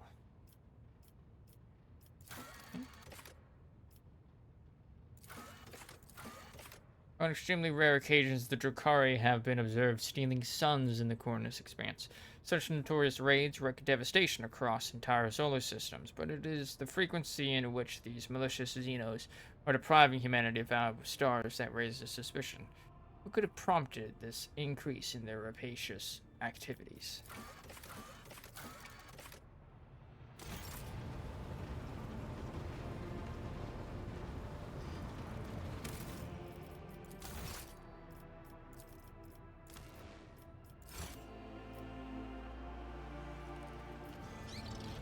Cornus Expanse. Furibundas.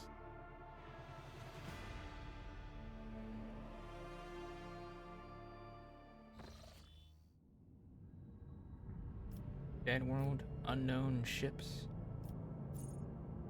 Lord Captain. Ravor's voice over the box sounds weary, rather than annoyed. I'm getting reports of several ships moving toward us. Judging by the fact that they're not responding to our hails and the telemetry shows a trail of macro batteries, they're not here for a chinwag. Ready to issue orders to prepare for battle at your command. Where do they come from? Haven't you noticed them before? The rubbish of Furibundus. And I'm not talking about these wrecks that are about to open fire. I mean the remains of meteorites, gas clouds, refuse from the shipyards. It all bunches together, and the smaller ships hide behind it to harass ships as they emerge from the warp. This be the work of Conrad? Silence over the box lasts for several seconds. It's possible. He could have hired some scum, or maybe it's just a pirate who saw the state of our ship and decided to push his luck. And we evade this combat. Weaver snorts, or perhaps chuckles. I don't think so, Lord Captain. This is a tutorial. There'll be no reason to. It'll be easier to blast these scum to smithereens than to evade them. We'll warn Footfall we're coming with a few macro salvos. On my order, all stations get ready for void combat. Right. Tutorial time.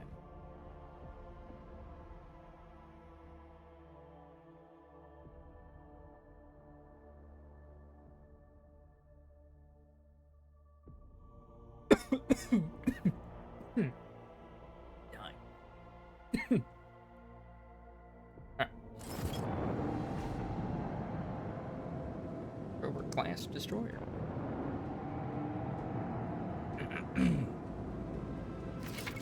Alright, moving in ship combat.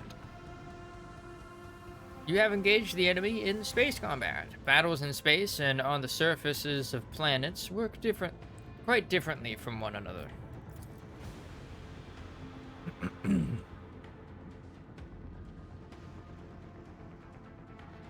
In space combat, the battlefield is separated into 3 zones marked by various degrees of brightness. acceleration zone, mid-movement zone, end movement zone. Ships travel at high speeds even during combat, which is why both your ships and those of your enemies must move a certain distance each round. You can only end your turn once your ship has traversed its minimum required distance upon entering the end movement zone. Move the ship. Click left mouse button on any accessible cell on the battlefield. Once you do, you will see a hologram of the ship that will allow you to evaluate the efficiency of future attacks and actions from that position as you would in regular combat. Click left mouse button to confirm your choice and command the ship to move. Alternatively, you can click right mouse button to remove the hologram. Okay. At minimum, I guess we have to move to here.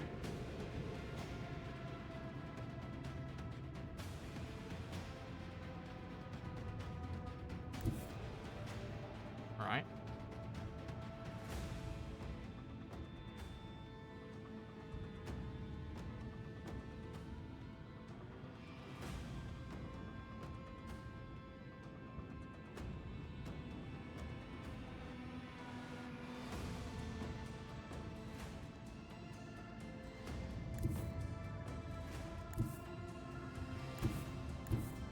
Oh, that like determines what the heading's gonna be, I guess. Is our lance weapon? That. There are macro cannons.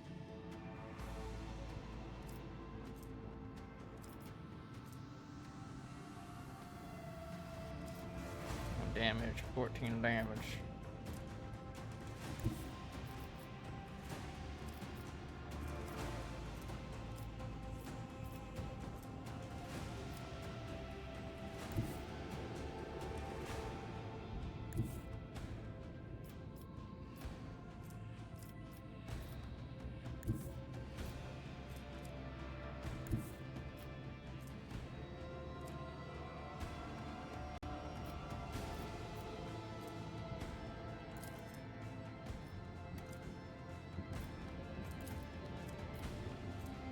Swing run.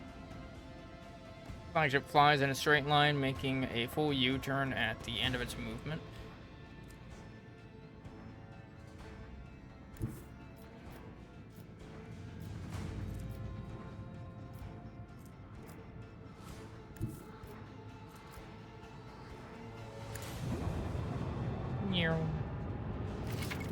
Are attacking with weapons. Your ship is equipped with an arsenal of weapons, which differ in terms of range and fire. And offer you a variety of ways to assault your opponents. Ship can attack with each of its weapons once per turn. Note, these can be fired as the ship moves, as attacking does not end the ship's movement. Each of the ship's weapons has a separate attack action on the panel at the bottom of the screen. You can click on an attack's icon to view its firing arc. We've already figured that out. And consider what position on the battlefield would be the most advantageous for your ship. Select an attack action on the panel at the bottom of the screen to attack an enemy with. Then click left mouse button on the enemy ship. Each turn, you can use each of the ship's attacks once.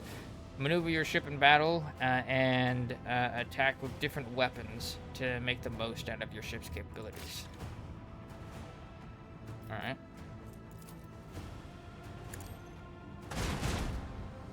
Pew! That was surprisingly not off. Right. Ship's defenses. Some ships are protected by shields. To deal damage to such an enemy, you must first pierce their shields. 2 shield arrays cover the ship's sides. One protects its bow, the other its stern. Shield depletion and attacking. When facing an enemy ship equipped with shields, choose your angle of attack wisely and direct your fire at a side where the shields are weakened and completely depleted. Note that enemy shields recover each round. The Rogue Trader's flagship is likewise protected by shields. If the enemy attacks you from a side where the shields are weakened or depleted, the ship will take damage. Note that enemy shields recover each round. The Rogue Trader's flagship is likewise protected by shields. If the enemy attacks you from a side where the shields are weakened or depleted, the ship will take damage. Alright. The ship's flagship's damage shields do not recover at the start of the next turn. Instead, they can be restored with using the restart shields actions on the panel at the bottom of the screen. Restoring the shields reduces the flagship's combat efficiency. On its next turn, it will have reduced movement speed and firing range. Ship Ram.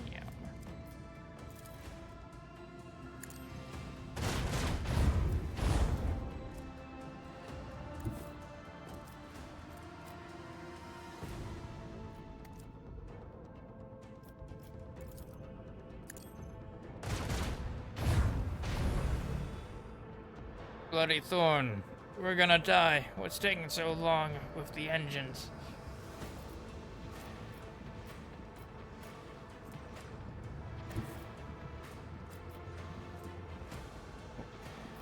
Yeah, restart the shields. Zoop. Like, what does all this stuff? Torpedo control, swing and run.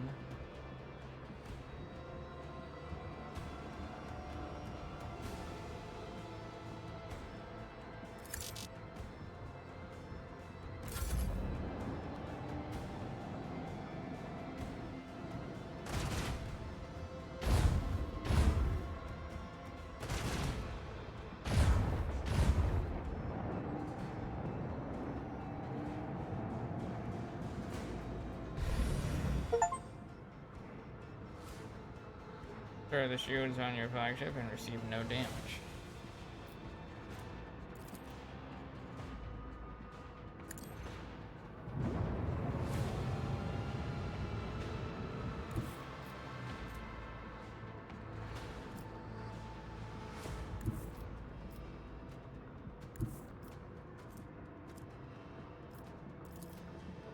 Sail upon the seas of void. Oh! Just fucking one-shot it. Alright. 4 turns. Torpedo control gives control of the nearest torpedo salvo, granting it 5 VPM. What does that mean? Void movement points. Void movement points determine how far a ship can move on their turn. For 1 cell. Hmm.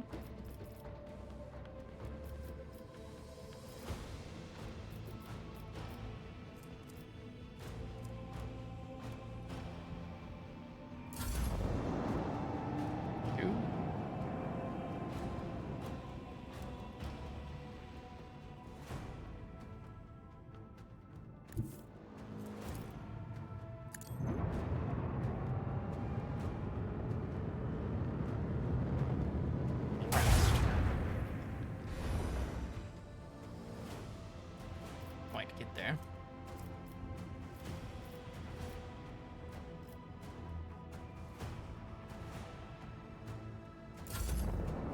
One.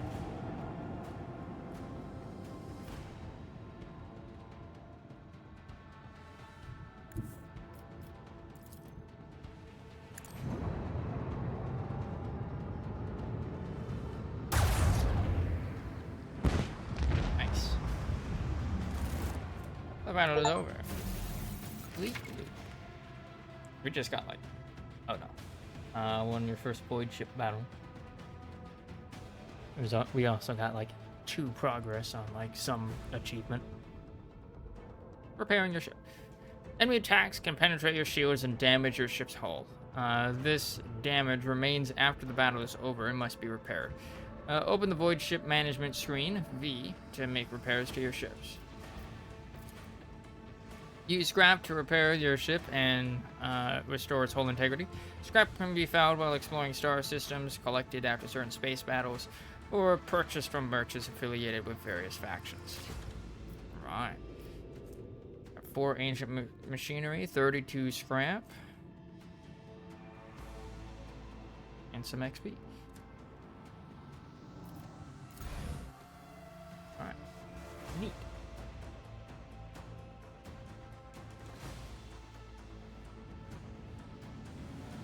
Alright, we we are here. I mean, we don't want to... Blessing. Look at this dead world, I guess. Like, on the way, you know?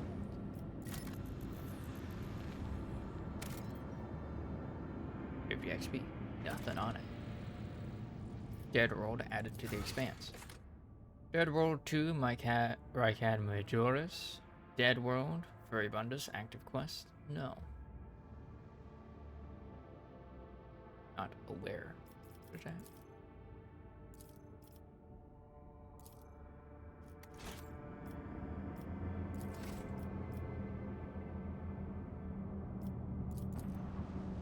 This is blessings.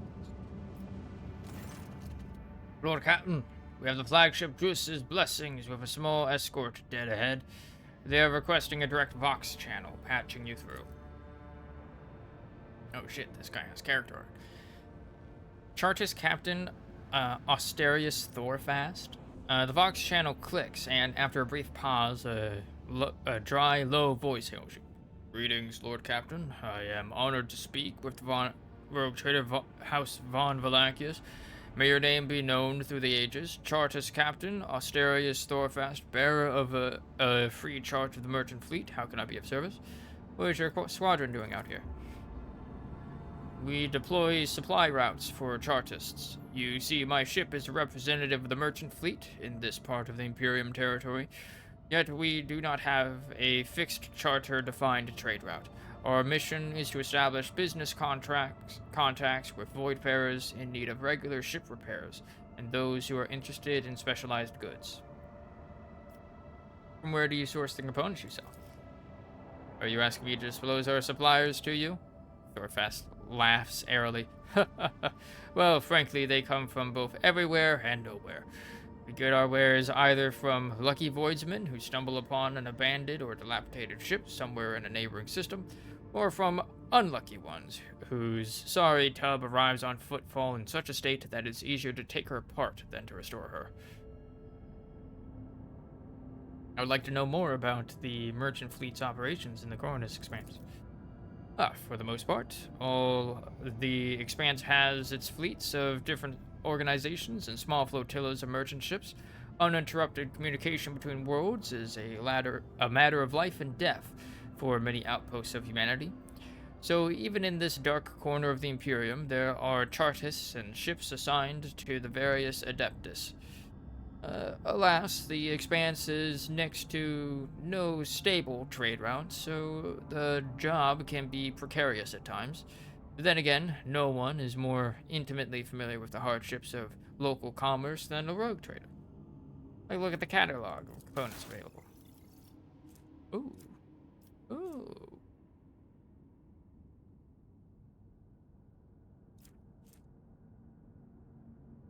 Provides void ship weapons with targeting data granting 80% hit chance and 5% crit chance.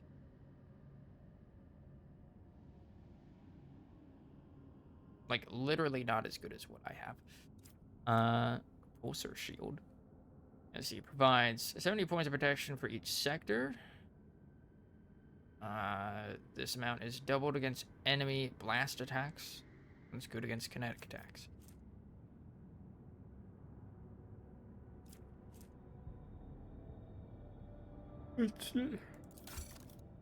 Oh, no. Okay. You have received new equipment for your ship. To install it,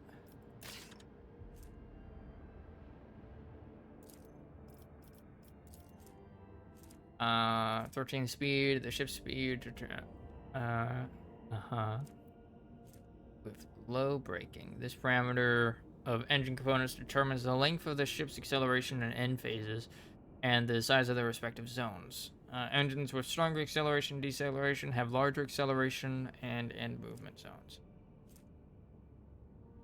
Okay.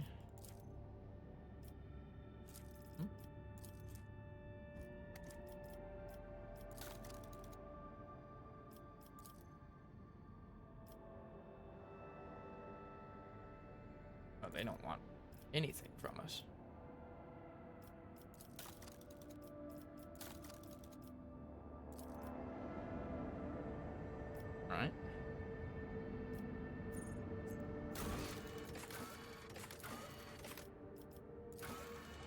specifically told not to go there.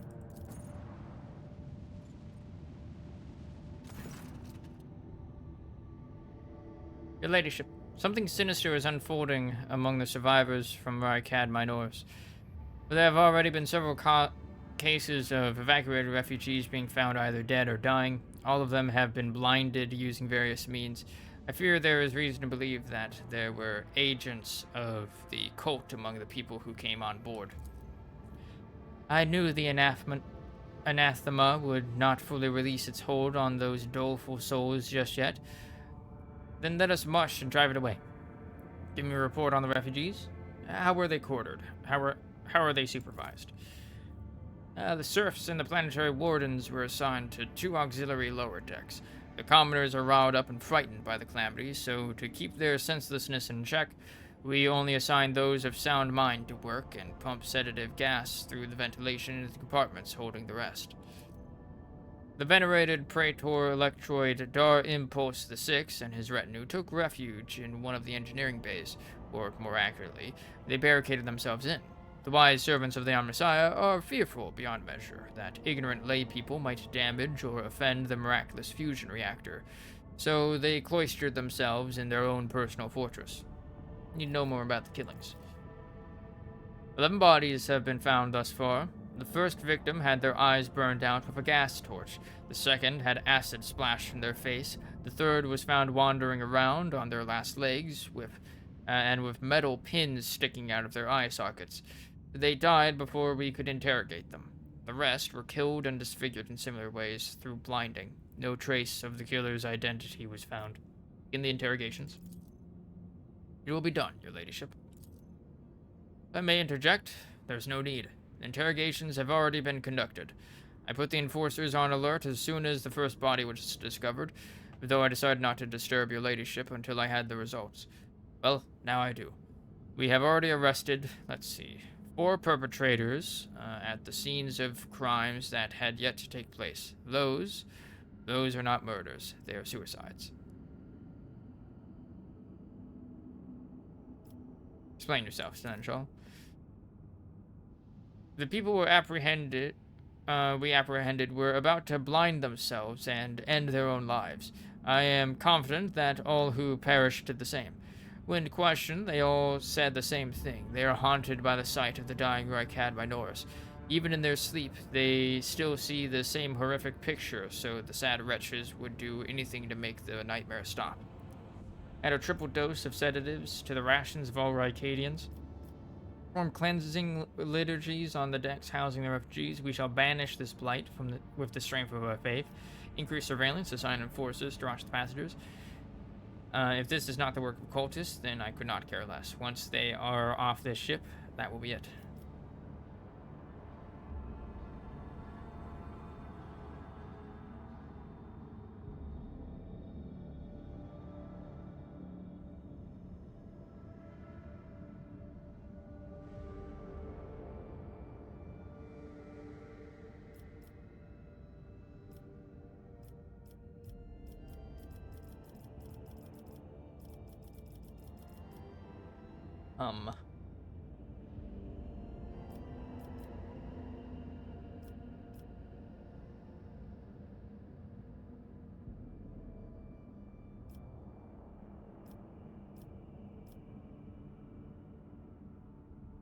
From cleansing liturgies.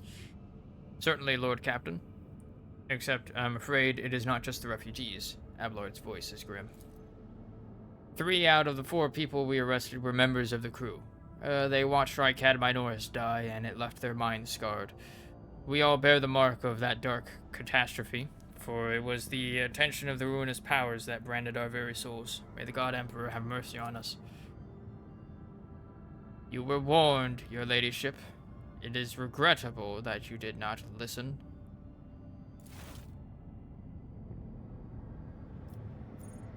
Got a bunch of super PTSD'd, like, off-worlders.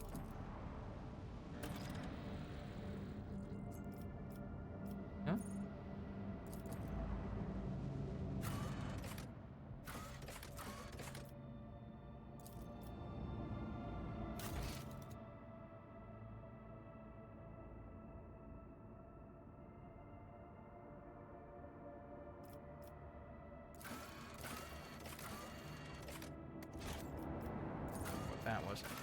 was.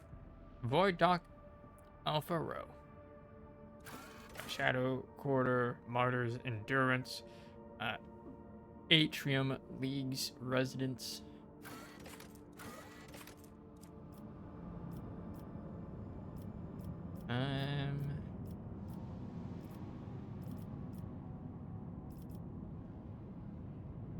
Yeah.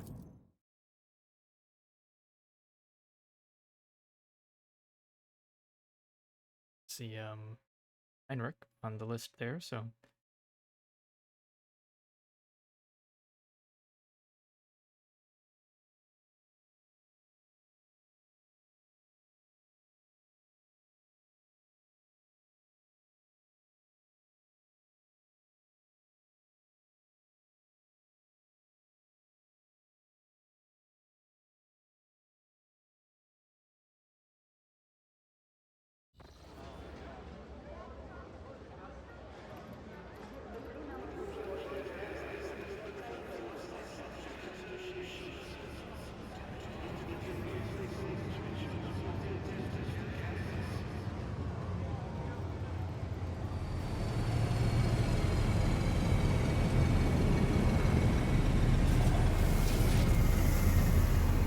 I see we have a new shuttle.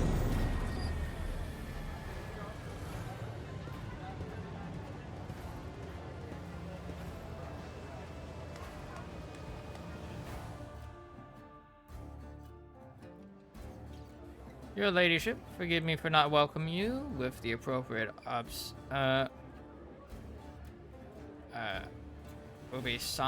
I don't know how to pronounce that word.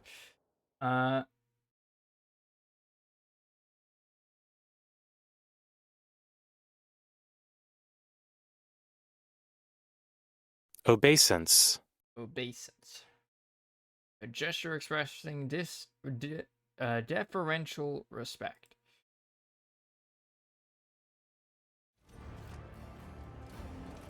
Your ladyship, forgive me for not welcoming you with the appropriate obeisance. We were told that you would prefer to arrive on footfall incognito, and so we are trying to attract as little attention as possible. I'm here on behalf of the Liege of Footfall, Lord Vladame Takara. The Liege awaits the chance to speak with you at his residence, but if you happen to have other business to attend to, I can serve as your guide and tell you about the station. Cassia's lip curls slightly. This is so familiar. Behind the amber-colored scattering of words of welcome, far less appealing hues lurk, murky and diluted. The look of someone accustomed to lying and hiding their intentions. Adira jerks her head, shakes it, and hisses through her teeth. Someone's coming, and they're coming for us. Watch out, Lord Captain. Ablard sighs and casually places his hand on his weapon. Who's coming? Judging by the voices, there's a lot of them. Angry. They've got teeth, but they aren't that sharp. Their strength is their numbers. Pray, what are you talking about? What could you mean by such a cryptic She doesn't get to say the rest. Hey, newcomers! How's this for a warm welcome?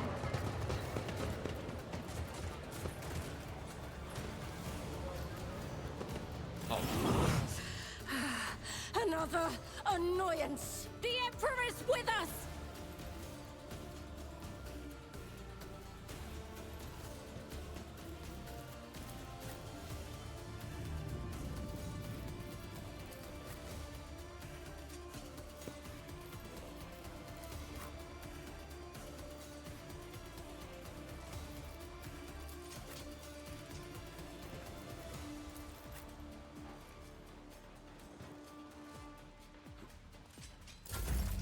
Right. Ooh. Front line, back line.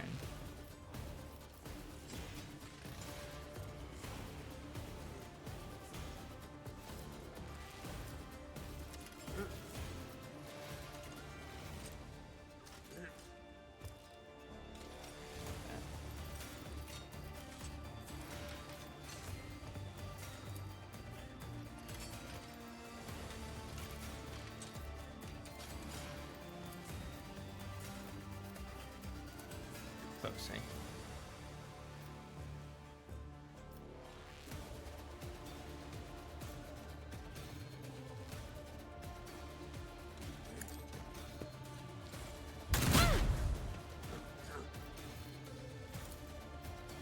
Schemes within schemes within schemes.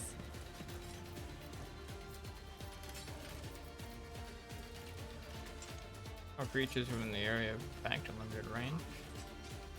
Marks an area for both home and back row. Front line. All allies in the front line gain plus 10 to the opponents, and all ally enemies suffer.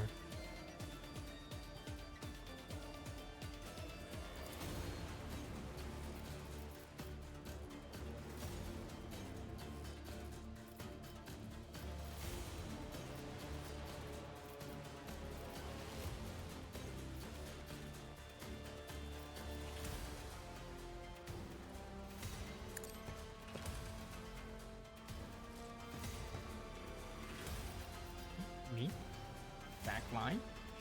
5x2 back line. All allies and then gain plus 13% cover efficiency. Oh, we can do that as us.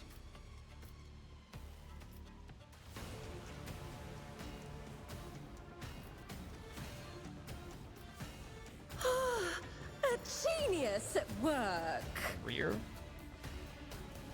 As in the rear, gain 13 range damage over penetration crit chance.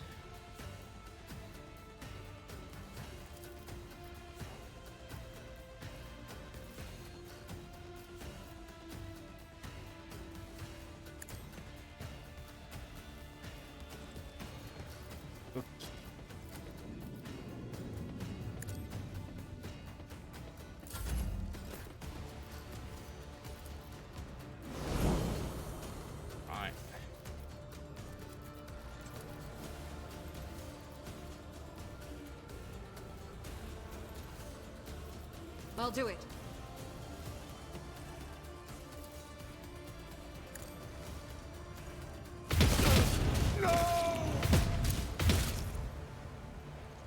Very nice.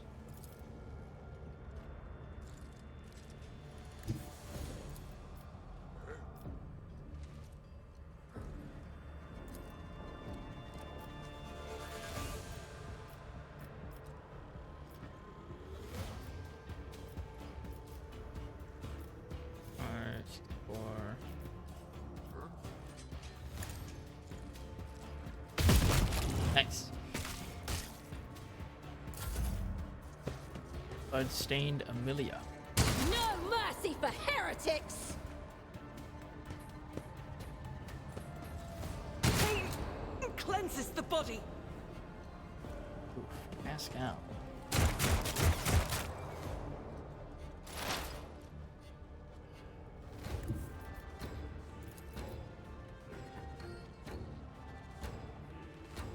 What is this foreboding?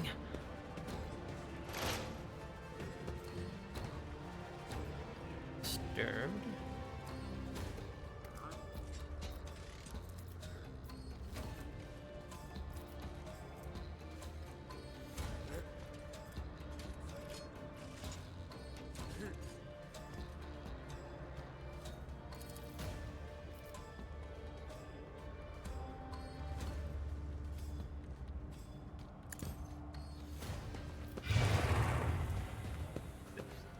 Next attack against target will be an automatic crit.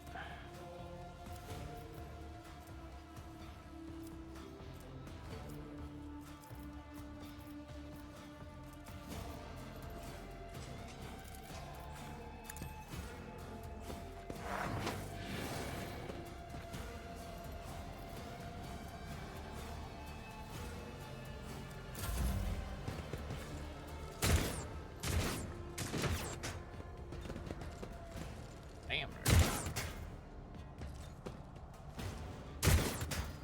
I'm going for Pascal.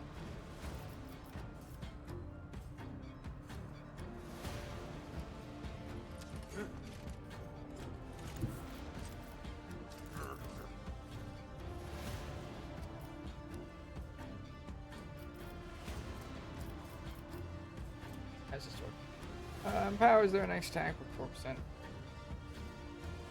Stack tactical ability.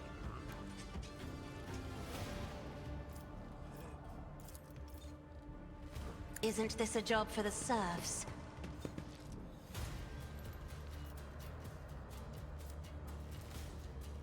Okay. Stack 18 of 999.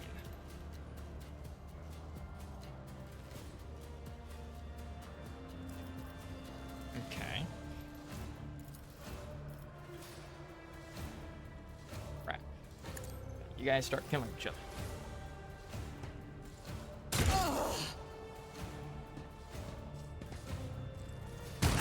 Oh, fuck. High momentum.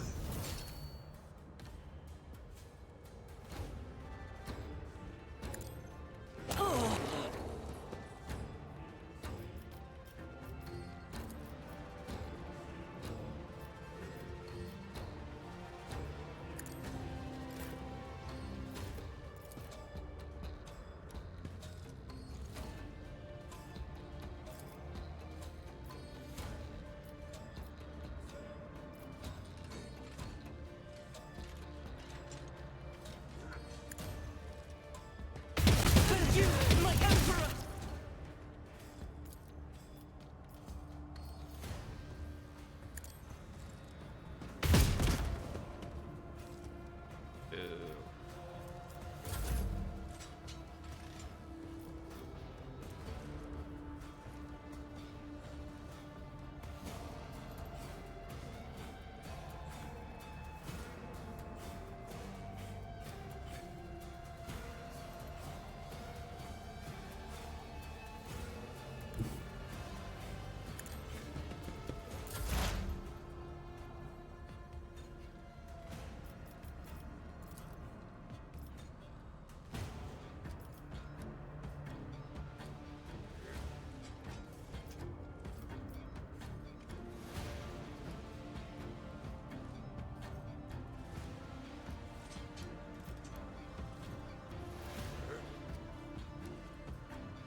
The scriptural prognosis is fatal. Big boom. The Omnissiah knows all, comprehends all.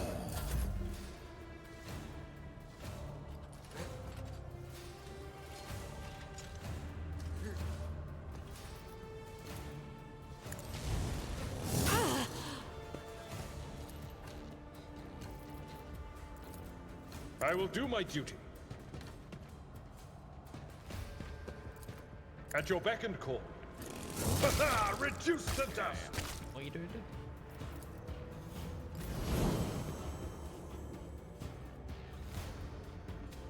Get there.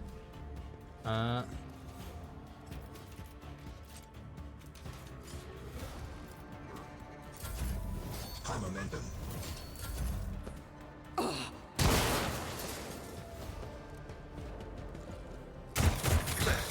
Weak, yet iron knows no pain.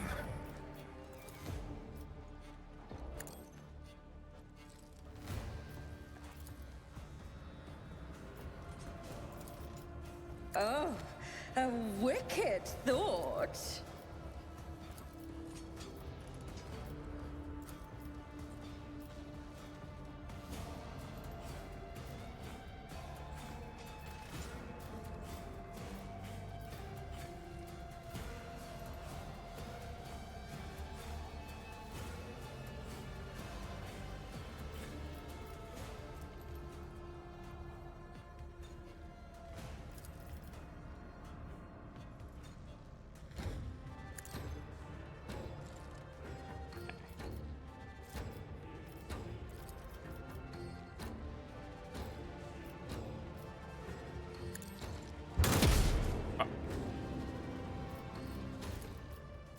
A maelstrom of madness!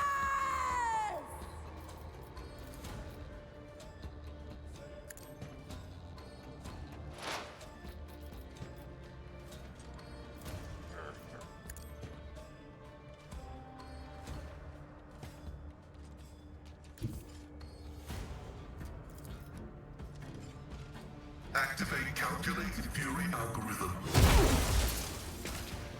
Very nice.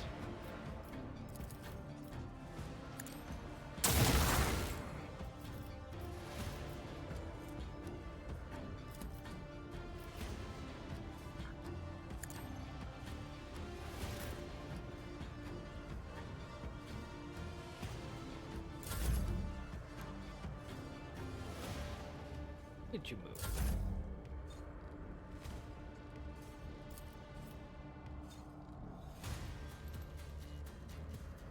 Into 23.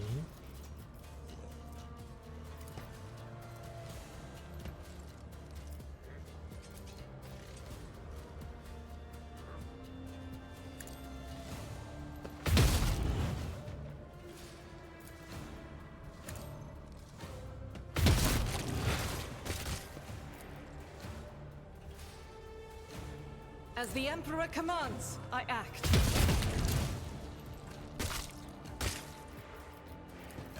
Slaughter.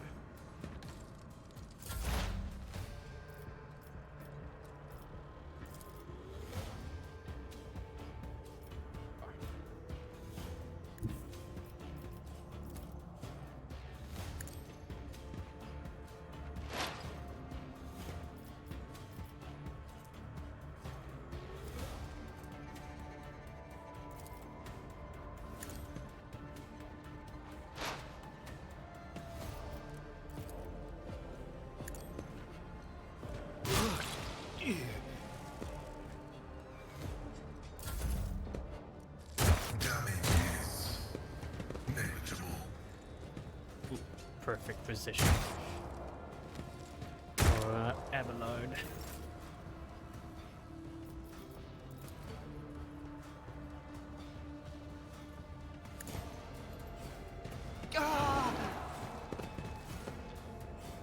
Now not so good.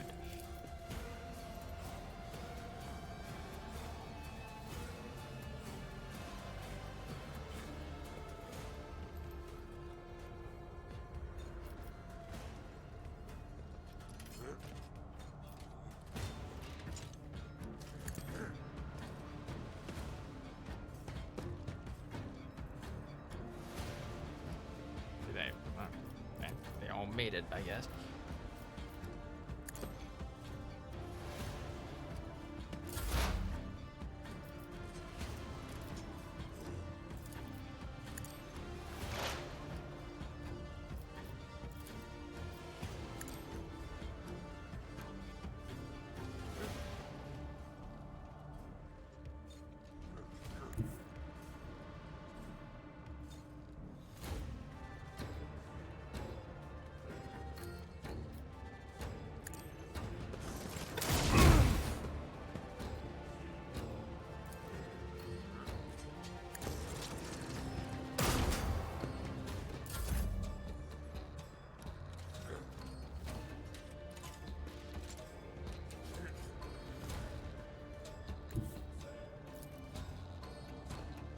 A tactically sound approach.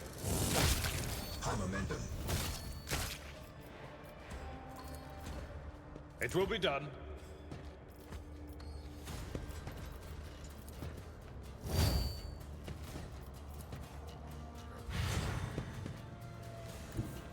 My place is at the fore.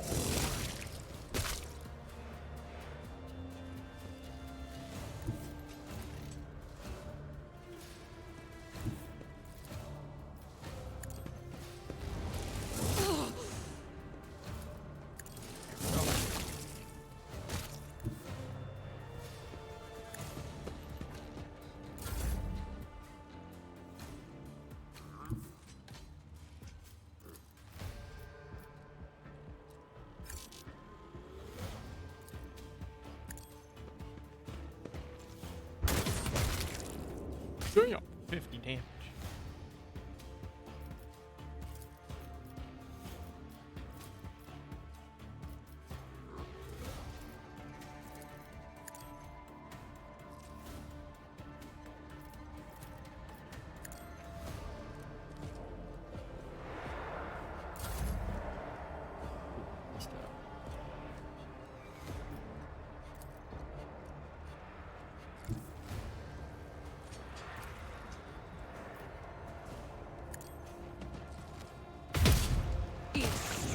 is a prayer. Well.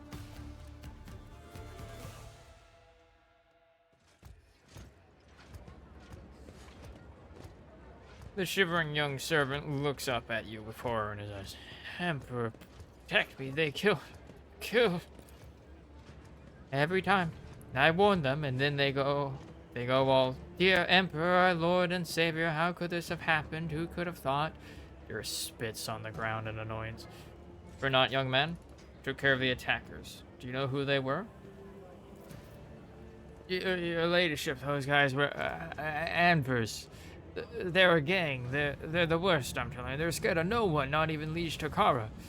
He glances around like he's expecting more bandits to appear. Does this kind of thing happen often around here? Is shooting? Yes. Attacks on nobles? Not very often. Unless it's the Anvers. They're vicious. Not a week goes by without them killing and gutting somebody. They're wicked heretics. They respect nothing. They follow no rules. Go and report this to the liege. Yes, I'm sorry, you're a lady. I'll just go report to the liege. They killed her. They killed my lady. Oh, this is terrible.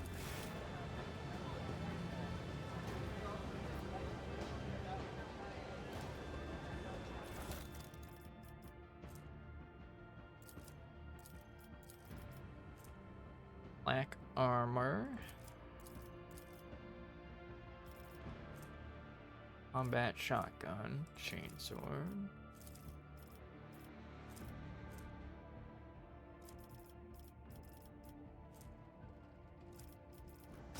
How many weapons?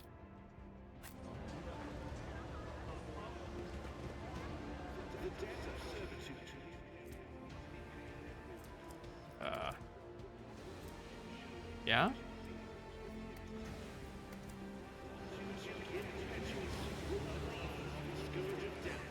Malediction of Rykad Minoris. Ruinous powers, remember those who witnessed the death of Rykad Minoris, will be to any who draws the eye of the archenemy. Uh-oh.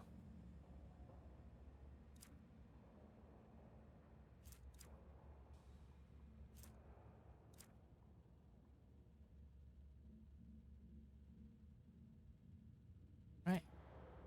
First round of every combat, the Vocator and their allies gain 2 plus additional MP.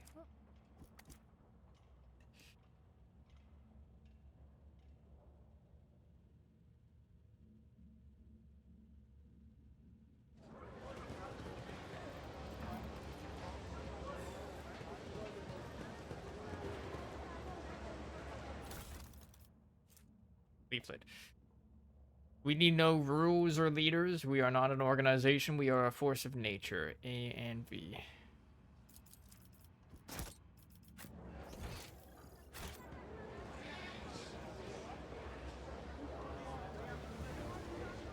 Curiosity sings in my veins.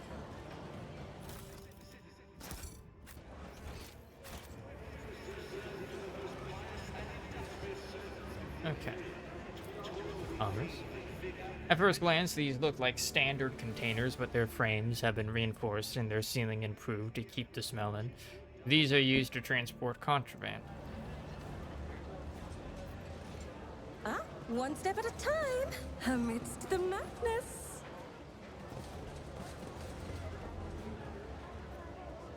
Everyone looks past you, not noticing your presence. Oh, strange memo. 1, the holy book by the altar. 2, that void damn customs guy. He is always on duty. Does he get any time off? Does he ever leave for a piss? Is he a servitor or something? 3, guess what? 4, hanger by the window. Remember to bow to the Emperor through the window. The corpse looks horrifying. The victim was thoroughly beaten before being shoved into the crack between the boxes.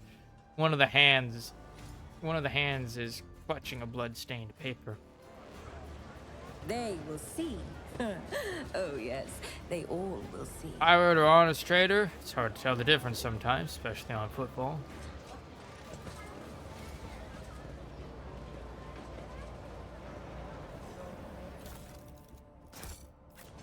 Father, let's go home.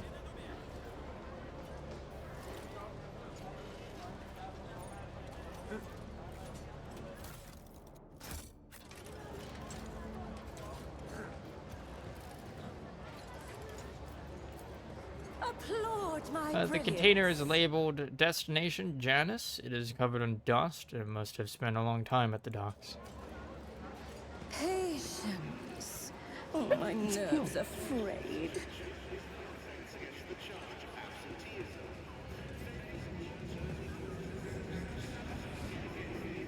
A lot of dead bodies everywhere. Kind of spooky.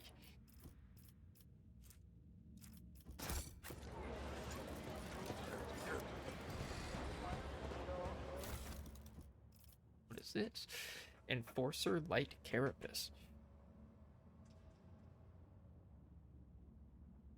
Okay.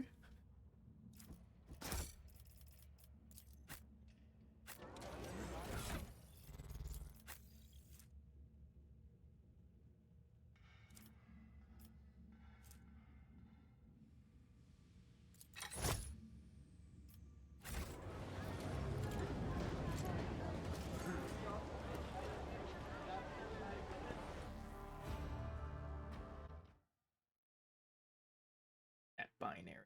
Later text.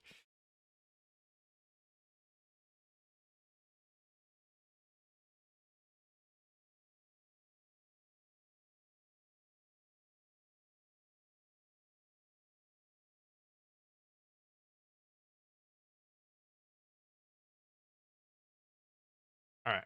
01010011. Binary text. 01110000. 01101001. SPI 01110010. Spur 01101001. 01110100. Spirit is what he's saying. Okay. Okay.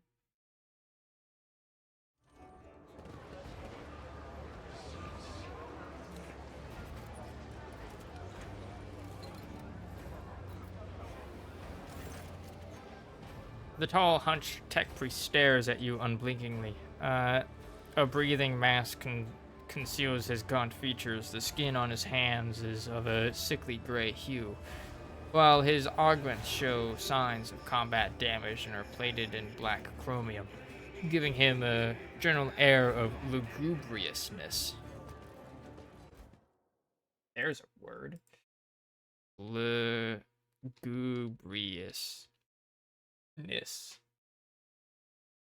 The quality of excessive mournfulness and uncheerfulness. Oh.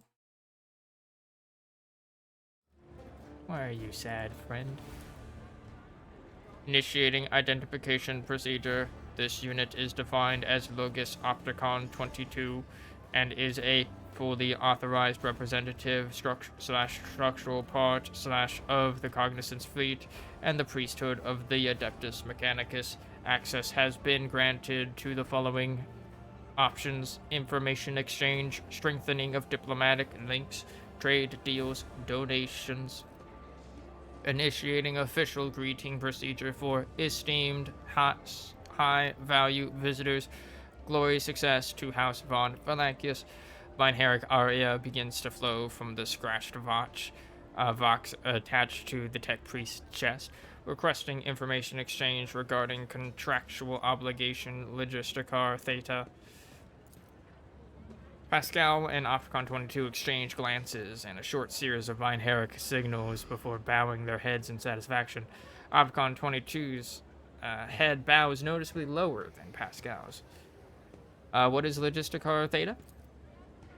Under the contractual obligation in question, 34.761 Terran cycles ago, the Explorator Cognizance Fleet received from representative/authorized units of the Von Valancius Dynasty a volume of high-grade promethium equal to the fuel capacity of 6 Tantaline void tankers.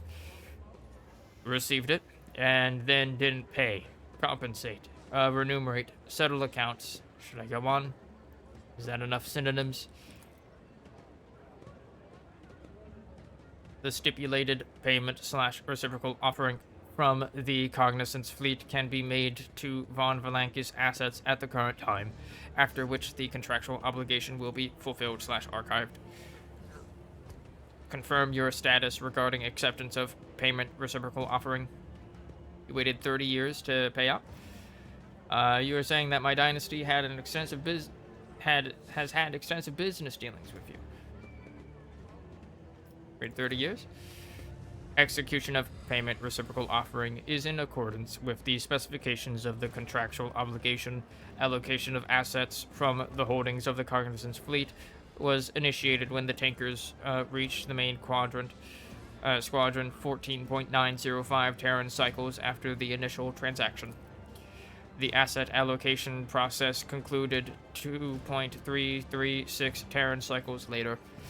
Transportation of the assets to the Furibundus system took 16.862 Terran cycles. Final delivery of assets to Footfall took 0.331 Terran cycles. Clever. If you had been purchasing fuel for a squadron at the other end of the Imperium, you may never have had to pay at all. We would have turned to dust before you made it there and back. You're saying that my dynasty has had extensive business dealings with you. This statement is true. The Cognizance fleet concluded 1,292 contractual obligations with the von Valankis dynasty as represented, led, administered by the counterparty identified as Theodore von Valankis. The most substantial was Pact 8 Yule, in accordance with which Archmagos Cubus Delphim, data usher of the sevenfold hallowed workshop of the sacred world of Euphrates II, was transferred to the planet Kiava Gamma to perform the duties of administer as its fabricator sensor. The services of such a highly enlightened and hence authorized servant were recompensated via the offering of paid for with a 7-year contract, granting the fleet's exploration vessels maintenance privileges at the Kiava Gamma facilities.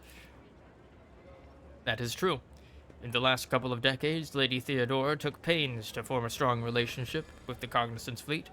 She turned down a dozen candidates looking for the right tech monitor to watch over Kiava Gamma. What payment can I expect?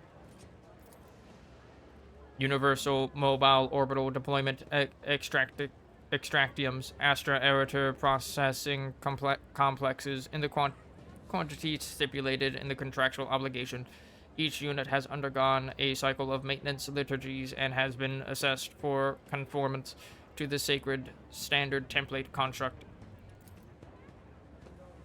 Great creations of the Omnissiah, blessed be his beneficence, which has bestowed upon these complexes industrial might and a full cycle of reproduction and life support.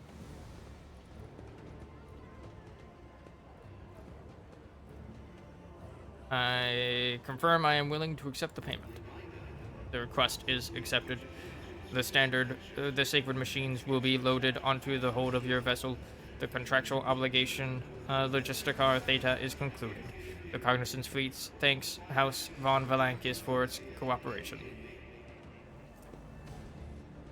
Mobile Extractium. I have some questions. Information assistance will be provided. Opticon 22, that's a strange name. The designation Opticon is an identifier with an illustrious history, a significant number of archive references, and is used by many explorators in the Cognizance fleet. The extension 22 is a custom edition made by the current unit, designed to highlight the unit's unique personality. What is the Cognizance fleet? The Cognizance fleet is the explorator fleet produced by the Adeptus Mechanicus for the purpose of surveying, optionally conquering the Cornus Response. The fleet's core squadron is located in Data Classified, while auxiliary echelons and autonomous void vessels are operating throughout the entirety of the Cornus Expanse. May the Omnissiah's favor be with my tech comrades. Pascal reverently touches the Explorator insignia on his robe. You're on Explorator. Then why are you here instead of exploring faraway systems? This unit functioned as a senior planetary scout for the duration of data classified procedural cycles. It was distinguished with 1, 3 promotions by 1 grade, 2, the right of a Tier 2 sacred augmentation, 3, a rotation in the fleet-wide archive as a valuable unit. After a reconnaissance mission to the Tinaris system, this unit was promoted to the rank of Logis and transferred to Footfall in order to perform the functions appropriate for its current status. There is something close to wistfulness in Opticon 22's otherwise emotionless voice. My archive contains data on the reconnaissance of the Tinaris system and the associated special circumstances. I express my respect for a veteran and adherent of the fleet. Valid assessment. The Tinaris system was a great test of faith. An assessment of this unit's durability threshold. An act of destructive xenocide. So what happened in the Tinaris system? Pascal and Opticon 22 turn to you and snap in unison. Data classified. What are you doing on Footfall? This unit performs 1. Residential representation. 2. Maintenance of the bureaucratic machines for the purpose of ratification of the insulating boundaries. 3. Management of the Kappa thread supply line. 4. Compilation of astrographic reconnaissance data. Lord lets out a long and heavy sigh. There was once a tech acolyte in Lady Theodore's retinue who knew the unique language of the esteemed tech priests. I only began to realize the true value of his abilities after he'd been devoured by a xenobeast on some nondescript world.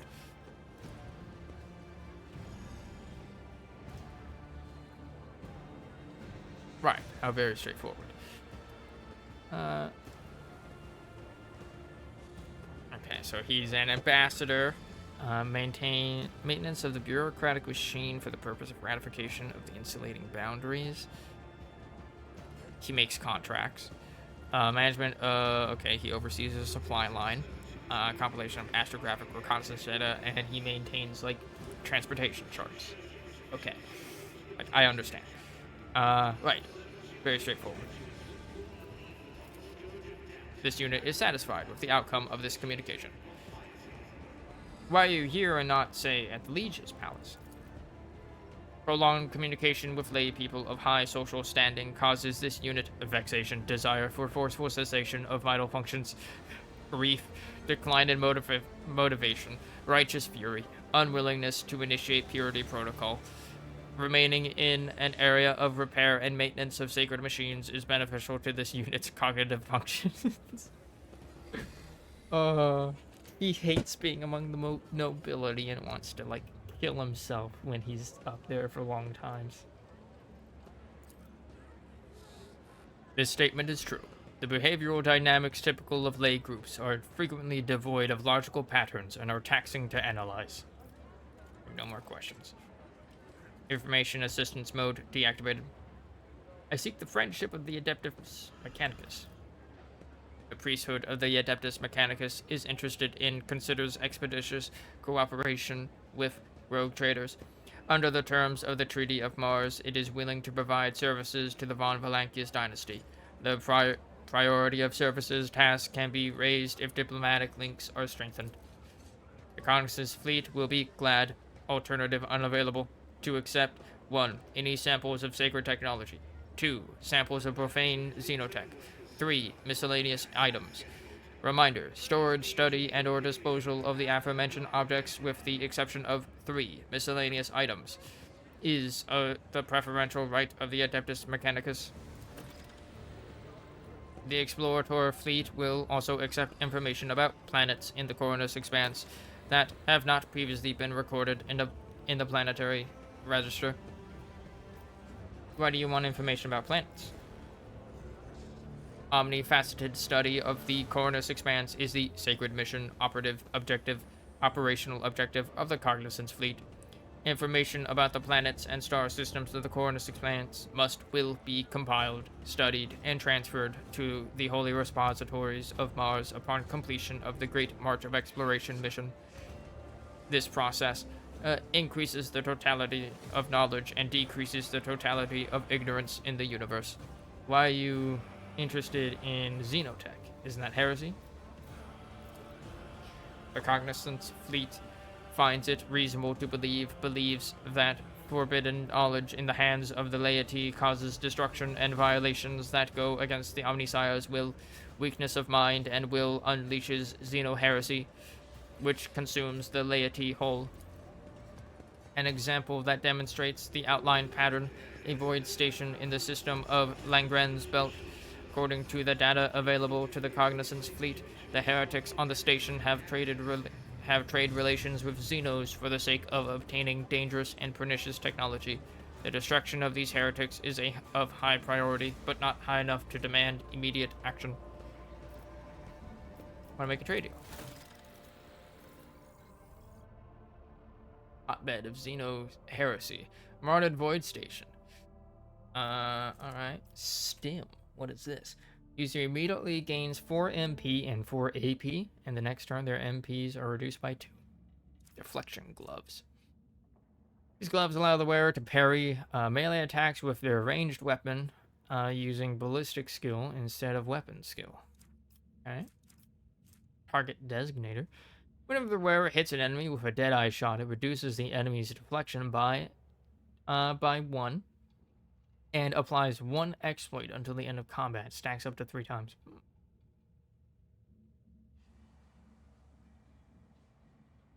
Okay. And that untradeable stuff.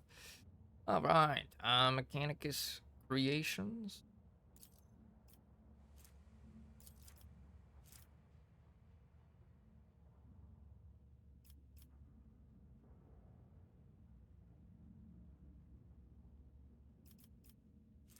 We have a lot of like that. This.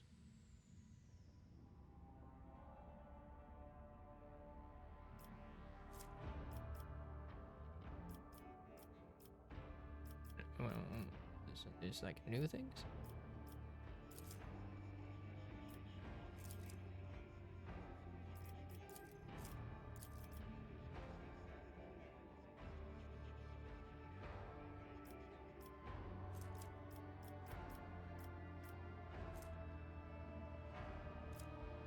Gifts. They do want holy gifts. Never mind.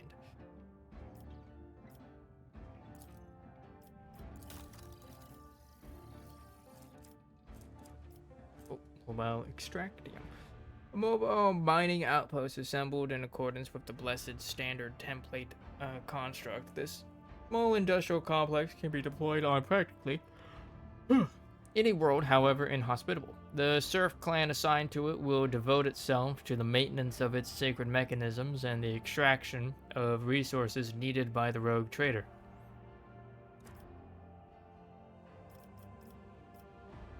Holy crap.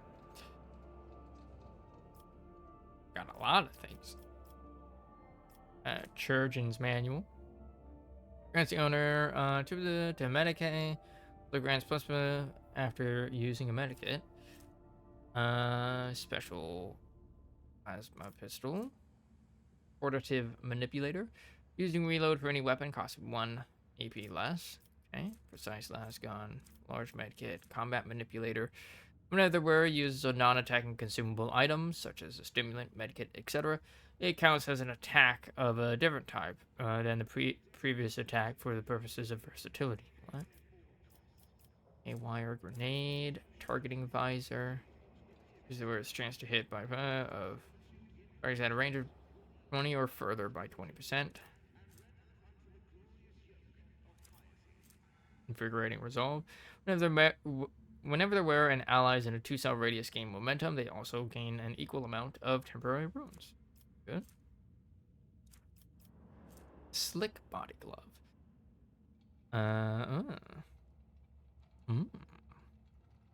This body glove grants the wearer plus 20% dodge against enemies with perception lower than that of the wearer, plus 10% dodge against ranged attacks.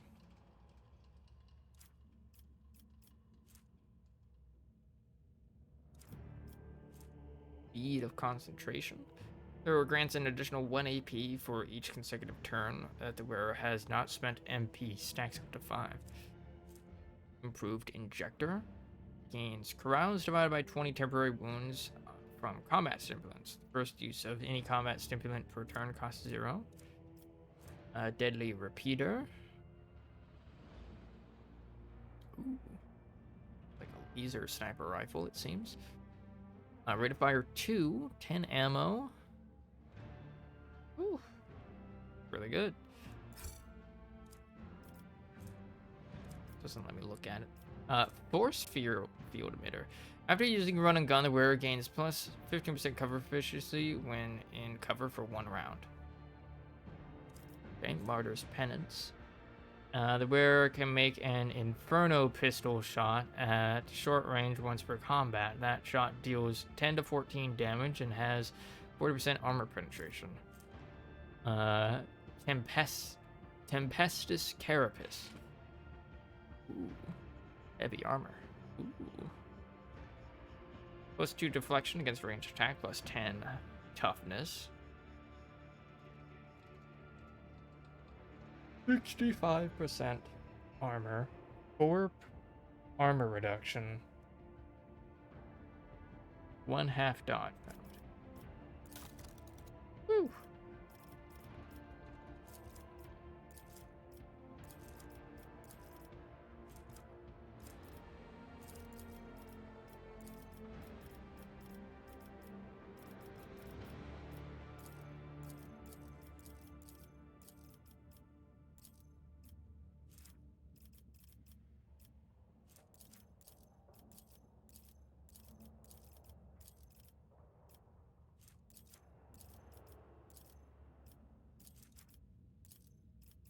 We're so close.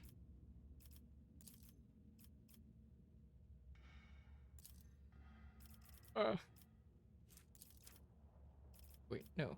Miscellany. Boom.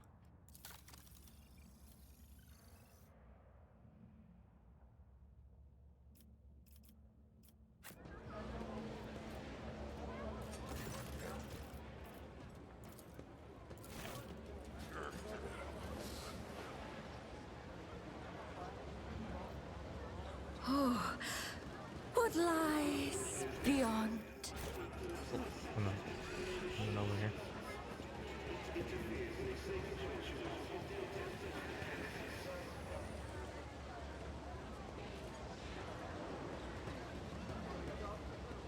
One, 3, 4, 5.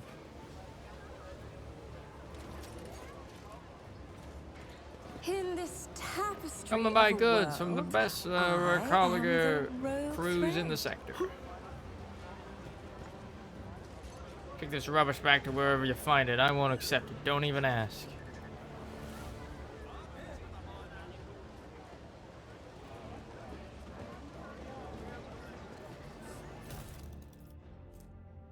Internal report.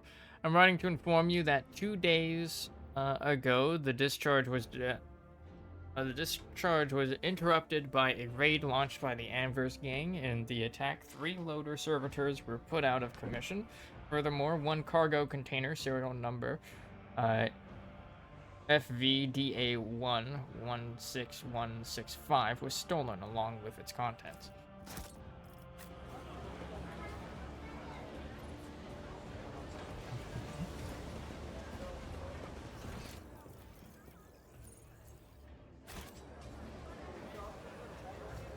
Rank 5 functionary Alinger Kitoris. Ah, yeah, spirit rights.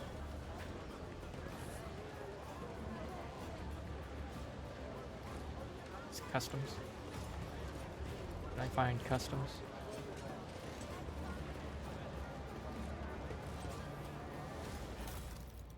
Alright, leaflet. Now is our time, not theirs. Go to their homes, drag them out of their beds, carve open their bodies like carcasses at a slaughterhouse. The Imperial Navy, Casbalica, Corda, von Valancius, their names mean nothing now. Tomorrow will erase them from memory. Go and seize power, as much of it as you can carry. A.V. The walls of the container have rusted and its contents rotted away. Situation that is not uncommon for shipments trying to pass through Imperial customs.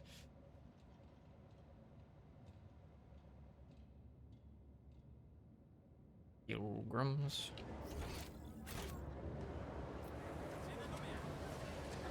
Mother?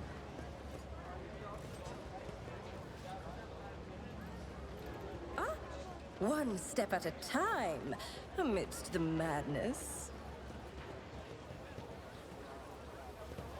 Back to the screen.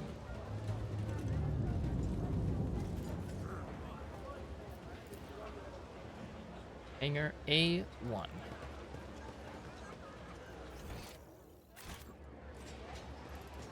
What's over here? Ah, fancy US scraps. They say you can find anything your heart desires on Footfall.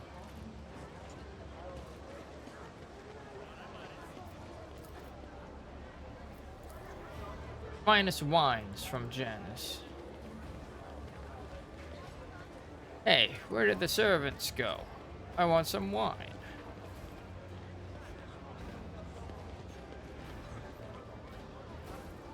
What a job, keeping order in a place like Footfall. They will see. Oh yes, they all will see.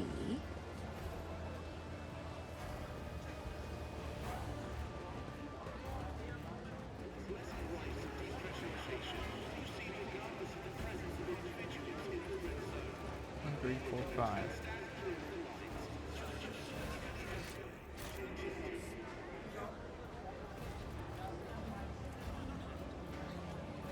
Get up there. You know, I saw like a ladder somewhere. There will be no peace in my wake.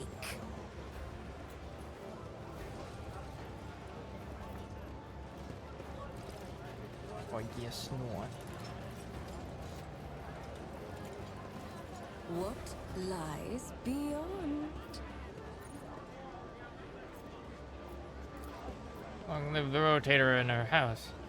I'm from the von Valancius ship. You may pass without a check. An order came from the Liege to see you through.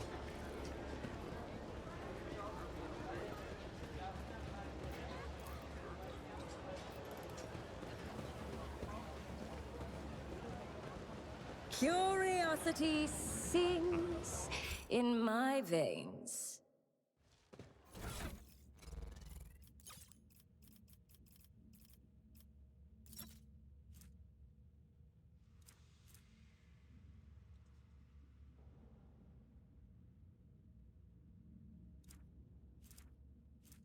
Strange memo.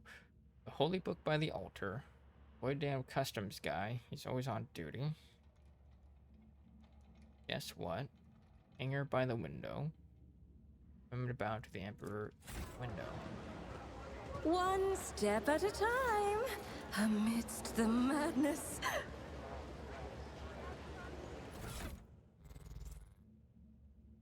Holy book by the altar.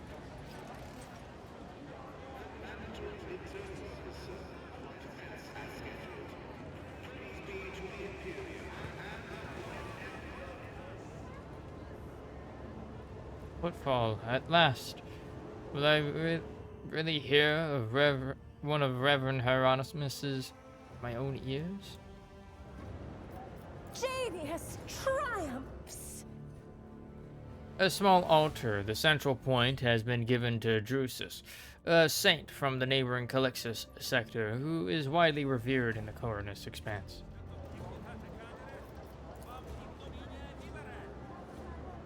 Life of Saint Drusus 3.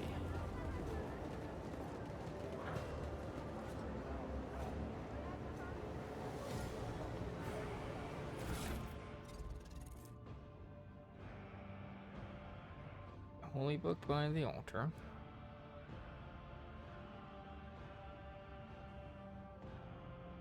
Hanger by the window.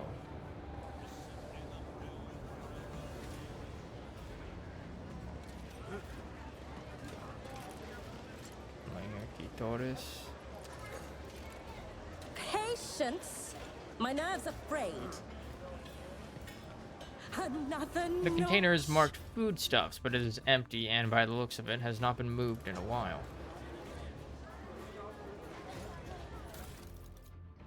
Leaflet? Now's our time, not theirs.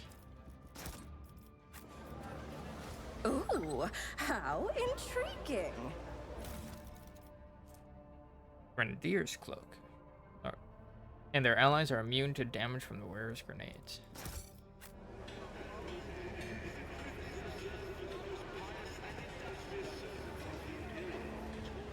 They cut the rations, the secret cheats.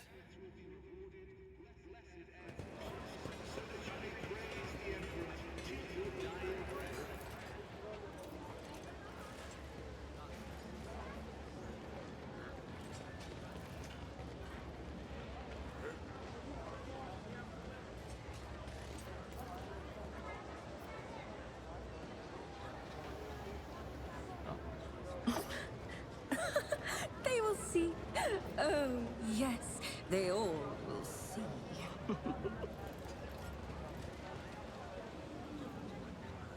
Here by the window.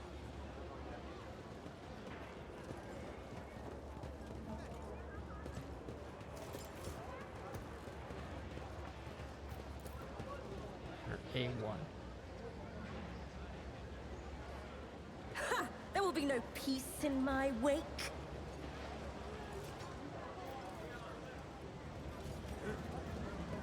Can't get there. Curiosity sings in my veins.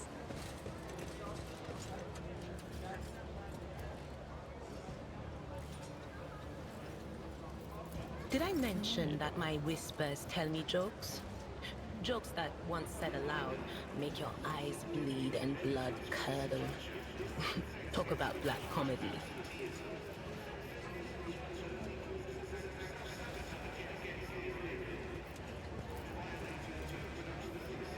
Oh, one step at a time, amidst the madness.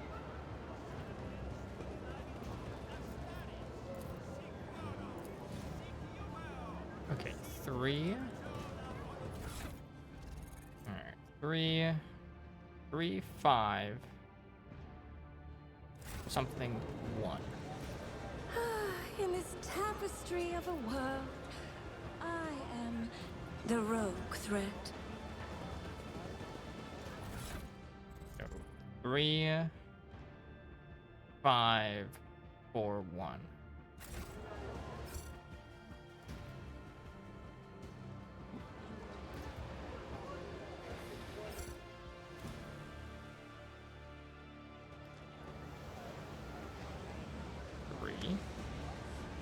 Not the one I wanted.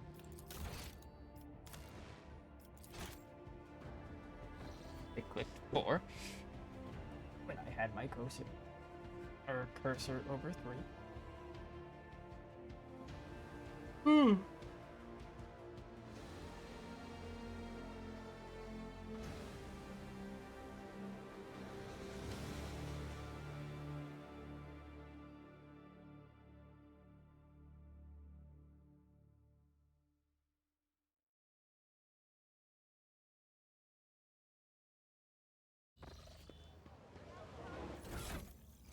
Ordered in 3, 5, 4, 3, 5, 4, 1. Hell yeah. We gotta level up from that. They will see. Oh, yes, they all will Interrogation see. goggles. These goggles grant the wearer a +5 bonus to lure Xenos. They also grant plus 10% hit chance against Xenos. Multi-key, Psyker's footwear. These boots grant the wearer 3% dodge to the end of combat for each psi power they use. Stacks. Ooh. Alright. We can pick a skill.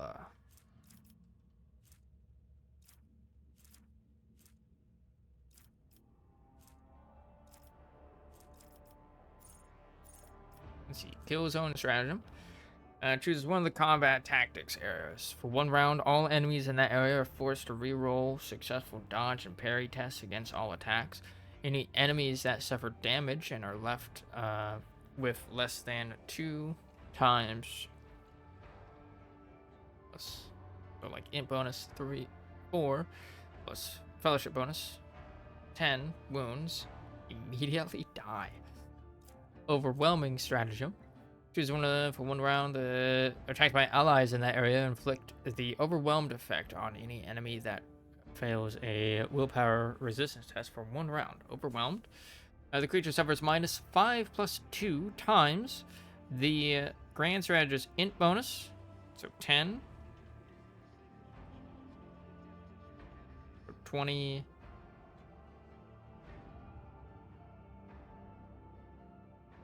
15. Or 25 ballistic skill, 25% rate of fire, and 5 plus 15 and -15 weapon skill. Additionally, melee creatures that have their MP reduced by 3 and range creatures have to get behind cover. The creature counts as a melee creature if it has at least 1 melee weapon, and this additional effect does not work on stronger enemies. Stronghold stratagem. The Grand Strategist chooses one of the combat tactics areas. For 1 round, allies in that area gain a 3 plus 10 divided by 2, so 5, 6, 7, 8% armor. Cannot be overpenetrated. Gain immunity to the prone condition and gain 10 divided by 4. That would be like 2 right now. Deflection against area attacks. Additionally, they do not suffer injuries for receiving damage. Okay.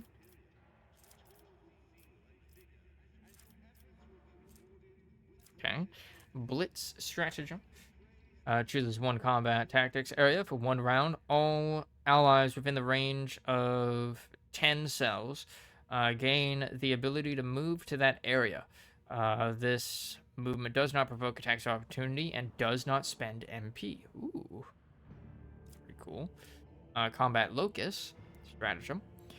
For 1 round, the targeted area's bonuses are doubled. All other tactical areas are discharged and cannot be used this turn, but can be designated again next round. Okay, Trench Line stratagem.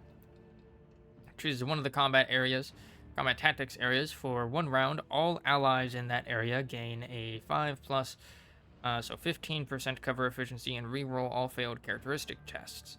Additionally, cover in the area does not suffer any damage. Okay. Feeble. Until the end of combat, all targets within the area suffer penalty to strength and agility and 3% increase to all incoming damage.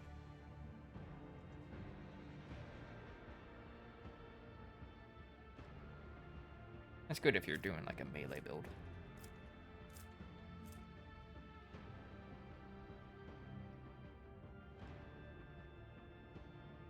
BP by 1.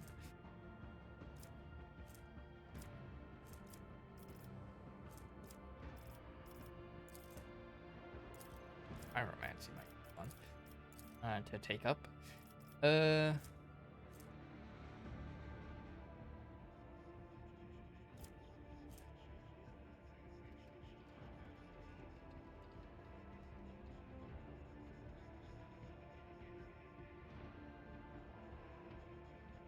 Their MP reduced by 3 range creatures. Kill zone.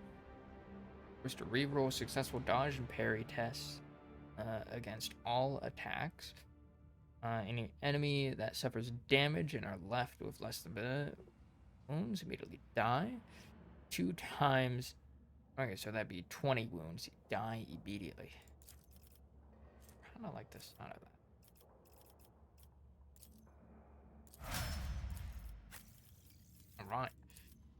Let's see what you get. Toll the Bold.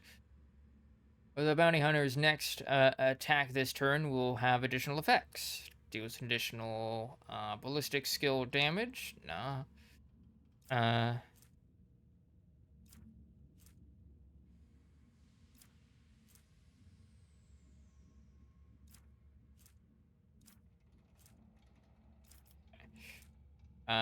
Enemy's armor will be reduced by 3 times their difficulty tier against all the bounty hunter's attacks until the end of combat.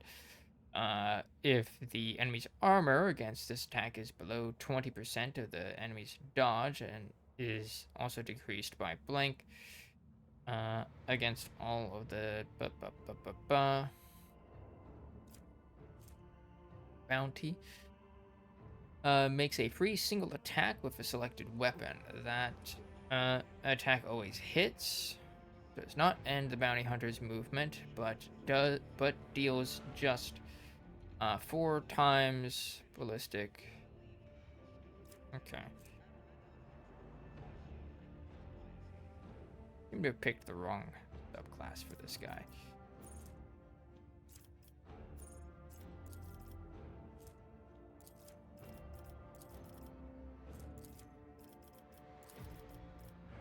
These are all like ranged stuff. Next attack during this turn will have 100% over penetration. Raid. Until whenever an ally attacks a target marked with this attack deals plus perception bonus, plus 5% additional damage, and gains half of the bounty hunter's current bonuses to critical hit chance and critical damage granted by Hunt Down the Prey. Hot on the Trail. Designates an enemy within 10 cell radius as trailed and finishes their turn.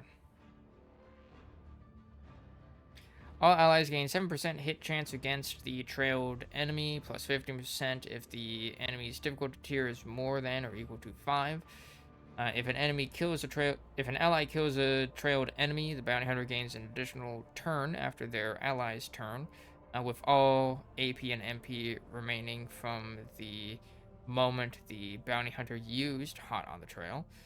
The bounty hunter gains an additional 2 plus target's difficulty tier divided by 2 MP. The cooldown on Hot on the Trail is reset. When Hot on the Trail is used for the 3rd time during combat, the bounty hunter recovers 1 charge of Hunt Down the Prey. Okay, ensnare the prey. This is a trap on a free cell in a 10 cell radius around them. Any enemy entering the 2 cell radius around that trap activates the trap. Each enemy in a 2 cell radius around that trap suffers 2 times perception or int bonus. Direct damage and must pass an agility resistance test with a -2 times. So 10 penalty or become immobilized. Gains an agility bonus MP, so 3 at the beginning of their next turn.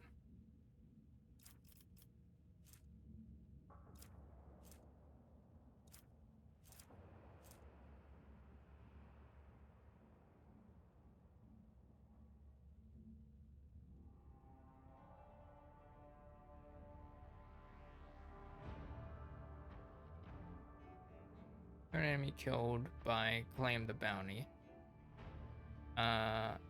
Covers 1 charge of outright.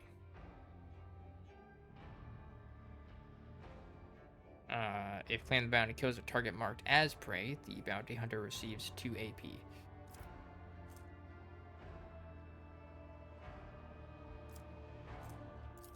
I liked this one.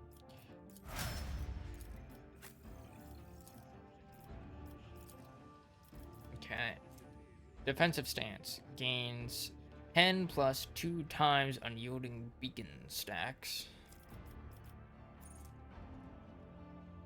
Each attack against the Vanguard grants a +1 stack of unyielding beacon. Each stack increases their resolve by 1 up to 15. All allies in 2 cells get that. And he can get multiple temp wounds. Alright. Parry until their next turn. Whenever the target parries an enemy's attack, they immediately make an attack of opportunity with a -20 weapon skill against that enemy. Wall of Rockcrete. And all of their allies in a 3-cell radius around them gain 3 plus, I think, temporary HP. All affected allies gain -50% less damage from the next attack. Effect lasts until the start of the Vanguard's next turn. Pretty good. Bulwark. To the start of their next turn, the Vanguard gains damage reflection against ranged attacks equal to the number of stacks of unyielding beacon on the Vanguard. Additionally, the Vanguard becomes immune to push and forced movement effects until their next turn. Okay, that's pretty good, too. The Vanguard forces an enemy in their melee range to immediately attack the Vanguard. All the Vanguard's allies who are wielding melee weapons and adjacent to the enemy make an AOP against the enemy. The enemy suffers plus fellowship bonus, so 3 more damage from these attacks of opportunity, and has a minus 10 times 2, so 16% penalty to dodge parry. Force distraction. Vanguard chooses an ally. All enemies in a 3-cell radius around this ally make a will save against with a -5 times, it's a -15 penalty. On a failed test, the Vanguard becomes their priority target. Regardless of the willpower resistance testament, the chosen ally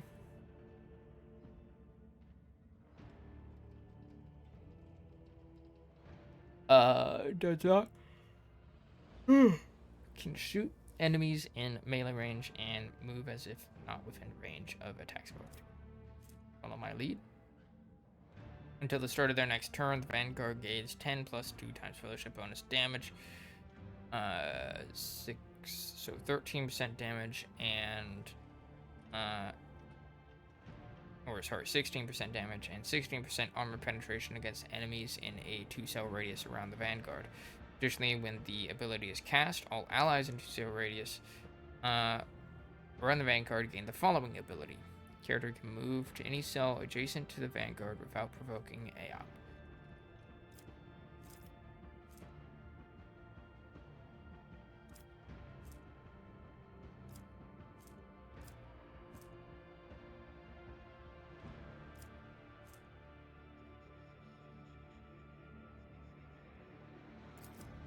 This one, all of Rockcrete. Oh, and he gets another.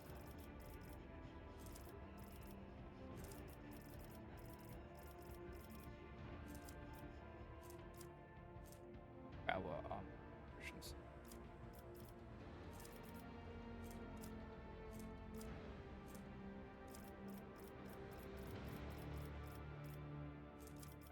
Class abilities yet.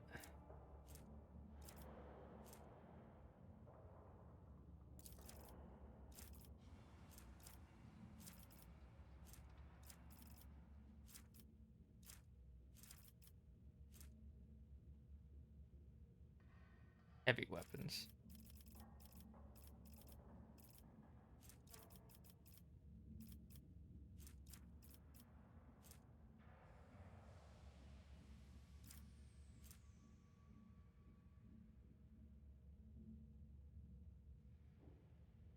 Ranged weapon in areas.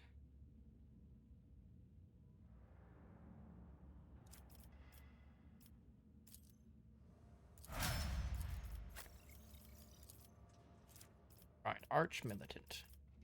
Devastating attack. Arch Militant's next attack, if it hit, will cause all of the targets to make a toughness resistance test with a -2 times ballistic skill or weapon shooting skill, whichever is higher. Penalty. If failed, the target will suffer a negative effect based on the attack's damage type. Impact damage knocks the target prone. Piercing and rending damage inflict bleeding and slowed on the target until the end of combat. Energy and all other damage inflict blind on the target. Power swords and power axes count as both energy and rending, while power hammers count as both energy and impact. Attacks that combine several types of damage will benefit from each additional effect.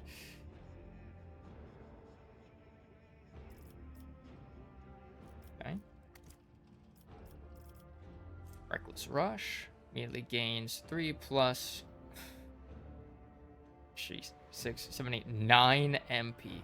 If the Archmilitant has stacks of versatility, that mean versatility.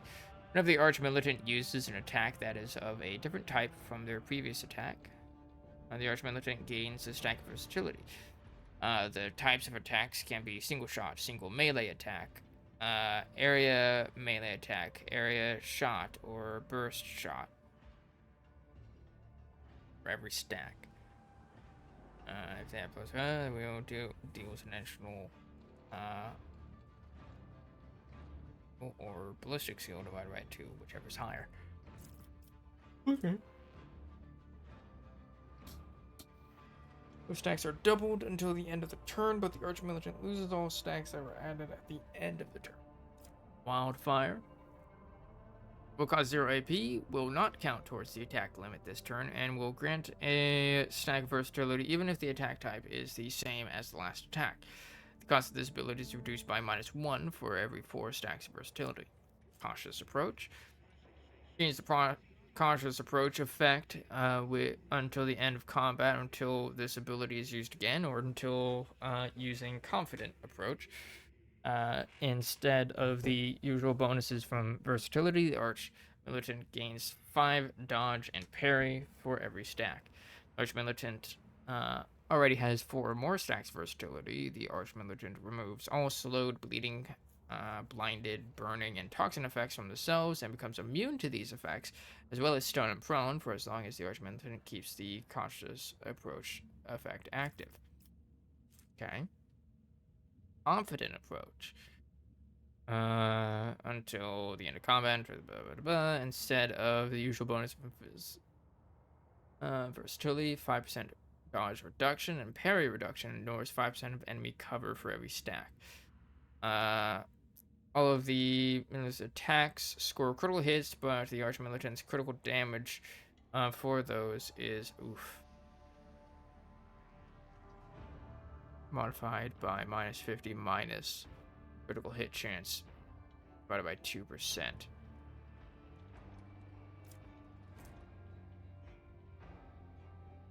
Makes a melee attack with a kick, dealing toughness plus strength. 6. Damage instead of weapon damage. This attack does not count toward the weapon limit per turn and counts as a single melee attack for the purposes of versatility. This attack cannot be parried and will push the target 2 cells away. Like, you can literally use that against someone who's in melee with you and then shoot them, because they're no longer in melee.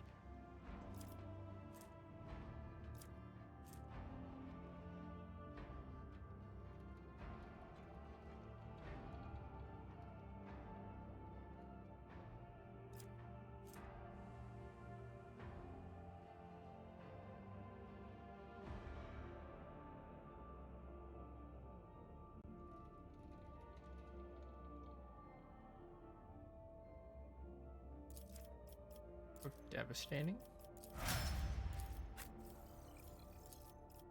Tactician. Inspire.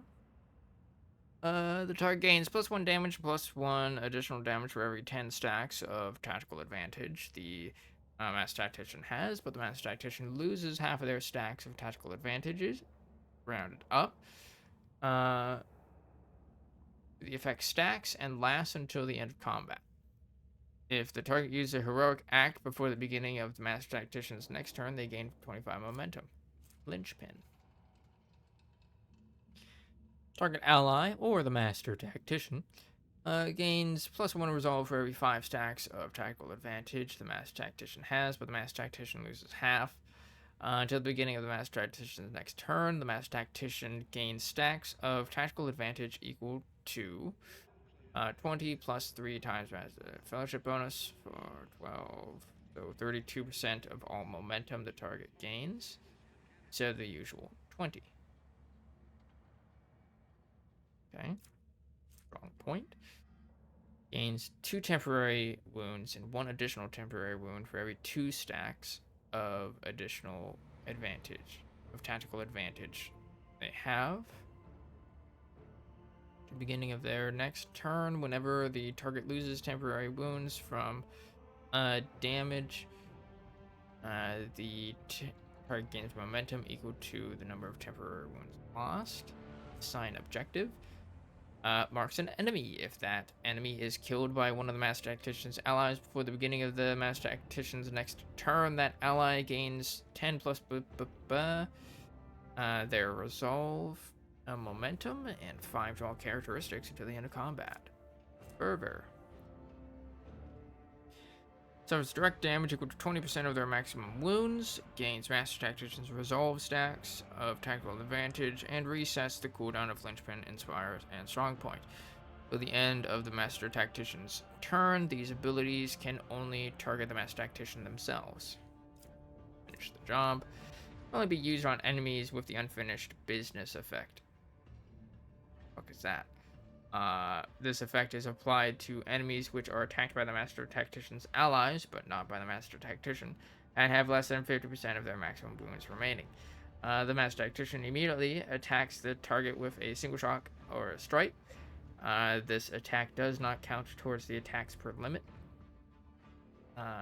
dealing half of the weapon's maximum damage and additional ballistic skill damage. Okay.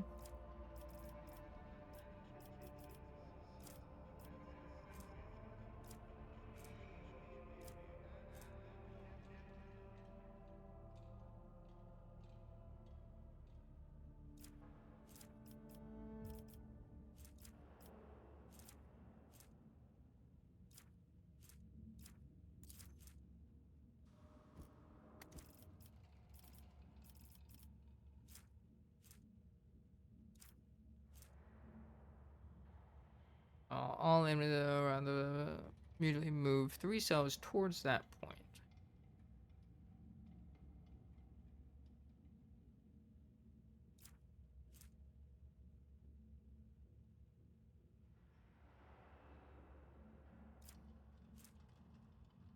Oh, all enemies.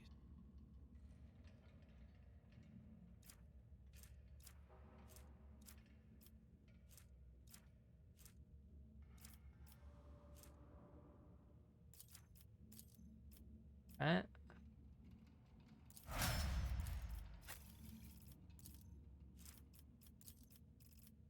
Death Whisper. This attack that does not count towards the limit of the attacks per turn and does not block the assassin's movement, but deals 25% of base damage. Hemorrhage.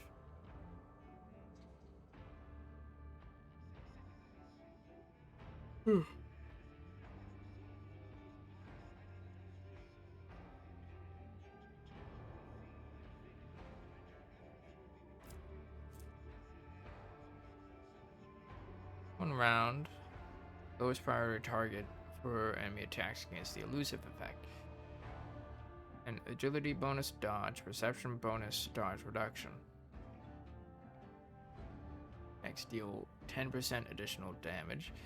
All half cover provides the assassin 50% cover efficiency. Elusive fades when the assassin attacks. Waits to strike.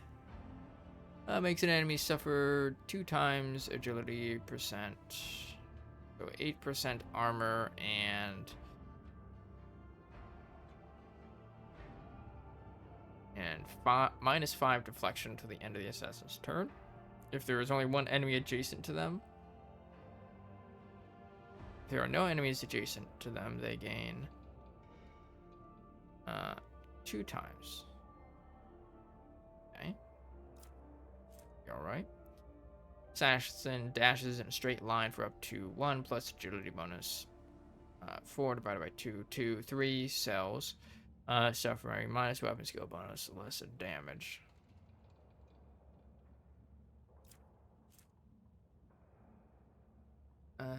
Tanks and grants 40% dodge to the target for this attack. If this attack hits, it deals an additional lethality divided by 7 rounded down damage.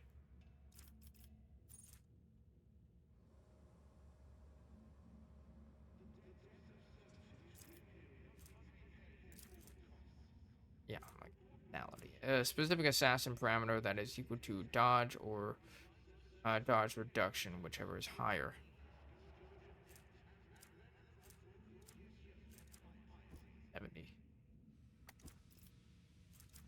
Okay. So that'd be like 10.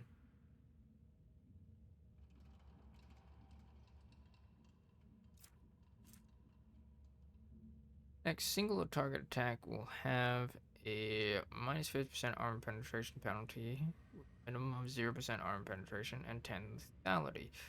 It's a melee attack. Okay.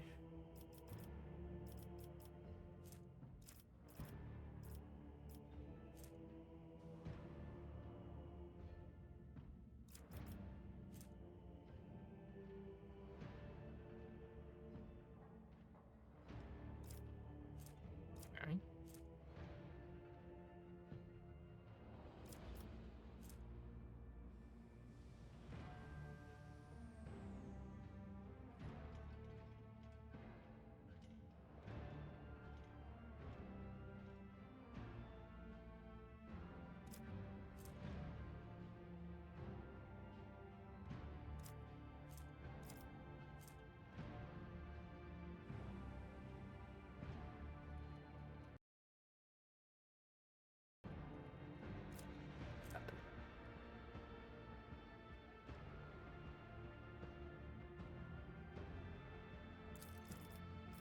Lucid. I know.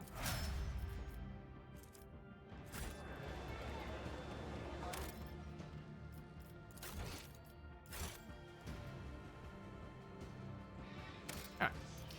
We're gonna end it here for today. I can feel my voice starting to go. So plus it's like 3 a.m.